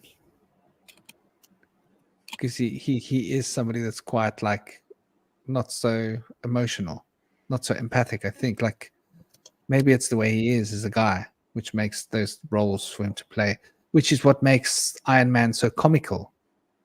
It's just logic. He's like an AI. I was gonna say it's like a technocrat. Like he's like someone who run. Yeah. Yeah. I mean, they model the AI according to themselves, no? They're Yeah, bringing exactly. back Dr. Doom. Dr. Doom. There you go. That's who he's playing. Dr. Doom. Wow. All right, so he wears Scary the idea. helmet.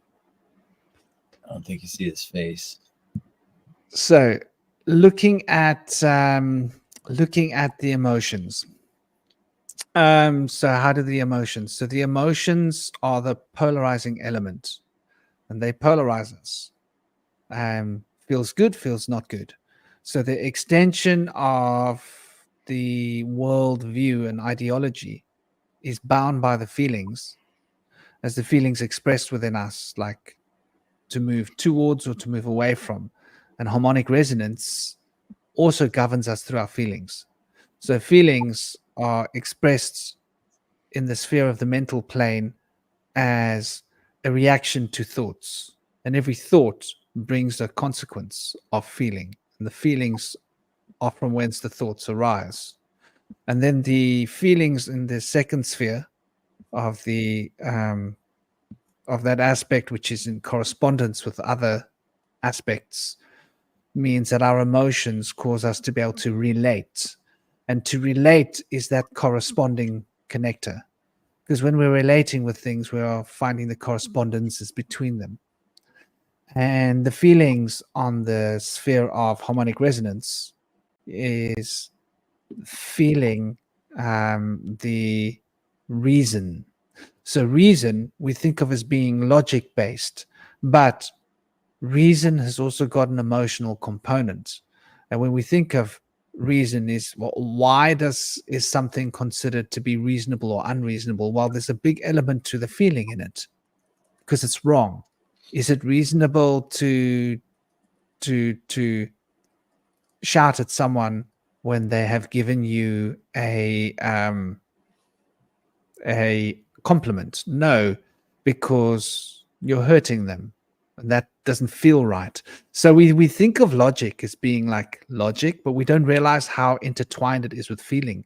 And so the harmonic resonance moves through that polarizing ability to move from this towards that, or this from that towards this. So it's like a polarization towards negative or positive. And we move closer to that which we're in resonance with, and further from that we're not in resonance with. So reason and emotion are sort of connected in that sphere. On the emotional sphere, for emotion, the sphere of polarity, I think emotion is the actualization of polarity, because emotion is the key to reconstituting the poles. So when we are able to dig into our emotions and find that compassion, people think compassion is an emotion. I don't believe it is. I think compassion is the resolution of all emotions and all feelings.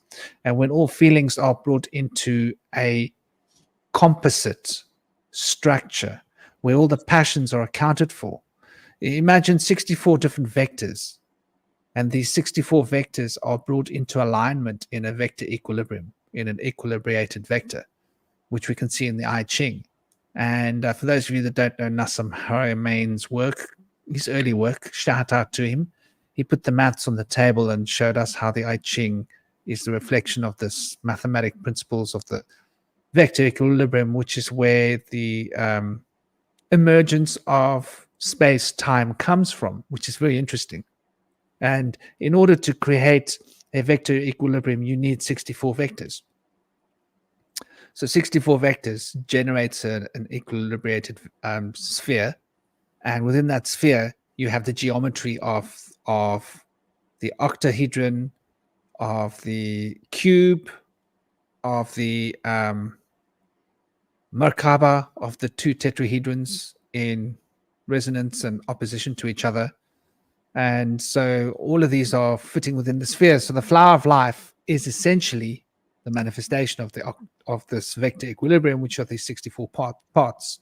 As we realized last week, that it relates to the 64 angels that are governed over by the 7 archangels and the prime moving archon, which sits in the center in the midst of these 7 archangelic beings that governs in the sphere of 72 quinins, which is the wheel of the astrological set of principles. So we can see that this emotional state is essentially that which can bring compassion, and compassion is when we are able to accept all emotions and put them into a state where we are not being moved by our feelings. And in a state of compassion, we are managing our feelings in such a positively healthy way without repressing them or denying them, but giving them all a place to exist within a non-judgmental zone. I think that's the definition of compassion. And then these feelings, which is the polarizations, are also expressed in the patterns. And so the patterns that we have will move us towards rhythms and patterns of health, or rhythms and patterns that are counter healthy. And so these polarities will always be expressed in our patterns around us. You get unhealthy patterns and healthy patterns, and our life is a combination of healthy and unhealthy patterns that fit together to form a sort of harmonic resonance.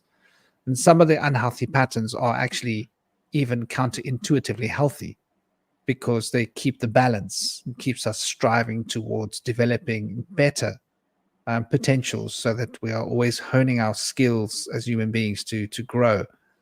Well, it seems that way to me. And so these patterns are an expression of this emotional field.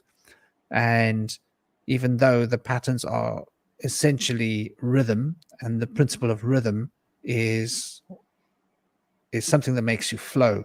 And when you flow and you dance, you become emotional. And when you become emotional, you want to express these feelings in your body through your solar power, because it's the center of self-expression, the Manipura chakra. So on the lower sphere, which is the sphere of desire and karma, the consequences of the cause and effect principle, the fifth principle of Hermes, sorry, the sixth principle of Hermes, the desires are a manifestation of the feelings, which are the embodiment of the emotions. I see the emotions as being a state of consciousness bound in your Visuddhi chakra, which is part of the harmonic resonant field. And these are then experienced. This is an unstruck sound, which is experienced as a sound in the heart, which we then feel, which becomes a feeling. It's now tangible. And then these feelings that we hold in our heart, when we attach ourselves to these feelings and become attached to them, they become passions. And the passions drive us towards creating desires based upon our passions. So the feelings then in the sphere of Svadhisthana and the sacral plexus relate to these desires and these karmic creating cycles that we allow ourselves to manifest, which produces consequences of cause and effects. And so these consequences that we experience in life that bring us joy or suffering is based upon our desires being used in order to manifest our passions, because of the feelings that are driving this, based upon the emotions that we allow, because of the harmonic resonance that we're in tune with, which is a reflection of our worldview, which is effectively based upon our attitude. And then, of course, the rituals in life, the rituals that we do will dictate our feelings. And we will feel in accordance with our rites and our rituals. So this has got to do with our generation, because feelings in the physical form are related to, I think, very often romantic and wanting to generate children. And so we in our body, we feel this physical pull of love towards another woman, so that we want to feel the physical pull of romance from the cause and effect, creating that ritual of sexual harmony in order to release the desires, and so that the desires can desire, so that you can remove the D from sire and start to sire. And then the patterns can form within ourselves to create a place for the feelings that we've been holding to manifest harmonic resonance within the womb, so that the worldview can be projected into it, and an attitude can be born from it, a new being. So I think this is a way of sort of looking at feelings. A bit long-winded, but there we go. Try and put them into perspective, because what we're building here is a chain. Each of the 7 has got 7 within it. So we've got 49 gates we're sort of unlocking here, for those of you that are keen. Hope it's not too heavy. What do you guys in the chat think? do share your opinions. What do you guys think? Any other thoughts or feelings that we haven't dropped home on? There was something when you were talking that I was thinking regarding the emotional state that seems to be prevalent the most in our generation, and it might even have be like the modern world over the past 100 or so years, and it seems to be this state of, or this desire towards wanting vengeance. And to me, that is like the definition of the spirit of Antichrist. It's vengeance. And that seems to be like this driving factor that makes almost every issue we seem to have almost unsolvable. Because when that vengeance, the desire for vengeance is there, you can't come together. There is no compromise. There's obviously no compassion. And the reason I remembered this is because I remember the newer Batman movie, the one with the guy from the Twilight guy, Robert Pattinson, where he plays Batman. He says he calls himself Vengeance a bunch of times until the end, and then he calls himself Justice, which doesn't really, in my mind, it wasn't much better, because the Justice just was like a signal to like a social justice warrior type of thing, because it's been so weaponized as a term now itself. But for the majority of the movie, he was calling himself Vengeance, and I was like, oh, that's the spirit of the Antichrist. It's vengeance. And I think that's why this anti-hero or like dark hero is so popular, because it's always like a story of revenge. That's a good observation. And when we look at the word venge, then I think of the B and the V being interchangeable. It's binge. Yep. So binge eating, binge Yep. this, binge watching films, binge watching series, Mm-hmm. binge. I think they drive each other. Yeah, it's like an entitlement. It's an entitlement in there too. It's like you deserve this. You deserve this because you were wronged, so you can now like be worse or overdo something because something was done to you in your mind that was the opposite. Yeah. It gives you permission to act a certain way in your head, even though it's not going to lead to anything better. That is an interesting observation. I think it's very true. And a lot of our heroes are revengers. Even the word Avengers. The Avengers, yeah. I mean, when you think about it, these are supposed to be heroes. But the word doesn't add up, does it? Why would a hero be an Avenger? And an Avenger, just listen to what an Avenger is. A revenger is somebody that wants to get revenge. Avenge is somebody that goes out and causes the problem. Yep. Avenge is to take vengeance on behalf of someone. That's avenge. So it's almost the same. It's a synonym. It's basically a synonym. But to me, it's almost worse because no one's done anything to you. Yeah, exactly. You're like you're just taking revenge for the sake of it. Like, yeah, you did something bad to someone, I'm gonna get you. Yeah. It's kind of mentality. It doesn't make sense. And that's like the mentality of the age. It's like what we see, what we've been dealing with for the past decade. It's like, as a father, I can relate to, like, you know, if somebody like try to do something to my son, I'd probably like lose it. But that's a natural instinct, a parental instinct to protect your child. Like, you could go to a bear and like play with a bear cub wrong and see what happens. See, and that's why I think like how that Batman film ended, where he calls himself Justice, it is a better term, because justice is more of like it seems like it's more of a rational and righteous I guess, correction for something that's been done that would be considered immoral or against natural law or wrong. But it's also been so weaponized with this social justice type of idea that also is present throughout that whole movie in various little aspects, because Hollywood is filled with it, that it makes it almost hard to get that message. Yeah.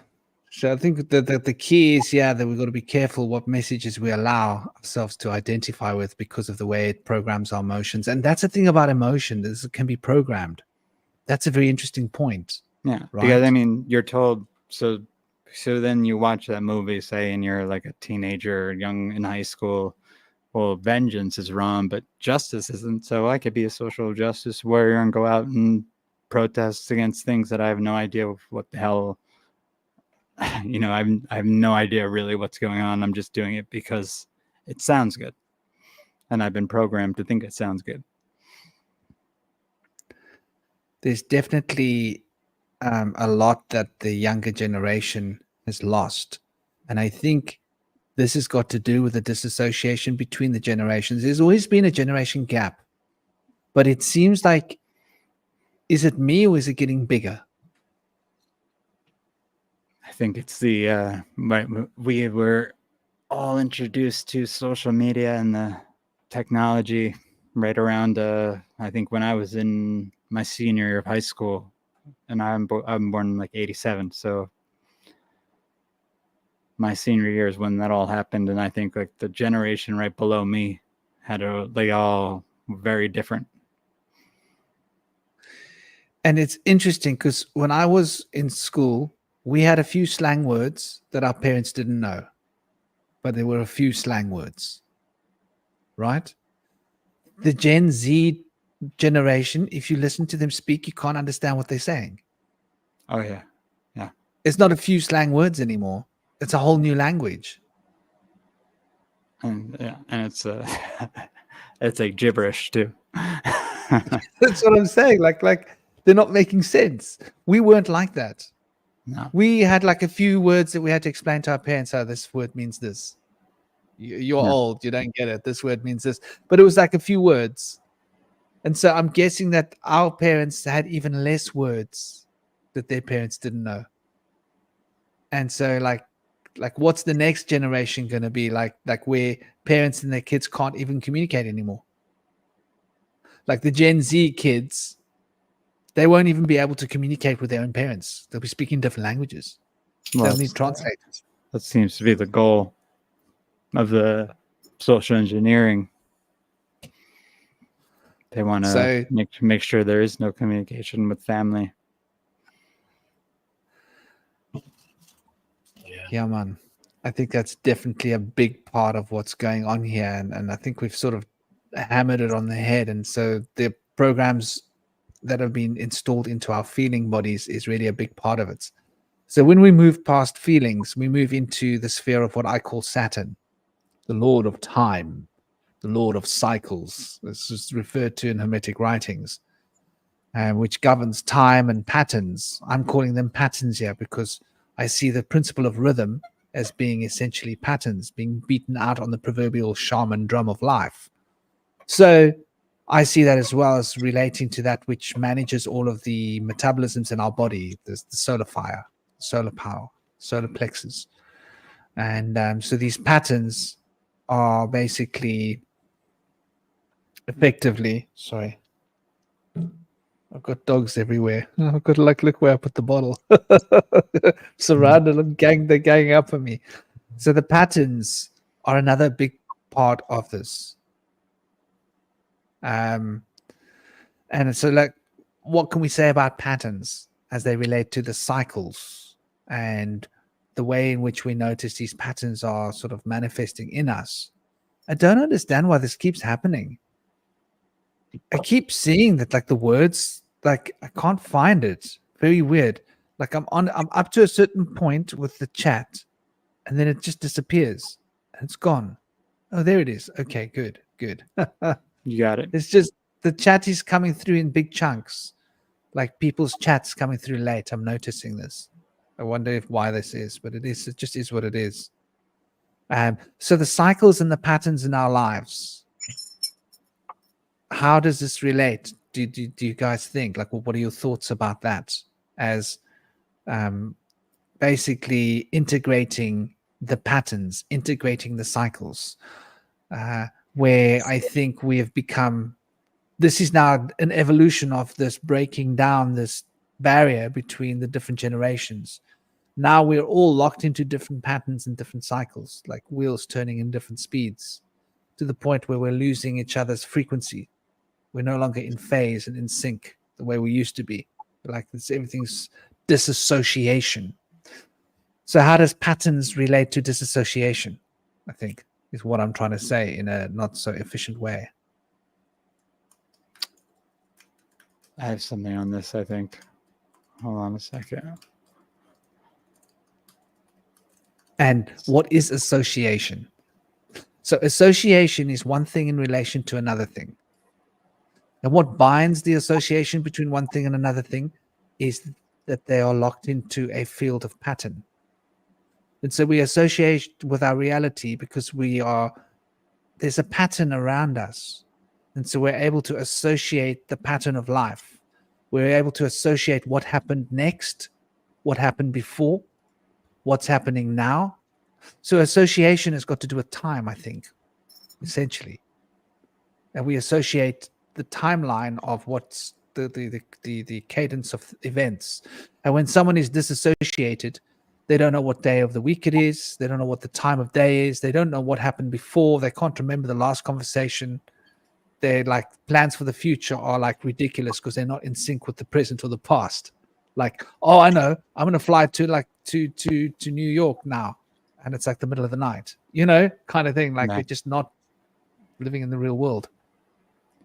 Well, this is interesting because I think to get to the reason for this, I mean, one of them, hold on, I'm trying to pull up this book and see it because I know that there's a lot in this book called was it Dark Doorway of the, I think the Dark Doorway of the Shadow of the Beast. I shared it with the round table in the room. It's not opening now, but I can remember a lot of what's in it.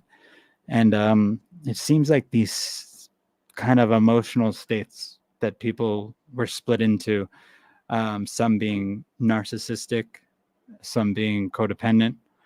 And it almost in a way too, this happens on a macro level with the state and government being like a narcissistic controlling big brother father entity, and the children or the populace being the codependent. When you have these two types of the narcissist and codependent come together, it seems that they have a disassociative effect on each other, where they create a shared fantasy that they reinforce. And it's almost unbreakable from the outside because you have the narcissist who's reinforcing it in the codependent, and the codependent wants so much to make the narcissist happy that then they're reinforcing it in the narcissist, and it becomes this huge thing to where eventually even that narcissist will break that codependent or create a new narcissist out of the codependent, and the cycle goes on and on and on. So we have all of these people, and you could even look at the political parties, like the left and right. They're both living in shared fantasies where the party and the voters reinforce the shared fantasy on each side of what's real and what the reality is and what the truth about their world is. And if someone comes from outside of that group to tell them that no, that's really not actually what's going on, they attack. Like you get attacked because you're destroying their worldview essentially at that point, and they can't handle it. So that was the first thing that came to mind when you just said that.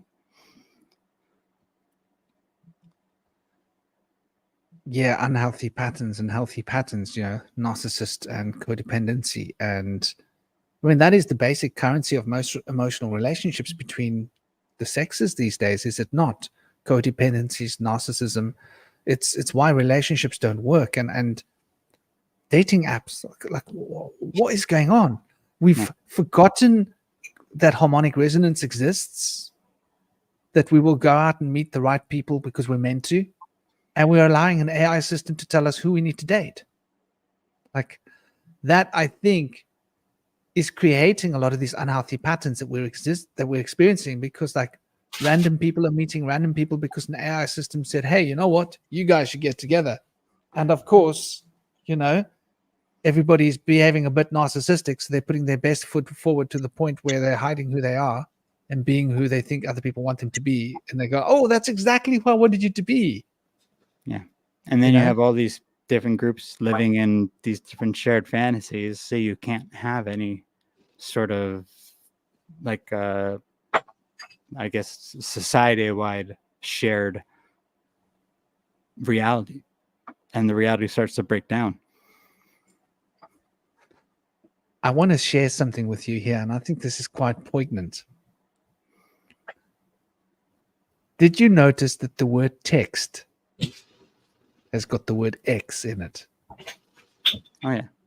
The fastest way to make your partner your ex-partner is through text. People don't talk on the phone anymore. No. We've got FaceTime right there. It's right in your pocket, FaceTime.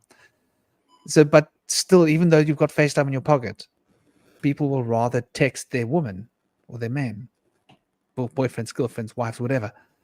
And it's actually, you think about it, it's bizarre, right? Because there's no excuse not to FaceTime. Yeah, yeah. Like, why would you not want to FaceTime your girlfriend? But 90% of people don't FaceTime their girlfriends, and they communicate almost wholly through text. And what happens is that the T's get removed, they become the X. And isn't it interesting how we've learned to communicate via text? And so it's basically destroying all romantic relationships between men and women, because you see what you want to see in words of text. You don't hear the feelings. So a lot of arguments could be could have been avoided. Where if you were talking to someone and you said something and you noticed what you're saying is hurting her feelings, you're going to stop and go, oh, I'm sorry, I didn't mean to hurt your feelings. But in text, you won't know. You just carry on and text and text and text and text. And then she's like, no, he's hurt my feelings too much now. Now she'll say something nasty. And then he's like, oh, and if you hurt my feelings. And this ridiculous argument will start, or disagreement over text, which would probably half the time or 3/4 of the time been avoided had people just been talking to each other verbally, or especially with FaceTime, reading each other's facial experiences and expressions, be like, oh, I don't really want her to feel bad because I actually care about this person. I actually want to make her feel good. Why would I say something to hurt her? So you're much more caring as a human being. What do you think? Yeah, well, and Empathy. then think also about what has been a huge I guess, I don't know if you want to call it a disease or just something we've seen in a lot of people over the past 10, 15 years. And that's this rise of autism and Asperger's. And that's like this inability to recognize emotions in other people.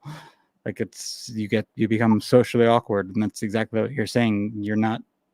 Losing the ability to read the emotions on other people's faces, because all we're doing is doing it through the black mirror in our hands. Totally. And I was going to say, what are your thoughts? Indy, brother. By the way, I've got to run to the little boys' room because otherwise there's going to be a puddle next to me and there's a dog sitting under my chair. And I will feel so bad if I wee on this poor animal's head. All the fluids I'm drinking has got to go somewhere. But what do you think about this whole story that we're talking about, these patterns and unhealthy patterns and communication, and how all these patterns and cycles that we're trapped in are sort of breaking the nuclear family? I'll leave you guys with that while I run away quickly. I think that's huge. I feel like people assume that when you can communicate with people, maybe by like letters or email or by phone or text, that it's the same as being there and having a conversation in person. But we all know that there's a big difference between texting and having a phone call, whether it's video, phone, or Skype or whatever it is, and you can see the person's facial expressions. So being able to see the person's face makes a big difference. But I feel like there's another difference when you're in that person's presence, you're in their energetic presence, and there's an exchange of energies that happens there. The ability to hug somebody, and exchange and build oxytocin in your system and stuff makes a big difference to be able to do that. And we found that's a huge thing, more so during the quarantine where we weren't really allowed to go within 6 feet of other people. We started to realize how much of an impact it has to be able to have somebody you can touch and hug or something. So I feel like technology's taken a lot of that person-to-person interaction away from us. Even though we can meet other like-minded people, even though we've become so different, and there's not that many more people that we can find in our circles anymore, because there's so many more circles of people. We can find other like-minded people across the globe, but it's going to be hard for us to come together in a place where we can exchange energies in the same room. So it's good to have a community in that's close at hand as well as your global community too. So yeah, that's important. Absolutely. And they knew that this that type of effect was going to happen with the lockdowns. That's been studied for so long, man. They knew that would create PTSD in people, or a form of PTSD at least, and depression, the being away from the biofield of other people. It's super important, and they knew it would cause issues, and it did. Absolutely. It's tough on the Yeah, kids because they never really got to experience like another time earlier in their life where they were able to have more person-to-person connection. They're in experience now where it's already hard for them to do that. So they're kind of estranged to it, and you'd have to kind of push them into it. It's not something they've been conditioned to. So a lot of kids are, instead of going to do drinking together or smoke weed like we did like back in the 90s and early 2000s, kids are going to use their phones and maybe like play gambling games on their phones together, where they're really doing it alone, sitting there together doing the same video game or phone game together or something like that. It's the new dopamine fix is through the phones, not through drugs as much. But in places where they made like marijuana legal, where they're trying to facilitate people to have a better alternative than alcohol as a legal drug, the kids tend to be going more towards the pills, the illegal pills, because they go through that defined stage. So doing marijuana no longer appeals to them as much when it's legal. So it's been hard for this generation of kids to really be able to have a close bond with others and have like a activity they can do together. Not like it used to be.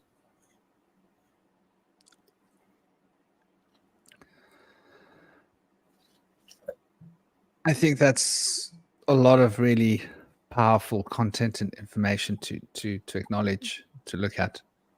And we were like you guys say, the traumas that have been triggered, and the emotional, psychological, spiritual, and physical. Because when I was in school, they taught us in biology that herd immunity was one of the most fundamental instruments of public health, more fundamental than anything. And that herd immunity was what kept us healthy. So you break the herd immunity by creating that 6-foot barrier. You notice now, for example, I was speaking to my local shopkeeper, we're buddies, and like about his son. His son's got a bit of a virus, and I was like, oh my gosh, I'm just so tired of this. Every parent I know is continually complaining to me, like, oh, my child's ill again. You send your child to a school and they come back ill like every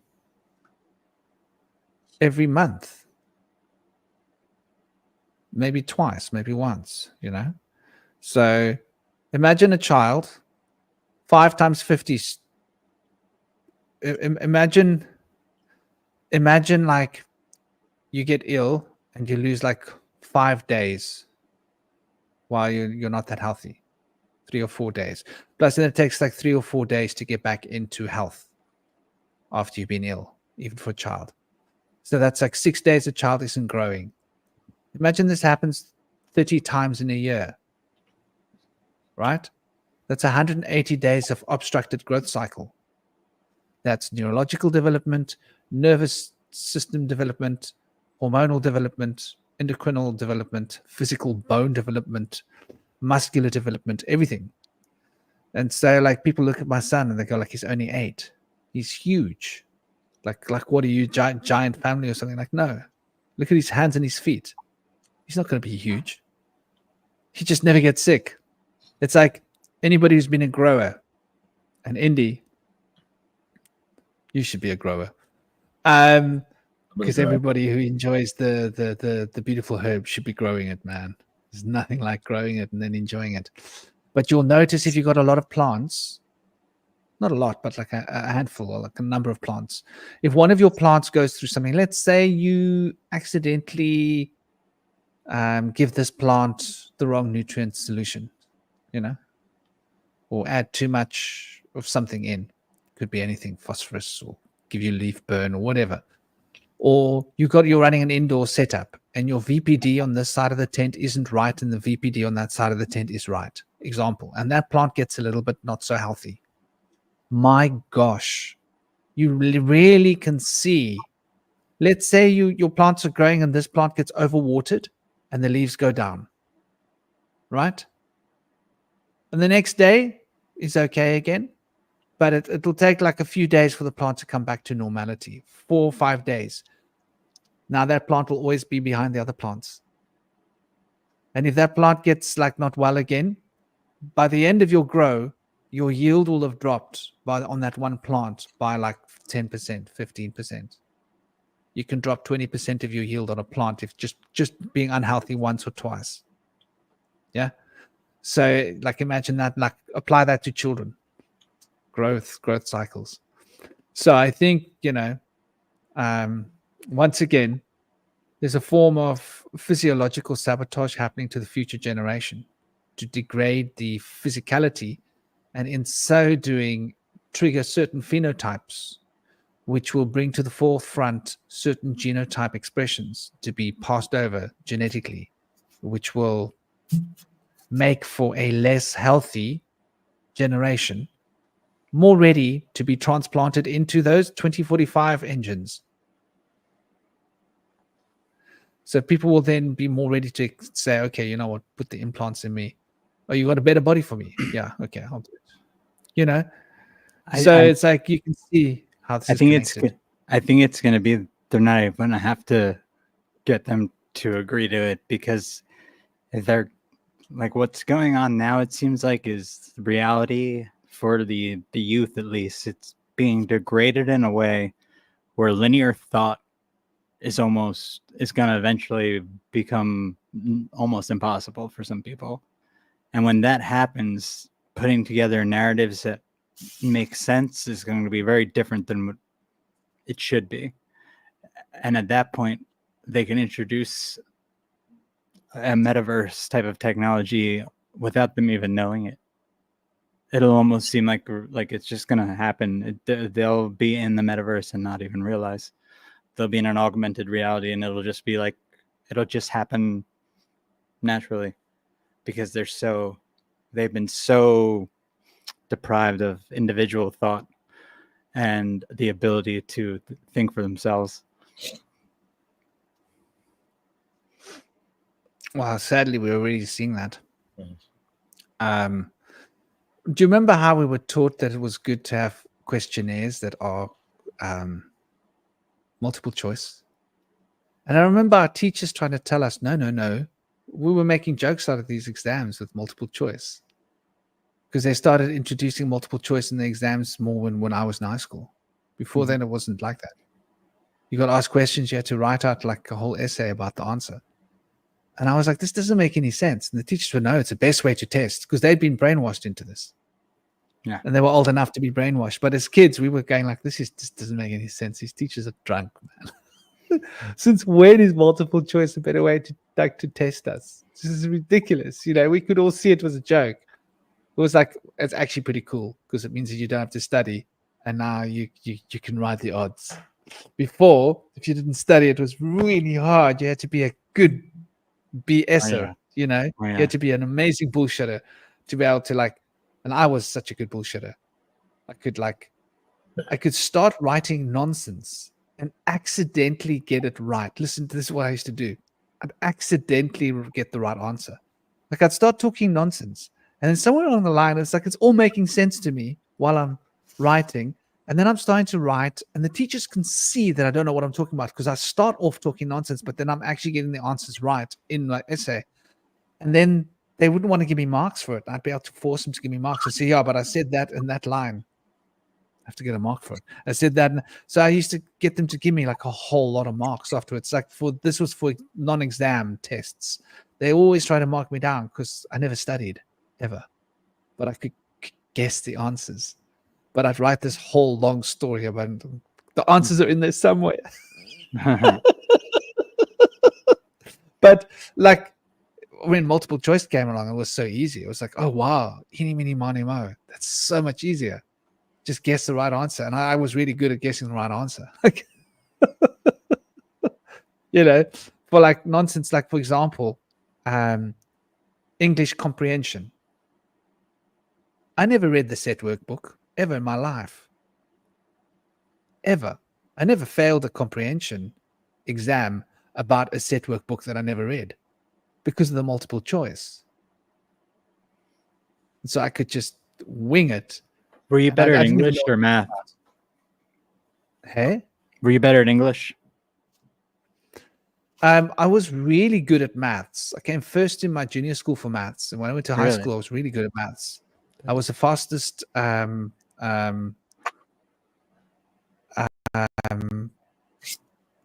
permuter of numbers in my school. That's we used to do, but I was also, I had 2 first languages. And I used to get A's for my poetry. So you were good in both. I had a feeling that we'd probably all be slightly better in linguistics for some reason. It seems like that's the case with a lot of people like us. When I got older, I did worse in maths because then they wanted me to do it in their way, and I had my own equations that I used. Same way. And they would minus marks because I didn't do it the way they did it, and I got so angry. I just shut it down. I said, "Screw this! I'm not going to play this game. You guys are full of crap. You asked me to do a sum, and now I didn't do it the way you told me, so now it's wrong. Screw you. You give me 2 marks out of 10 marks, but the answer is completely right because you don't like my stages the way I've come to my answer. That's my way." So I got really frustrated with maths, and I sort of shut it down. But physics, I always kept. I came first in my school for physics, even though I never opened a book because I just loved the idea of figuring out how things fit together. So physics just made sense to me. But languages were quite easy. Biology was okay. History was the one subject I didn't do well in. Like I could talk nonsense and force him to give me marks in exams and tests and stuff because I was just still talk so much nonsense. The teachers hated marking my exams and my tests. And in exams, they have to give you the marks for what you say. They can't penalize you for what you contradict. So they'd have to still sum us. But you're right. Linguistics was easier because it makes more sense. There's only so far they can push you, although I had my problems with that because I didn't agree with the way they spelt words. I was like, that's wrong. Yeah, actually spelling, I don't even count that as part of it. Just the understanding of words, I feel like is there's something about, especially if people who see the world. I think it's part of pattern recognition is this ability to connect certain etymologies and things like that quite easily, even if you've never heard the word before. That makes a lot of sense. You know, the words are sort of fundamental. It's almost like an intuition. To our thoughts. Yeah. And I noticed when I was in India that, like, I could read people's thoughts in a sense, And so I could like figure out words around me, like other language words. Like walk past a crowd of people and they're talking and I hear this word and I was like, like then later on that word would come back and my intuition would be telling me that that person's just said that to that person. So I'd be like, stopped like a random person in the street and said, does that word mean that? Yeah, it does. Like it's incredible how sounds have meaning. And if we don't make our ideas fixed by what we think we know, then we can literally hear a sound that we've never heard before and sort of apply meaning to it. And it's shocking how often we'll be right if we just go with our instincts and intuition. Yeah. I think it's a human ability. Like it's something that we've maybe shut down because of dictionaries. Yeah. Well, and you could see the language models have trouble with sarcasm and with comedy. Like they don't. So like the AI obviously has an issue with knowing when you're joking sometimes. But that's its weakness right now. Yeah, I do think that is actually a very good point, that the AI cannot. Now, what is humor? Humor is like subtle associations that aren't obvious. Picking out certain points in the music and correlating them to each other. I mean, seemingly randomly. You could see even like how a lot of the channels, the truth channels that were able to stay up on YouTube, they use hobo code. Like I'm sure you've heard this term hobo code, like where you replace a word with another word, like you were saying earlier, like use another word for the M word. Or like I know for the jabs, everyone was using, well, jab was a word everyone used, but then that started catching on. So then like I know like Matt at Quantum of Conscience would say like the Action Jackson rental. There was people like Thomas Sheridan who started using the needlecraft. So there were all these different phrases people were just throwing around and algorithm couldn't pick up on it. That is, thank God for that. Yeah. Thank God for that. We can still communicate, It's insane though. That we're living in a world where we had to do that, but maybe that's a part of a defense system for the youth. Maybe that's why they've forgotten how to speak properly. Can you imagine an AI trying to keep up? Yeah, I mean, that could be right. Like we can't keep up, right? With the younger generation, like Generation Z having a conversation. How is it an AI is supposed to keep up with that? But part of me wonders if like they're even thinking for themselves, or if they're almost just like what they're saying is a result of the programming from the AI. Because sometimes you notice the AI spits out gibberish, and it's almost like gibberish. It reminds me of like when you see the pictures of the like those earlier AI models. Even now, still, if you try to make them write words, the image generators, the words come out all jumbled. You can't make out anything. So it reminds me of the way Gen Z talks sometimes. Yeah, I mean, I can't do it. I can't figure it out. I'm like, I'm too old for this. I'm just too old for this. I don't know what these kids are about. That book I linked again, the Dark Doorway of the Beast. There's so much in it about this time. I think that's relevant, and they called it like a schizophrenia. That they say that that the author believes is going to start happening, and he's also like analyzing the works of Kenneth Grant, and who did analyze the works of Aleister Crowley and stuff like that, just trying to see what they were doing, either like via social engineering, and then what they thought they were also kind of just hinting at in their writings. And it seems like with the AI, the whole thing was to eventually create like this disassociation from reality, and almost to the point where borderline always feeling schizophrenic. And like the trick seems to be to walk that line of knowing that that's what's happening and being able to filter the information enough to where you can still keep up with what's going on and not lose your mind. But I don't think a lot of the youth are doing that very well. I think it's what you're saying is so on point. You know, when we talk about algorithms, like now we think we're talking about computers, but the real algorithms are the neurological algorithms, and there's patterns and frequencies and rhythm, and these algorithms get disturbed, then we disassociate.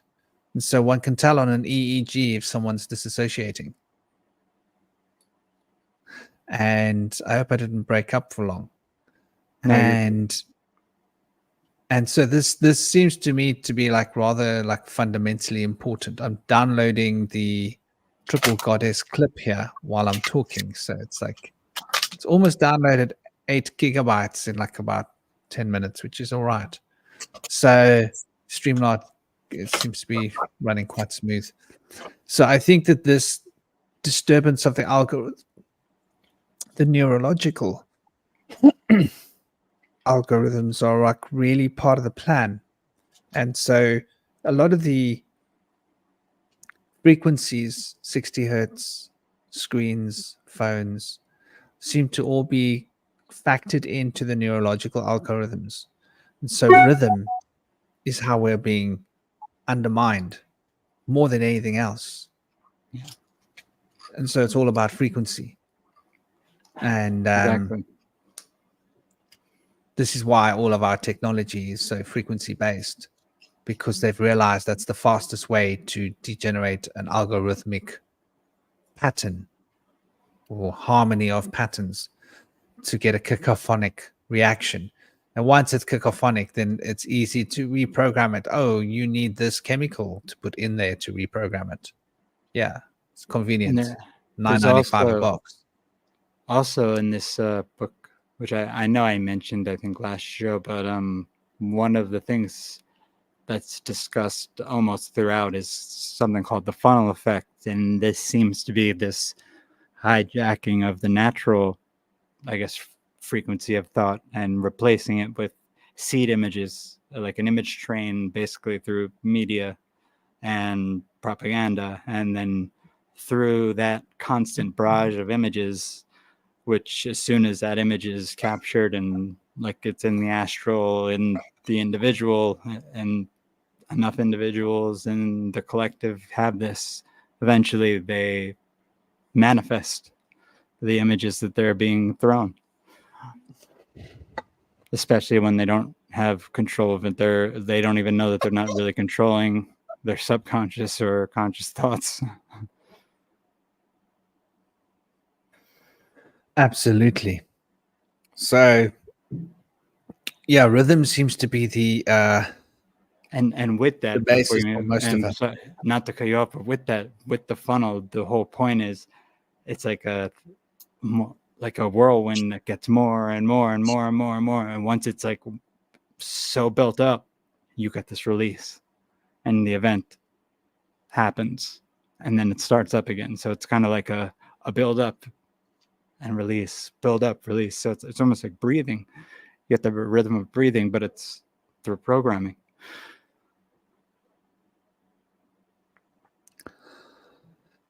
PsyOps is definitely, you know, what we are facing on every level. And so 6G, 7G, and 8G is next. Yeah, have they scheduled 8G yet? 7G. I haven't seen 8G, but I've seen 7G. Yeah, on the IEEE China's website. probably working on 8G. Yeah, they're normally ahead of this game, aren't they? I mean, I don't. It's either they're ahead of us or they're just doing it first. I don't know how much they're working with whoever, you know, all these other countries, and how much they're not. It almost seems like everyone's all working together, so they could just be doing it first. it also seems like Australia gets a lot of stuff first, and then it's like they're treated like a little bit of a testing ground, which would make sense. They're on an island, easy to control, and then it all goes to the east from there.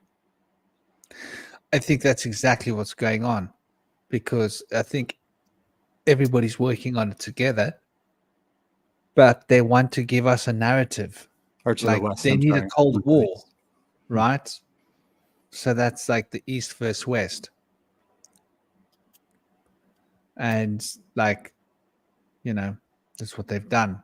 They've created two economies, two everythings now that are basically running side by side, East and West. So that seems to be the pattern. And they're differentiated south from north, to north being the sort of superpowers and south being the not superpowers. But that all seems to be changing now.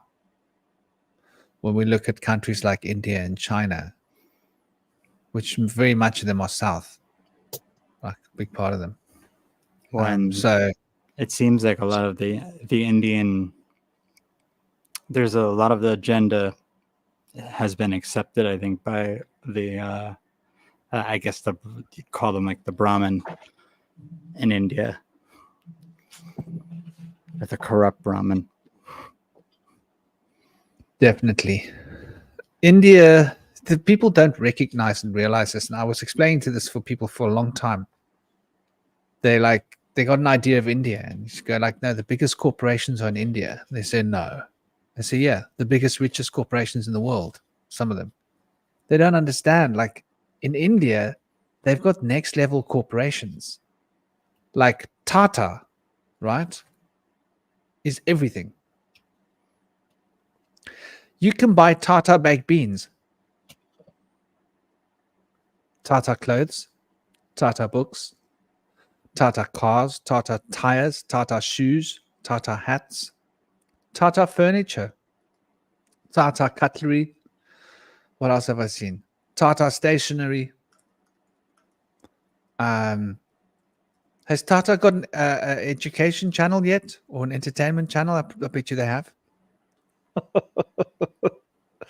Well, even Tata phones. Remember even what the Parliament of India did in 2020 and 2021 to the farmers. Like they basically were like, screw you. Like we're bringing in all these huge corporations like Monsanto and stuff, and they're going to do smart farming. So they're taking over your land, and whether you like it or not. I didn't follow that. I mean, I followed what was happening since 2007, which was Seminis, which had been bought by Santos. Yeah. But, I noticed the vegetables changing in India about 2007. Big changes. I was like, hold on. There was a thing where I'm reading it right now, even on the wiki. It says that I know when it was happening, this was being discussed, and I'm not sure what year it was, but it was around this time, 2020, 2021, where farmer suicides was at like an all-time high. It was like an insanely high number. Do you mind saying sewage pipes? Oh, sewage pipes. Yeah, I gotcha. Sorry. I keep forgetting. I keep forgetting. It's all good. Sewage pipes. Luckily, sometimes I'm a little quiet. Makes me think of my dad. My dad had an incredible sense of humor. And if he would ever said that, he'd talk about sewage pipes.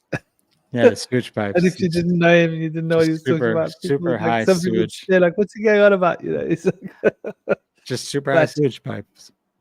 Super sewage pipe, right? Off the chart. They make it hard for these farmers now. They put a higher tax here in the States on farming equipment now. So it's making it harder for people to compete with other farmers if they don't use genetically modified crop seeds, which have, there's a monopoly from the seed makers that genetically modify those seeds. And they also have to, use these pesticides and stuff to have a greater yield, to be able to compete with other farmers and stuff. But luckily there's a new push on like organic crops, so people can try to get into that, but it's difficult for them even. And sometimes organic crops can have other stuff wash in, like Roundup can wash in from other crops in nearby fields into your field, even if it's organic and stuff. So it's difficult. I know a lot of California wines have strong amounts of glyphosate in there from the Roundup, even if they're organic. So it's hard to escape. Jeez, there are. I didn't even know this. By 2021, 750 protesters were taken out, but not to lunch, by the government. Just 750 different farmers. This is where India. America. India. Oh, wow. yeah. I was watching that years ago. I And was that was aware of that like 10 years ago. And that's That was a big issue. 2021 that was happening. No, I didn't hear it. I didn't even see that reported.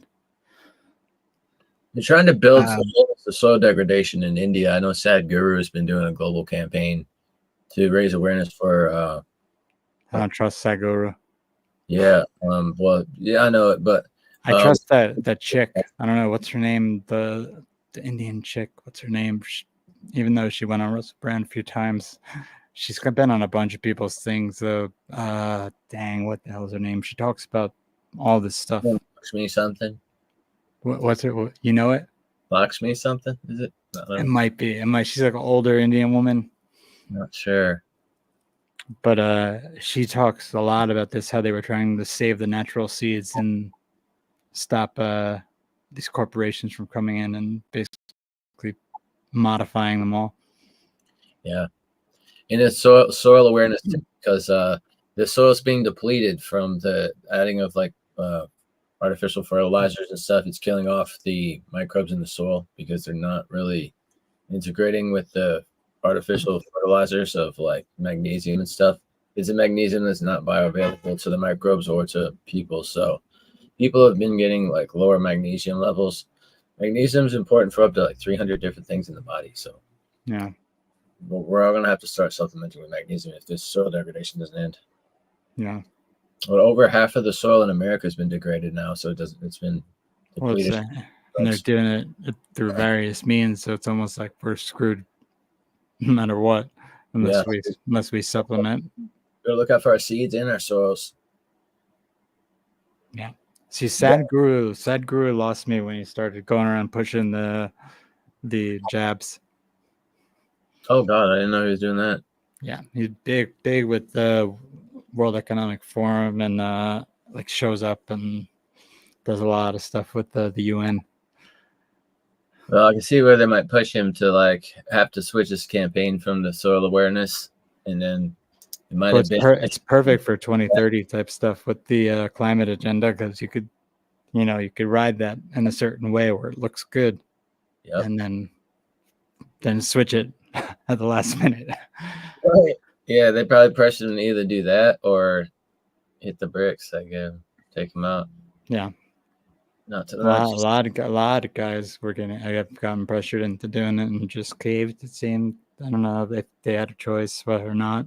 You can't really judge a lot of them because who knows what the hell they're being threatened with half the time. Yeah, it's sad. You can see usually when they sell out, they usually go from being really chipper and happy and have that authenticness to them to being like you can see them lying, kind of two-faced, and they gain a lot of weight when they make the switch and they get corrupted. I think they probably go to whatever their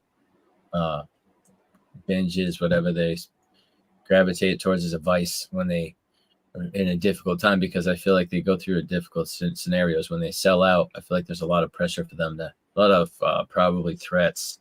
And they're under a lot of pressure to follow an agenda that's not theirs, follow a narrative that's scripted for them.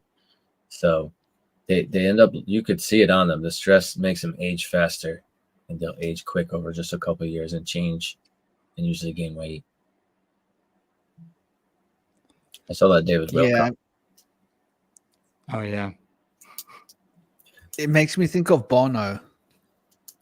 you remember how Bono and that crew of global capitalists, IMF supporters, you know, the Council of Foreign CFR and World Economic Forum backers pushing money into the Fortune 500 companies' pockets? How they started this whole campaign with like, let's feed the hungry. Do you remember World Aid? And the U2 was one of the first ones to really get big on this, Bono, as if they were activists. Yeah. All right. Look where it went. They got caught. They doing rode lots that of shit. wave until they were ready to switch it over and say, actually, these are the guys we work for. You should Yeah. invest in them and make money. And then everybody was like, okay. So like, this is what Bono does now. It's his thing. He's a global capitalist. But part of me wonders if Bono was always aware. Maybe he wasn't, but just the name of the band, U2. There's always that occult aspect that there's so much symbolism in that name that I'm like, was this band always just this corporate type of machine put together with some talented guys who didn't care about how they made it as long as they did? I don't know. I think you're right. Although I used to love their music. They did have some great music. Joshua Tree was like one of the best albums ever. And then it all kind of started going downhill after that, it seems like. At least that's what I hear from bigger U2 fans than I would be. No, I think they were still pretty good up until like this century. Yeah. See, I don't know much. I don't know enough about them to. I like some of their songs. You know, I was never a hater on them. Just, you know, I just recognized the way Bono started acting after a while, and then I was like, yeah, that's kind of weird. One of the songs I liked by them was where he goes out with a Bible and a gun. It's like a religious song. It's just stuck in my head. Like, it sings like Elvis in that song. I don't even know which one it is. No, I don't know which one that is. I can't remember which album it is. That album was from, I think, the beginning of 2000 or something, or the late 90s. And, or maybe it was 2000, 2001. I think that was the last where they were like still writing decent material. But through the 90s, they did good music, I think. I thought. I loved YouTube. And then they started getting commercial in the 2004, 2005. It started getting ridiculous. It was like, what are these guys like? Come on, get them pink tutus. This is like done now. But that's my thing. I tease my son. If he like complains, I say, do you want me to buy you a pink tutu? Maybe some like hair ties, frilly ones. Maybe some pink tights to go with your tutu. He gets really annoyed with me. But keep telling him to man up. Yeah. Man up. He's like, I'm not a man. Man up. Yeah. I think it's so important that what we got as children was more from our, I don't know, you know, like maybe parents have become really soft these days. Oh, yeah. And like, I try not to be too soft with him. Try to be like, give him like a bit of structure. Although I tend to be a bit too soft, I think. His mother is just complete putty in his hands. Well, Like, we went see, through that whole 10 phase. o'clock, he's going to bed. We went through that whole phase of like safe spaces, no yelling. Everyone needs a safe space when they're even at school or at work, or like if someone feels bad, they have to be able to have a place to go where they can hang out and not do any of their work, because everyone just has to always feel safe. Like, even if they are safe, like it just made no sense. I mean, they do this at Amazon. Even if you work at Amazon, you can go into one of these booths that they have set up for you if you're feeling depressed while you're working, and just sit in the booth and sleep or do whatever you need to do in there for an hour, take a break, get paid. It's like, what the hell is this? Yeah, you're definitely right about it. I think though the reason for that is they want to normalize what we were talking about earlier. Yeah. That the like what System of a Down was singing about. Disorder. You know, that's what that track's all about, isn't it? They were looking at this going like, what's going on here? That was years ago, man. These guys were switched on, man. They were going like, can't you see society? It's disorder. It's going crazy, you know? And like, can you imagine the music they'd be making now if they were still together? So, you know, I do think that that's a big deal, of a big part of what's going on, and it's a big deal. You know, there's this whole notion of disturbing our natural rhythm. So that's why I make a point of like, my son went to bed at 10. I'm going to wake him up extra early in the morning. See, Steiner also talked about this, and I know I had mentioned that what was his name? Thomas Sheridan was calling the jabs needlecraft during like the past 4 years. That was his term, but that term comes from Steiner, and it actually meant the opposite, because Steiner had thought that there would be a time when basically the idea of a spirituality the government would try to vaccinate this out of children. And also this would happen in a way through the technology and the harmonic current. So he wanted there to be something he called needlecraft, which would be little things kids could do with their hands to keep them physically active. And he would call it needlecraft, I'm guessing because of like knitting or like going out and just anything, even if it was small. And that was what he had in mind, to keep kids kind of grounded. Makes sense. Makes a lot of sense. It's like, at least my boy, like today, he wasn't allowed to watch Disney Plus. It broke him because he was being rude this morning. So I'm like, that's it, no Disney Plus. I let him watch a bit later on, like much later on. You know, keeping it regulated. If it was up to his mom, he'd be sitting in front of Disney Plus all day long. So then he actually goes out and does stuff. Yeah, he'll start building stuff. He'll build guns with his hands and make this and do that. Doing the real needlecraft. That's the real needlecraft. Yeah. So he's always making stuff, always building stuff, and I'm always trying to get him to keep on that.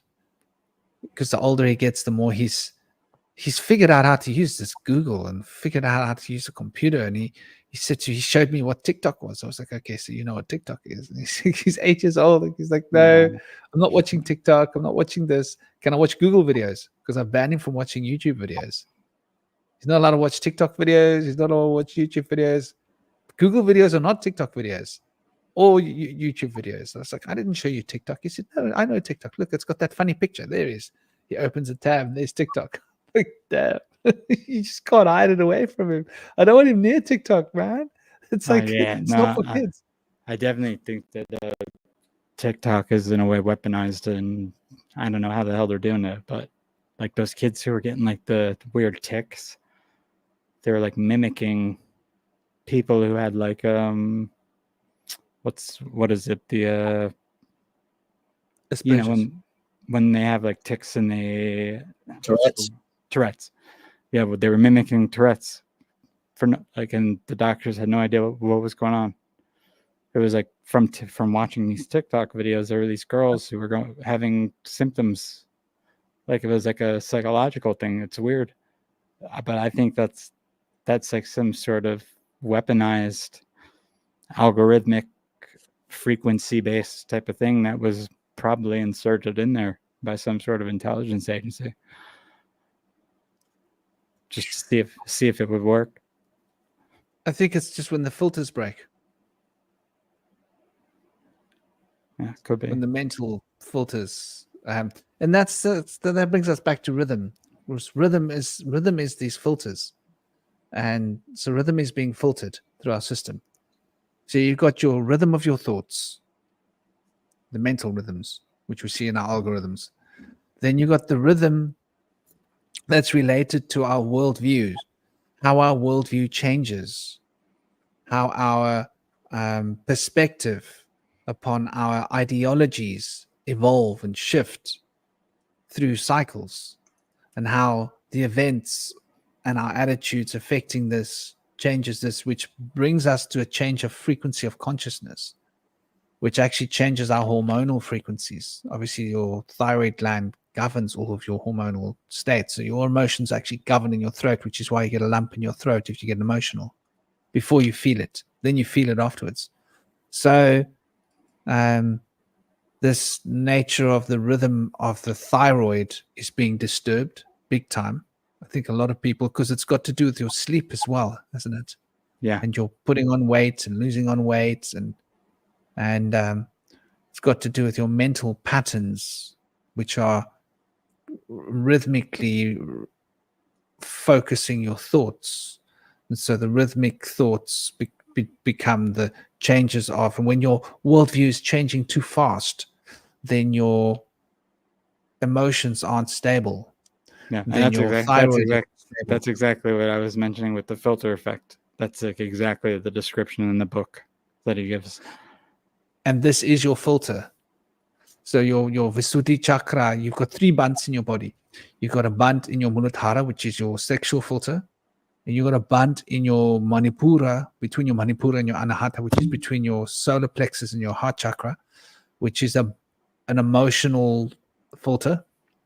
So you can it's not an emotional filter, it's a feeling filter, where you can filter your feelings and rationalize them. Solar plexus rationalizes the feelings of the heart. And then your other filter is your filter of your throat, which filters your emotions so that you don't feel your emotions, and you can look at your emotions in a very abstract way, even more abstract, without logic of the solar, like put it into perspective with things around you in the world. This is personalizing your emotions to the point where it's totally abstract, where you can sort of look 100%. At it in terms of break it down, 100%. So yeah, that's exactly what this book that I shared in the private is all about. That's exactly what you just said. It breaks same thing. This is the same thing that I guess kind of Grant and Crowley were all talking about, that they said it was going to happen. And then the rhythm, as it comes into the emotional field, is the rhythm of our emotions. So what would we consider the rhythm of our emotions? Would be how quickly our emotions get disturbed, because you've got an emotional consistency, which is now your feelings. And when the rhythm of your feelings become disturbed, you act out, because our feelings make us want to act out. Emotions don't really. So we start acting out these bizarre patterns of consciousness. And I think this is the what you're talking about with the Tourette's. Sudden feelings breaking the rhythm of our normal day-to-day feelings, which should be like this. And it's wee, kind of weird kind of notions. And so that rhythm of your feelings, I think, relates to irrationality, being irrational. And then rhythm. This is also how you get like this chaos basically gets these events to manifest that these intelligence agencies and things want to manifest in the real world without them having to do much at all. Counterintelligence. Yeah. Yeah, they work hard at that, don't they? Spend a lot of money on counterintelligence. Google, Facebook, YouTube. There we are on YouTube. That's quite ironic if you got to look at this, that we're here in the counterintelligence system. And we're running through Facebook as well, by the way. Oh, awesome. Good. So we're live on Facebook. We're live on YouTube. I think we're live on a couple of different platforms. I forget where we're live exactly. Yeah, we were live on LinkedIn, but LinkedIn only allows for 4 hours. And we're live on Twitch apparently.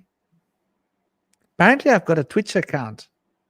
I think I have never one looked too, at but it. I never use it. I've never looked at it, but we're running there. It's like we're live there. So if like this were to get like locked down, everybody could move to Twitch. I just shared an image in the private of the the funnel effect from that book that I found. They had a diagram of how they saw it working in the etheric realm. Oh, these books. The first one was the book. The second one's just a screenshot of the image of the actual kind of like the way they see these ideas manifesting in the etheric, almost like a web. Cool, that brother. spirals. I will have to open these up in other tabs. You see, I don't have Dropbox. You might just be able to download it off mine, or just look at it on mine. Even I don't even know if you have to Oh sign yeah, in. I can see the image. Yeah. Yeah, it's an interesting image. Because see, they're even talking about like points of contact or memory points, and Interesting, huh? yeah. Dark doorway of the beast. Look at the way that face is being constructed. Oh yeah, those other images after that. Oh, and then the other one is like also images. I see that. Yeah, It wants me to sign up, and I'm Yeah, running on my Linux system. yeah. You don't have to do that. If anything, I'll try to send you a PDF another way. If that's, I'll share it in the roundtable room or something. Telegram is the best because, well, it used to be the best. You know the Telegram has changed, huh? Yeah. You're right. Yeah. Of course, we were talking about it in Gabe's group. Mm-hmm. Shocking, man, shocking. So where are we going to go now? Is it going to get to the point where we've got like nowhere to go, like on a little island, on this tiny little digital island of freedom? You know, There's actually, it's interesting. I haven't heard of anyone using Wire yet, and I have Wire, and I know huge companies use Wire. Might be something worth looking into. Wire? Yeah, it's called Wire. It's something that was briefly talked about by one of the either, I think it was Snowden, maybe a long ass time ago, saying it was one of the he was one of the few safe messaging apps, but I haven't heard anyone bring it up. I have had it. No one I know uses it. I'm like, if no one's using this, it's probably the best place to be. These are like the places like the places no one goes on. That's where no one's gonna be checking. There's gonna be, you know what I mean. You're not gonna get any pushback for posting on those places. Yeah. But it's supposedly one of the safest, at least most encrypted messaging services is Wire. So that could be a possibility. I don't know how much like the voice messaging and stuff is on that. Aside from that, I know like one of my buddies uses Gilded, which is a gaming server. I've never heard of anyone else using that except him. They have chats you could do on there, but we still wind up going back to Discord to do chats if we do that, because Discord's still better. So it's all like balancing out the safety and privacy versus features. That's okay. So that's Wire. I'm definitely going to check that out. Definitely going to check that out. That's a sure one. So I'm busy deleting the Triple Goddess now, so that I've got space for the show. Oh yes, yeah, we got space. Love it. Gotta love it. Okay, so nothing's going to be lost. Yeah. So, where were we? Principle of rhythm in the emotional field. In the principle of rhythm, of the patterns within the sphere of time, losing touch with time. I think this is a big thing that's happening now as well. And I think that the sphere of rhythm within the sphere of time and the patterns causes us to become sort of, firstly, obsessed with the calendar, obsessed with clocks and time, which we can see is a big thing. But then that makes us lose the sense of time. Like, for example, I always used to pride myself with being able to tell, like, yeah, 1 hour's passed. Not by looking at the sun, or just by, like, you can literally feel the passing of time. Yeah. Like, oh, that must be about an hour. People may have experienced this with waking up. I know that that's something that I've sometimes, a good portion of my life been able to do is like wake up at a time that I was supposed to wake up without having an alarm. It's like you kind of just know. Your body just kind of knows. Yeah, that's interesting. My body knows at the moment 6 a.m. I need to like wake my body up and say, listen, 6 a.m. is too late. It needs to be 5 a.m. It's going into summer. Yeah, I mean, I've been less capable recently, probably, of doing it. It's like less reliable. I set an alarm more often now, but when I was younger, it was way easier to just wake up if I had to wake up at 8, I would just wake up. Yeah, I definitely that I think is another extension. And so the rhythm being reflected by the patterns within the patterns that dictate the passions. And so within our patterns, we create patterns within our patterns. And within the patterns, there's patterns reacting to our patterns, if that makes sense. Like we get stuck in a routine, and a lot of people feel like they're stuck in life. I think it's a very common thing. All these feedback loops within feedback loops. Yeah, these feedback loops. And so pattern also relates then to desire, because our passions and our desires then become an expression of our patterns. And so when we think of the desire of pattern being expressed, it sort of causes addictions like pornography, weird sexual addictions, or food, weird food relationships, or weird emotionally charged relations between men and women, like that honeymoon period. Oh, it's finished, we must be done.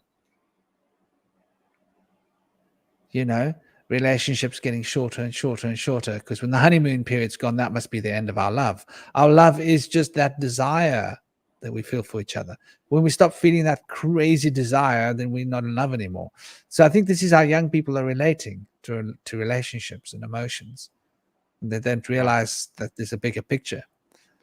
And then, of course, how our patterns relate to our rituals, and that the rituals we're doing in life, the patterns are becoming more, we're doing the same things again and again more than we used to, more frequently. So, for example, like patterns of watching programs and binge watching programs, or patterns of communication with our friends. We used to communicate with our friends, but now it's like social networking.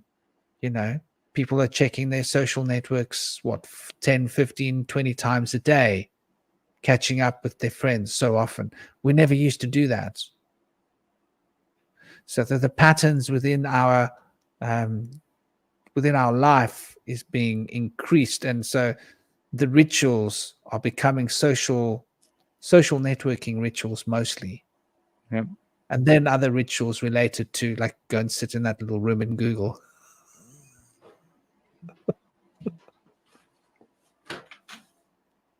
Absolutely. So yeah, so that covers the pattern story. And then, of course, the next sphere is desire. And I think like desire keeps coming up, and passion. So is our passion being drained? There's also before we move on, I wanted to mention that there were some interesting statistics that the guy's name's Professor Sam Vaknin. You could find him on YouTube. There's a video from it's around 2020, 2021 that he did a 3-year study on adults, I believe, under 30.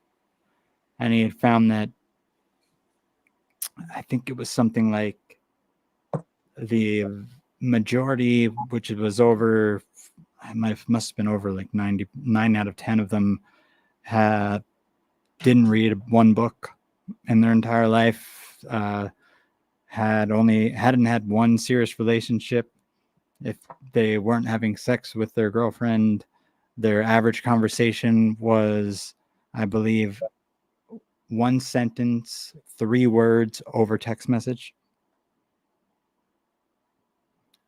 Like, this is the type of shit he was talking about. And he was like, the way he was so disturbed, and he himself he says he has a borderline narcissistic personality disorder himself. So he doesn't get very emotionally attached to things.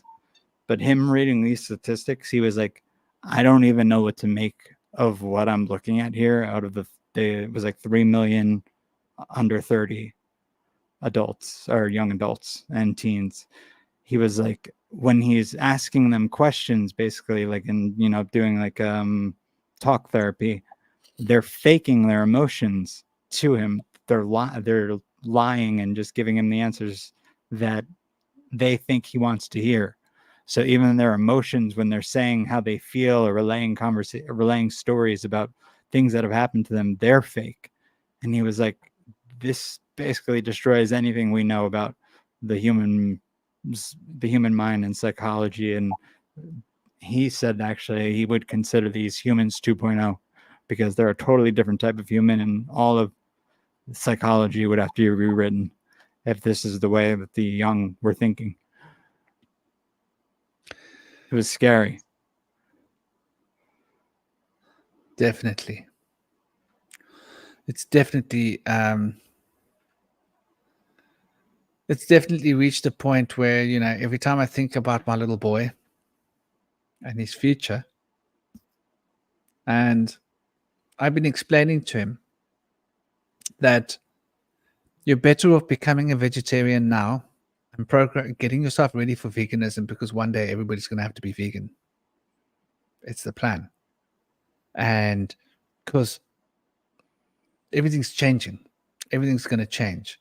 They're literally going to be feeding you bugs. That's what you're going to live on.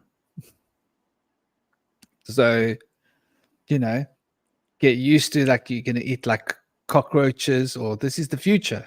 And it's like, it's already happening. Yeah. It's really in the food.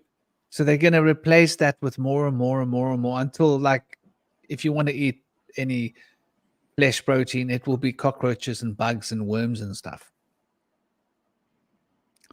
And that's just one thing. I mean, everything else, like economics, the future, legislation, the war, there's just so many changes. Unless we all wind up fighting it, but I don't know if enough people are going to be down to push back.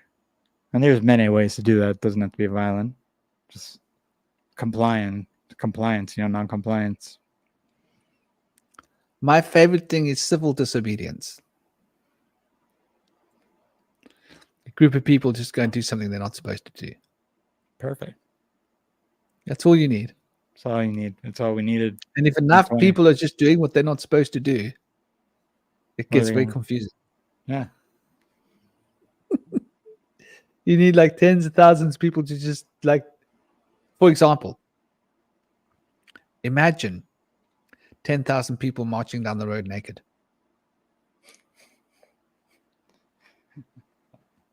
Like, how is that going to affect the world? Yeah. Because it's like, it's the people that are in denial will have like a shock reaction.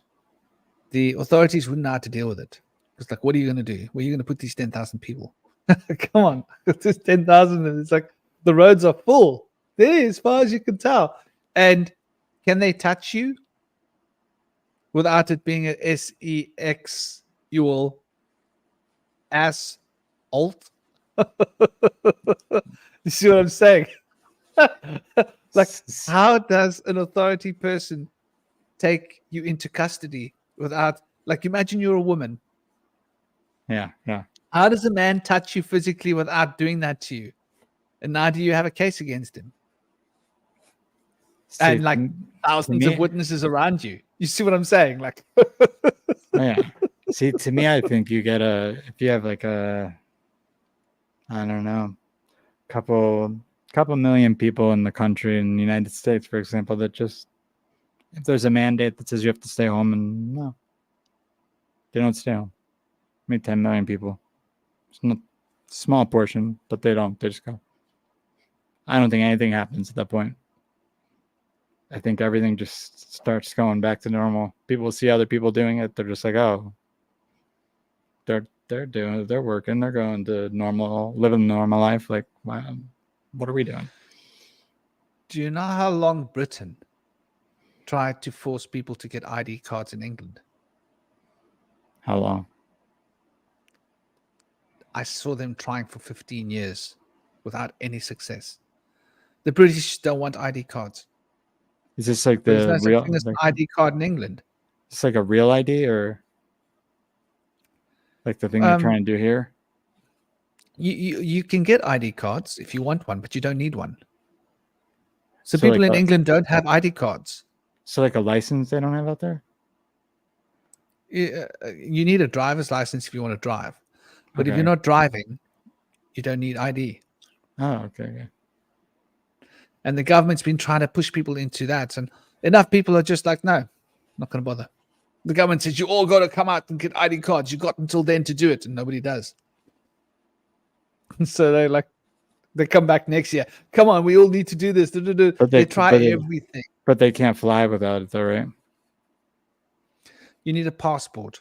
So just a passport. Oh, that's fine then. Yeah, it's not a big deal. So then. the passport is a different document. But See, I here- mean, it can be used as an ID. But I mean, that's for international travel. Yeah. But even within the EU, when England was a part of the EU, you didn't even need that to travel around in the EU. Oh yeah. Forget about that. So See, So here it's they're pushing the real ID. They're saying everyone has to get it by 2026 or 2025. I don't know. If biometrics. they've been pushing. It's just it's a new license. I'm sure there's something built into it where it's gonna, either collect data in some way or another related to biometrics, but it's supposed to be a combination of like a passport and your license in one. And if you want to fly or go anywhere, if you don't have you could use your passport still, but if you want to use your license now, this is what you're gonna have to use.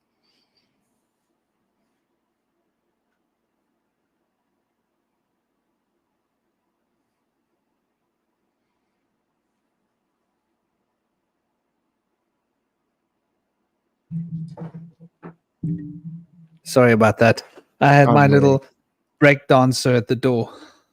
No worries. He's a Pekingese. So he break dances. He does the moonwalk.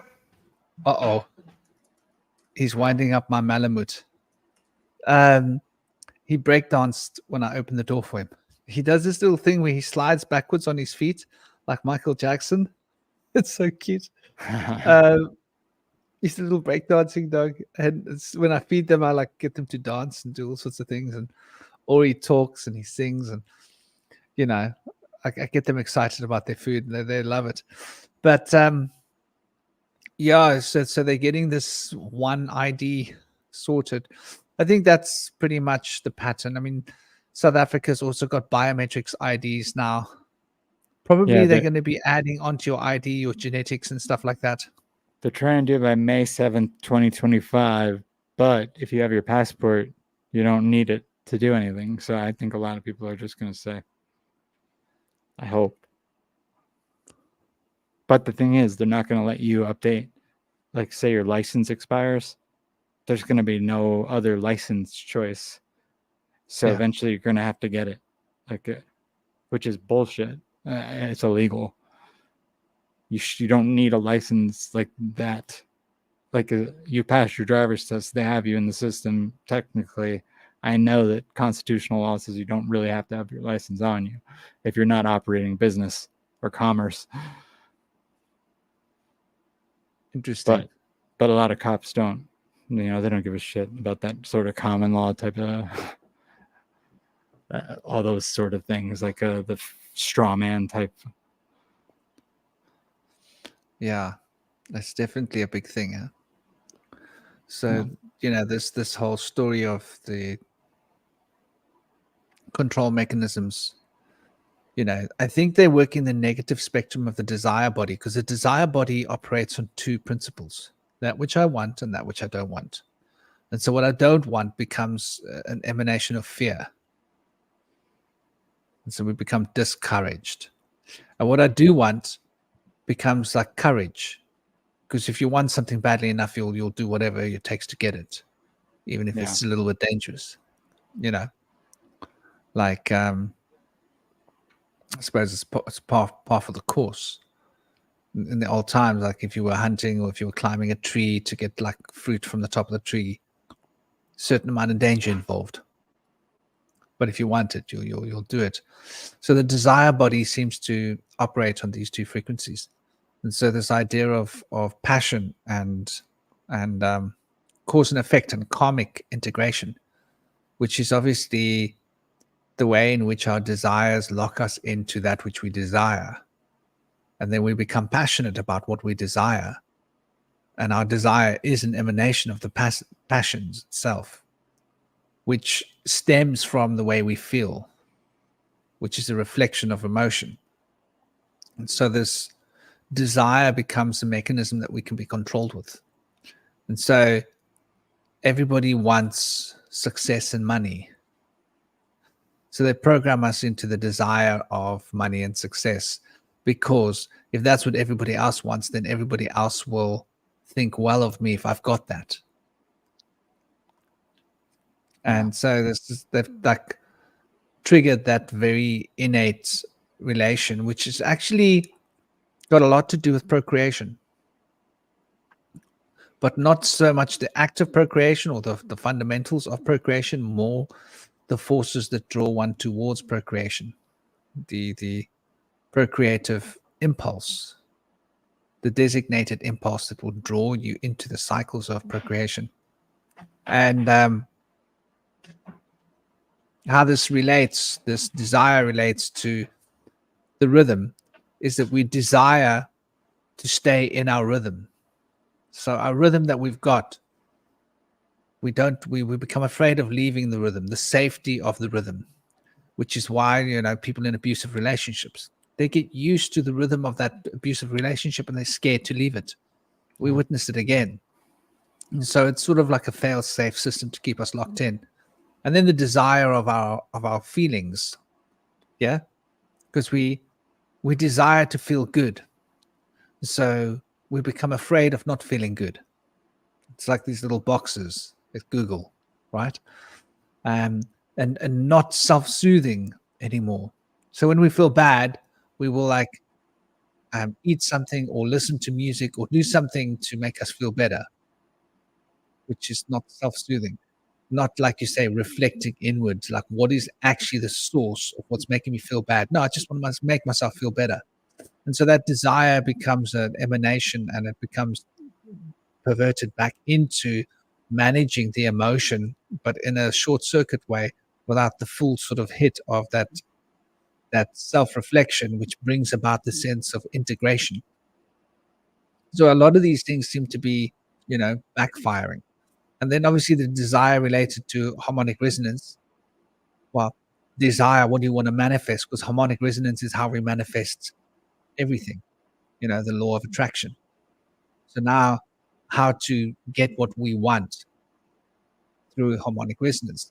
So there's this desire to control this harmonic resonant field, which is supposed to be a natural emanation of our worldview and our ideology, which is stemming from our attitude, in order for us to learn in the heart, so that we can feel the impacts of our emotions and then be able to establish a new rhythm based upon these emotions that would tune our desires towards procreating a better state within ourselves. In other words, generating a new possibility because of the new rhythm that we've pitched into. And so this desire, then, when it goes back into the second last sphere, desire with regards to the worldview, that's where it becomes twisted, because now the worldview has got to match our desires. And so we see this with the young people, if the worldview doesn't match what I want, then it's not right. If my body isn't what I want it to be, then it's not right. It has to change. If you don't see me the way I want to be seen, you are wrong. So it's like a complete disassociation from reality. And the desires are like trying to control this upper sphere. And then obviously, when the desires move towards the attitude, then the desires, I always want to be happy, right? I always want to be like this, cool or whatever. Then it disassociates to the point where the attitude no longer is contingent on who we are, but like you say, an imprint from like an AI imprint, which we were talking about earlier. And then when the desires are controlling the physical lowest chakra as well, which is the patterns of ritual, that's when we get locked into sexual degeneration and breeding. And so they've created clinics, abortion clinics, for this, so that you don't have to worry. You can just get on with it. Just breed like crazy. There's a clinic. You go and sort it out. There's a doctor, and it'll be done. And now they have to change the age, right? Yep. So like 6 months is fine, right? And then 8 months is fine. Well, 9 months is fine. Well, 1 year old is fine. When he's 5 years old, fine. How far does it go before it gets to the point where it's ridiculous? It already is there, I think, in some places, like here in California. They have I feel like in some places it is like almost right up to birth. It's crazy. But eventually it's just going to be, well, if you want to fulfill your desires, just, hop into your digital twin avatar, and you can look like whatever you want and do whatever you want. And you don't even have to leave the house. Yeah. That's like what the whole thing is Facebook's trying to become, isn't it? Or we'll put a pair of glasses on you and you'll see yourself differently, and everyone will see you differently, and you could actually go walk in the real world still and be stimulated by various things through whatever you're wearing. There's plenty of different things they could do. They're going to try to do, at least. Hey, Stacy Lewis, how are you doing? Ever hear about On the Wire? That's what you were talking about. Is it called On the Wire? On the Wire.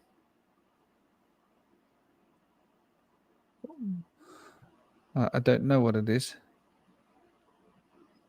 On the Wire.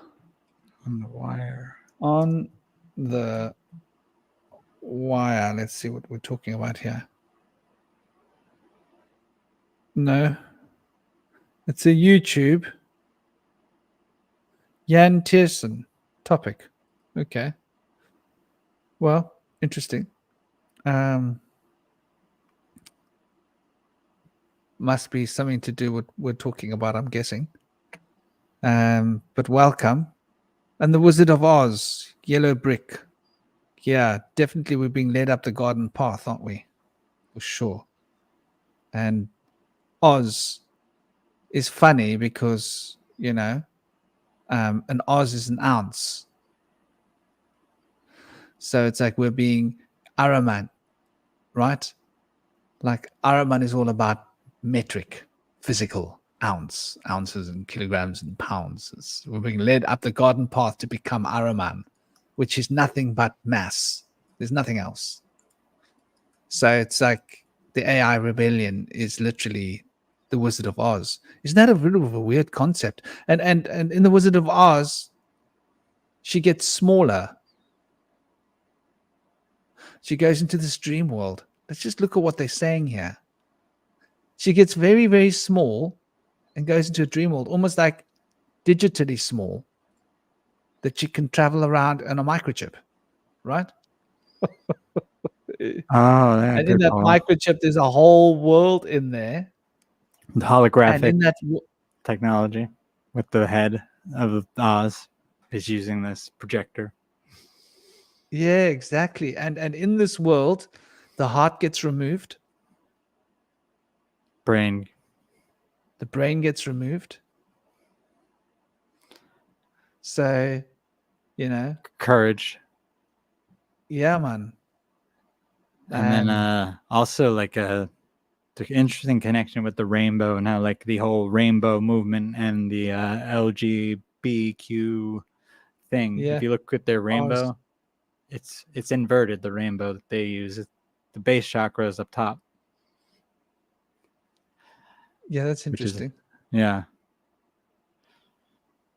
It's almost like just like I don't know if that was done on purpose or not, but it's interesting that came out that way before all the redesigns and stuff now that they've had.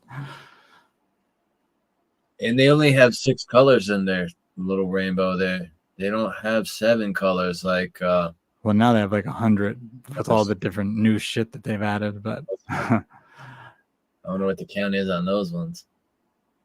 there's yeah, so much craziness. They have 6. They took out the color indigo, which was the only tertiary color in the rainbow. That was added by Isaac Newton because of his understanding of alchemy and the chakra system of 7.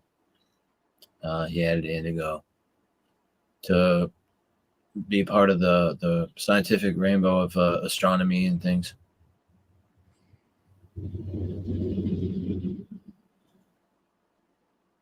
Yeah, man. This whole idea of rainbow as well sort of makes you think about a pot of gold at the end of the rainbow. What are they trying to tell us about rainbow? And we were all told that at the end of the rainbow there is nothing. Like there's a pot of gold at the rainbow is what you tell children, right? But when you're an adult, you know better. You recognize and realize that it's just a sham. Sort of like the like my little boy, right? This is my son for you. So his mother was telling him about the tooth fairy. And he came to me and he said, "So tell me, Dad, is the tooth fairy real?" I said, I said I'll never lie to you. Of course it's not real. So he was frustrated and freaked out that his mother had lied to him. And I said, "Look, go and talk to your mom about it." So anyway, I hear them going on, and I hear him one day in the kitchen saying to her, "I'm so tired of this. I'm going to cancel the tooth fairy." So he canceled the tooth fairy, and he decided that there's no such thing as a tooth fairy, that there's only a butt fairy. So he invented the butt fairy. And his mom was like horrified. He saw that it horrified her. So he thought, yeah, you deserve this. So he went on this story about the butt fairy. So the butt fairy now has become this huge like franchise in my home. And he's sold it to the point where there's no such thing as an Easter bunny, because the Easter bunny is just the butt fairy in disguise. And the tooth fairy is the butt fairy in disguise. It's just all just the butt fairy. And I don't even think he gets the connotations of what he's saying. Like if talking about these flags, rainbows and stuff. It's quite funny, really. Like he doesn't understand what he's coming up with, which is hilarious if you think about it. Like an 8-year-old, he just doesn't know what he's saying. He's probably going to be hilarious when he's older. He's going to probably be really funny, you know, that he came up with this idea of the butt fairy. And it cracks me up. I still laugh when I think about it because it's actually quite a, you know, an interesting concept. And yeah, you know, I do think that this is where we are at. We're living in a fantasy. We're living in this digital fantasy already. I don't think they have to do much to change reality. Oh, and don't forget that in the Wizard of Oz books, there's a character called TikTok, Oh my gosh. which is a robotic. What is he considered? A prototype robot.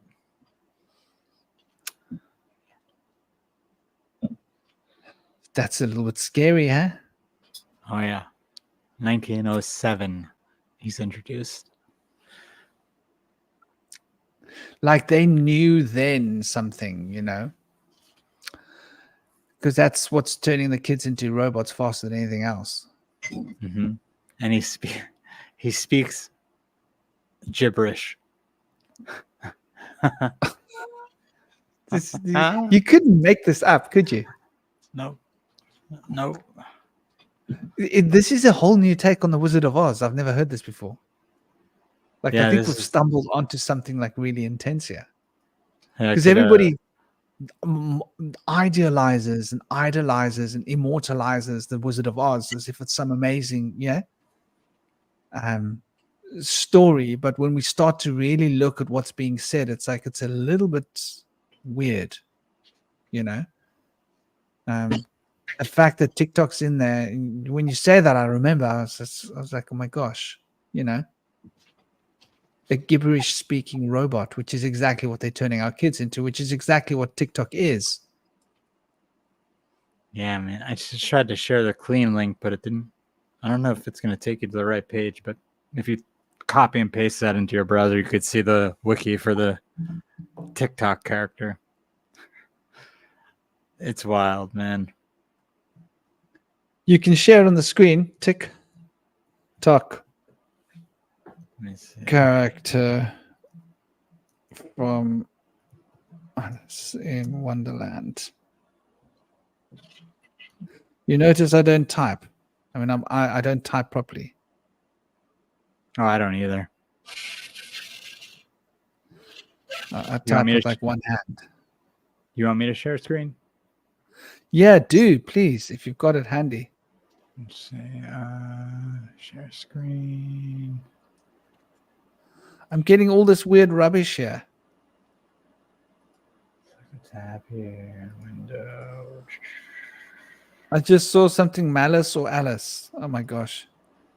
This is what happens when TikTok comes into. I'm trying to open my system preferences so it lets me.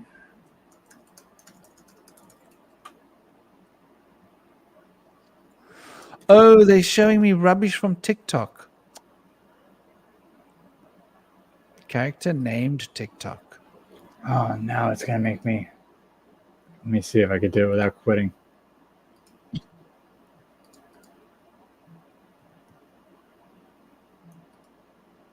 Yeah, it wants me to quit and reopen the freaking thing. Well, I'll try and get this one up.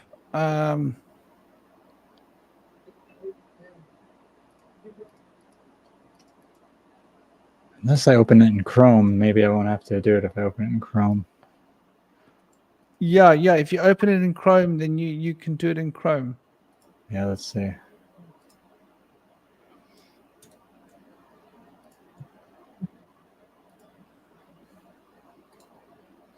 Anyway, I'm sure people can find it. There we go. That might work. That working?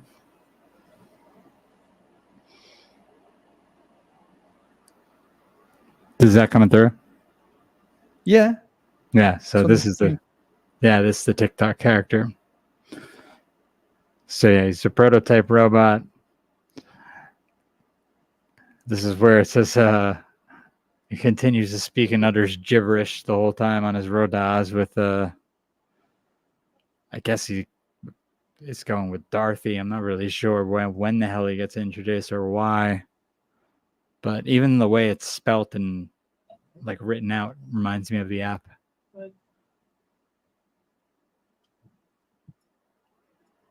Now that sort of is very circumstantial, but it's evidence to the fact that everybody's working together.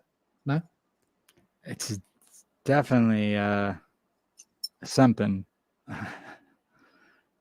Like, I'm sure if we got into like what, like, I mean, TikTok revolt against the forces of the Galactic Empire. How the hell are these two things?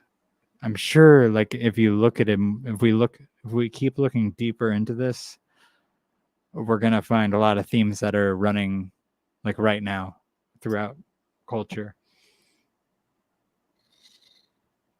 They would have had to have programmed us, our generations of children.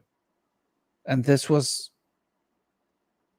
my generation and even before me, originally. When did this first come out? It's a good question. He was introduced, it says, first appearance 1907 in Ozma of Oz. Wow. See, I just saw something that even Gabe might find interesting because it said, where was it? It compared him to Shaggy in a way. Where the hell was that? Shaggy from Scooby-Doo. I don't know if it was, I don't think it was directly meaning to be Shaggy from Scooby-Doo, but where did it go? Oh yeah, here. So corresponding to Fred Stone's Scarecrow or Clown part was Shaggy Man.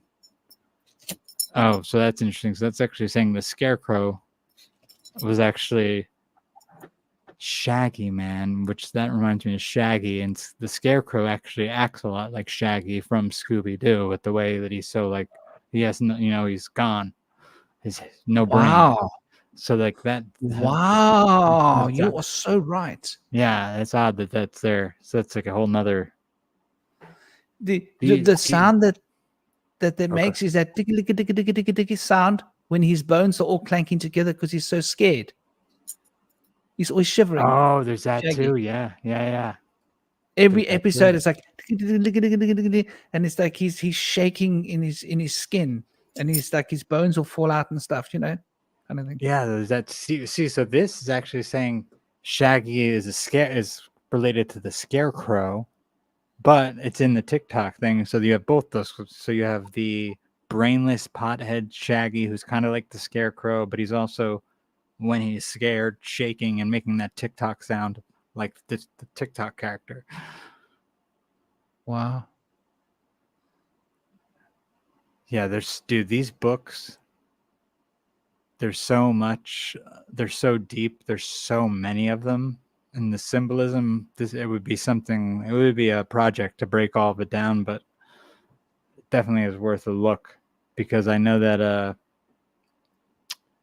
there's like maps, there's a lot of just events throughout the books that seem to map onto events that happen throughout history. It's crazy. A lot of occult symbolism, obviously, everywhere.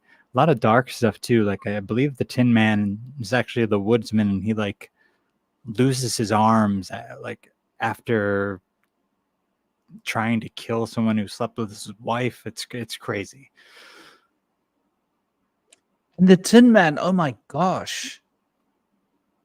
The Tin Man, 2045, robotic bodies, invasive implants, Yeah, turning us into actual, not physical apparently beings in the way that we are. And he's not the only one, because we have the TikTok robot. So there's all these robots in here. And this robot, TikTok one, described himself as a slave to Dorothy. So you have a robot slave, which, I mean, that's what they're talking about. A lot of these initial robots being slaves. like sex slaves, especially. Wow. Well, this is mind bending. And so it gives us an insight into the rituals. This has become a part of our ritual. It would be a ritual to let children watch this film. Oh yeah, 100%. And it's you'll find aspects of the Kabbalah. You'll find aspects of the inversion of the Kabbalah in it. It's almost defying belief to rediscover something that we thought was innocuous as a child, and to recognize and realize just exactly how insidious the programming then was to prepare us for what's coming. And then now, if you look, actually, I think that they're coming out with a film. They just announced Wicked, the film, based on, I guess, the musical, or it's going to be like the film version of the musical or something like that. But it just literally, they started putting up all the signs out in LA and stuff like that for it, the billboards, and the trailer apparently came out. What's it called? Wicked. Wicked, yeah. So it's about to come right back into our culture again. But reinvented. At least reinvented in more of the way, I guess, the musical was done, which I had never saw the musical, so I couldn't tell you. But what is Wicked about? It was basically like a Broadway version of The Wizard of Oz. It seemed like it might have been a little bit twisted, different story, maybe from the witch's point of view. I'm not positive, but it's all the same characters. That's actually really quite important. I think we might have to do a discussion about this at some point, really go down this rabbit hole. It's interesting that I literally just found a quote on the page for Wicked, the book, and it says, where is it? McGuire, I guess that's the author, has noted the similarities between the words wicked and Hitler, calling it no accident. So there you already have another part of social engineering that we've obviously seen on and on and on about. So there's obviously something that they want people to associate with when they're putting this out now. And that comes at the same. That just happens to come at the same time when you have all the, like, Kamala calling Trump Hitler and stuff like that. It's like, and they also want us to get ready for the idea of mass raves, and mass underground raves, deep in the soil. You know, as weird and twisted as that sounds, that's what we're talking about. Because that's what you think about when you think about that guy with a mustache man. You think about those mass raves that he used to organize to get them to dig a big hole for the rave, and everybody would go raving in the hole together. And you know, so once again, I think we're talking about population size, because they've been telling us that there are too many people, right? And just exactly how many people are on Earth. Oh, like, wow. Wow, look at this. Look at this quote. I'm going to paste it in the private chat. You can put it into the chat. Oh, yeah. Maybe. You should be able to. Yeah, it's just a text. But it says Tor, I don't know if it's a character, noted that the terrorism committed both by and against the state plays a major role in the second half of the book. The wizard keeps an SS-like secret police, the Gale Force, which we've had all these hurricanes, which uses violence to carry out his totalitarian agenda. Elphaba, Elphaba must be another character. Simile uses the T word to combat them, though she shies away from targeting children. So I guess Tor does target children. It's like all the stuff that literally so much stuff was lining up. And this is off the Wicked wiki. for the book. Is there an AI called Alice? I'm just curious. Yes, there is. Of course, it would have to be. It just wouldn't make sense if there wasn't, would it? Yeah, no.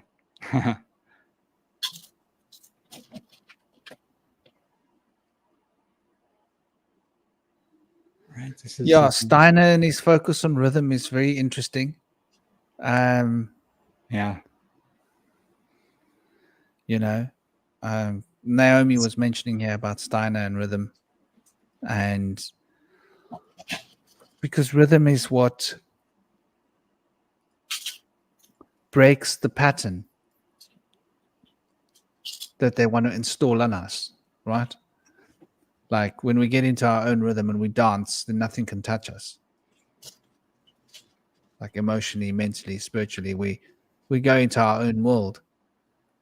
Music, if you're swinging your feet and playing a musical instrument, then it's very hard to be emotionally vexed, isn't it? Or affected. I mean, you're a musician, right? So are you still playing, by the way? Yeah. I mean, when I can.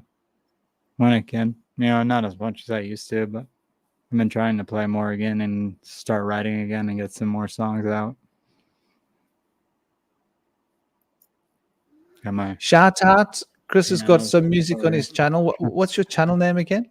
my band was you'd find it youtube.com/time will tell, and my solo stuff is just Chris Minor official.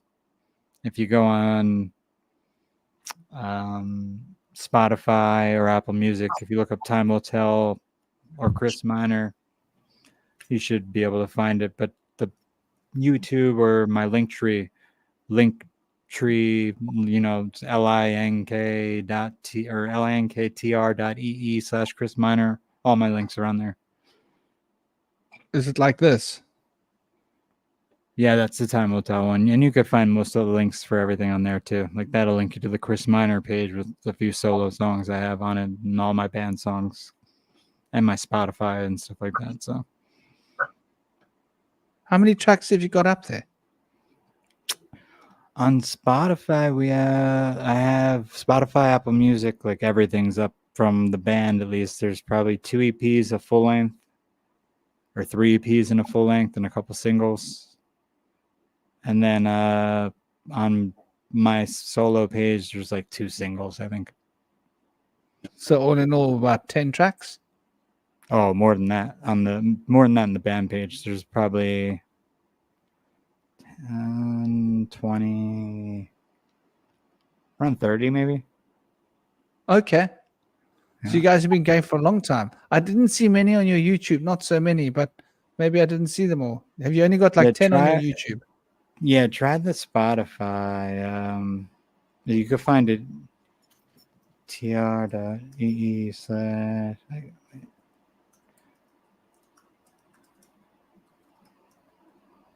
If you go, Well, I'll tell you what. it wouldn't let me link it there. But if you go to my link tree and then you go to the Spotify for Time Will Tell, or the Apple Music for Time Will Tell, you'll see all the songs. Send me your link tree and let me put the link tree on the roundtable link tree, and then that will link up. Okay, that's the best. So send it to my Let me send it to the Telegram. Yeah. And then I need to update. I need to update the linked tree for the roundtable anyway. So I'll sort that out this week, and then we'll have it on there, and then people will be able to. Awesome. So for those of you that are watching, the roundtable link tree is obviously just link tree and then roundtable panel. I should have a banner somewhere. Link tree. There we go. That's the roundtable panel link tree. Oh, and if for anyone listening, hyperfollow.com/Time Will Tell is more of like the Time Will Tell link tree, but you could find that on the Chris Minor one too. But it's a kind of an easier one for if you just want the band stuff. But the link tree has everything on it. That's why I prefer to use that. It just gets difficult because they do that tr.ee and people get confused.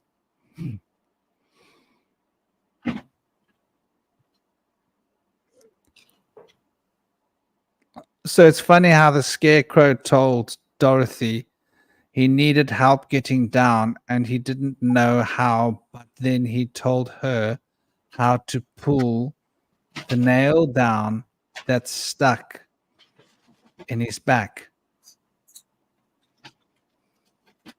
Interesting that, huh?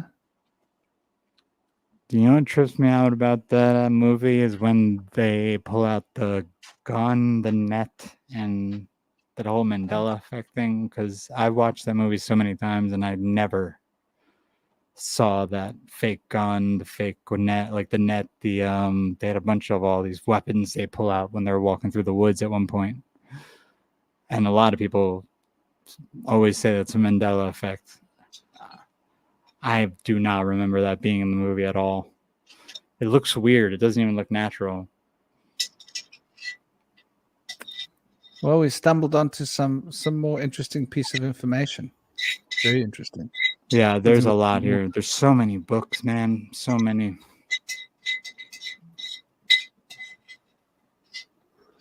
Well, I think we've sort of covered just about everything. It's 6.5 hours. Didn't realize how late it is. Oh, geez, yeah. I climb the mountains in the mornings. So I'll have my 4 hours of sleep, wake up, get my son up, and go and climb the mountain. Yeah, man. But is there anything else you guys wanted to add? Oh, that's all I got. I just wanted to say, if mathematics is the language of the divine, maybe music is the voice of the divine. Something. Well, music is mathematics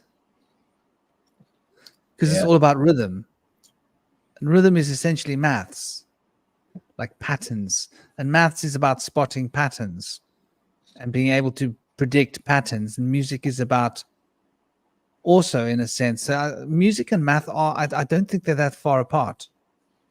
Yeah, they're not, but it's more of like that intuitive math, like that doing it, you could do it your own way. There's no real necessarily rules that you have to follow.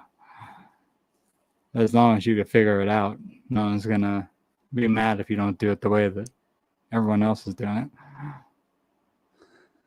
As long as the left side equals the right side, as long as you end up with harmony, There you go. balance and harmony, you're good to go with music. And so they definitely try to sell maths as something that it's not. And Mart in ancient Egypt was the feather bearer, right? So your heart is weighed on the scale with a feather. And this is, and according to Crowley, is supposed to be the aeon of Mat. That has to do with that whole book too that we were discussing before, the Dark Doorway. Talks about this being the aeon of Mat, or balance. I don't know if he really wanted it to be balanced or not, but well, definitely it relates to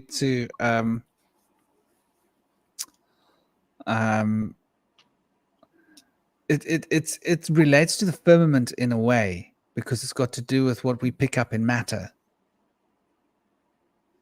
And after being in matter, we get like all heavy. But our hearts have got to be lighter than her feather.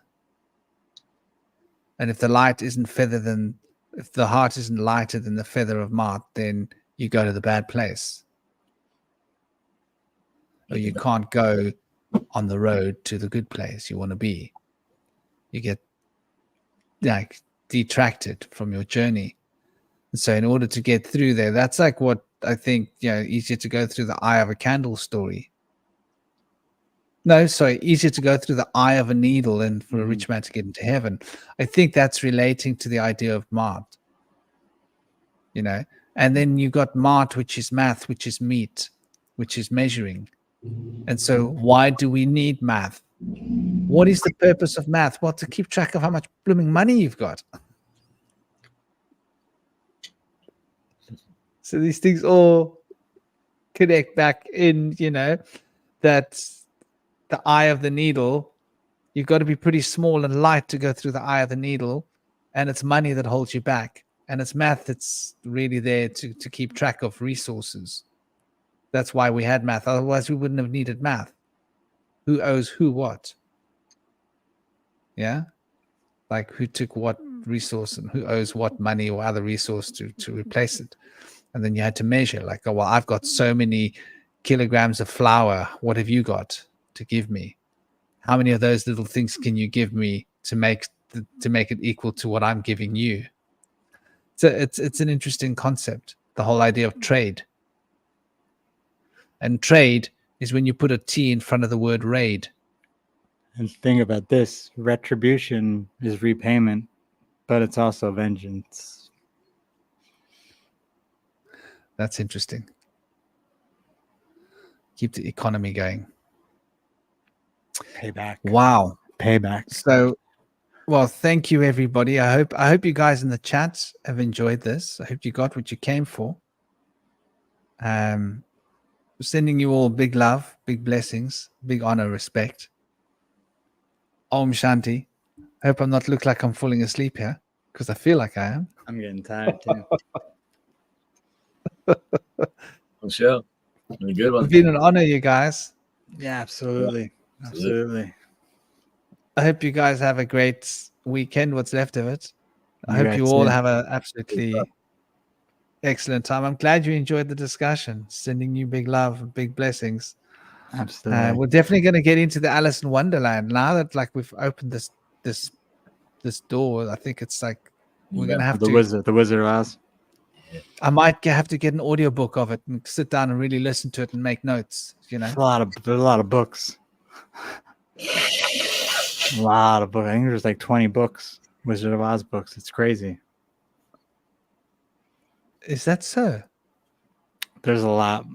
There might be some that are more either like combined, or they might not be as long as I think either, because I know they were meant for children supposedly. So we'll have to look into it. Maybe find the more important ones. Wow, yeah, you guys definitely. Well, we're going to be signing off, sending you all big love, big blessings, big honor, big respect. Take it easy. Take care. Don't forget to smile. That's what we've got. We've got our smile. As the Taoists say, when you smile, it causes the muscles to contract, and it causes the bones in your head to realign, putting just enough pressure on your pineal so that you can actually generate the happy juices and the positive emotional responses through the hormonal field in your head. So the more you smile, the happier you'll become, the more you will want to smile. And then the smile will cause you to become more happy, making you smile more. It's a contagious thing. And also you notice when you walk down the road, if you smile at someone, you really can bring the best out of people. So I think that's our medicine at the end of the day, each other, and how we can help each other's emotional bodies to become positively influenced through this challenging chapter that we find ourselves swimming through. This AI wet dream. It's an oil wet dream. It's an oil dream. So that's the kind of wet dreams AIs have. It's like what kind of oil did you put into the canister? Sending you all big love, big blessings. See you guys later. Yeah, the whole world smiles too.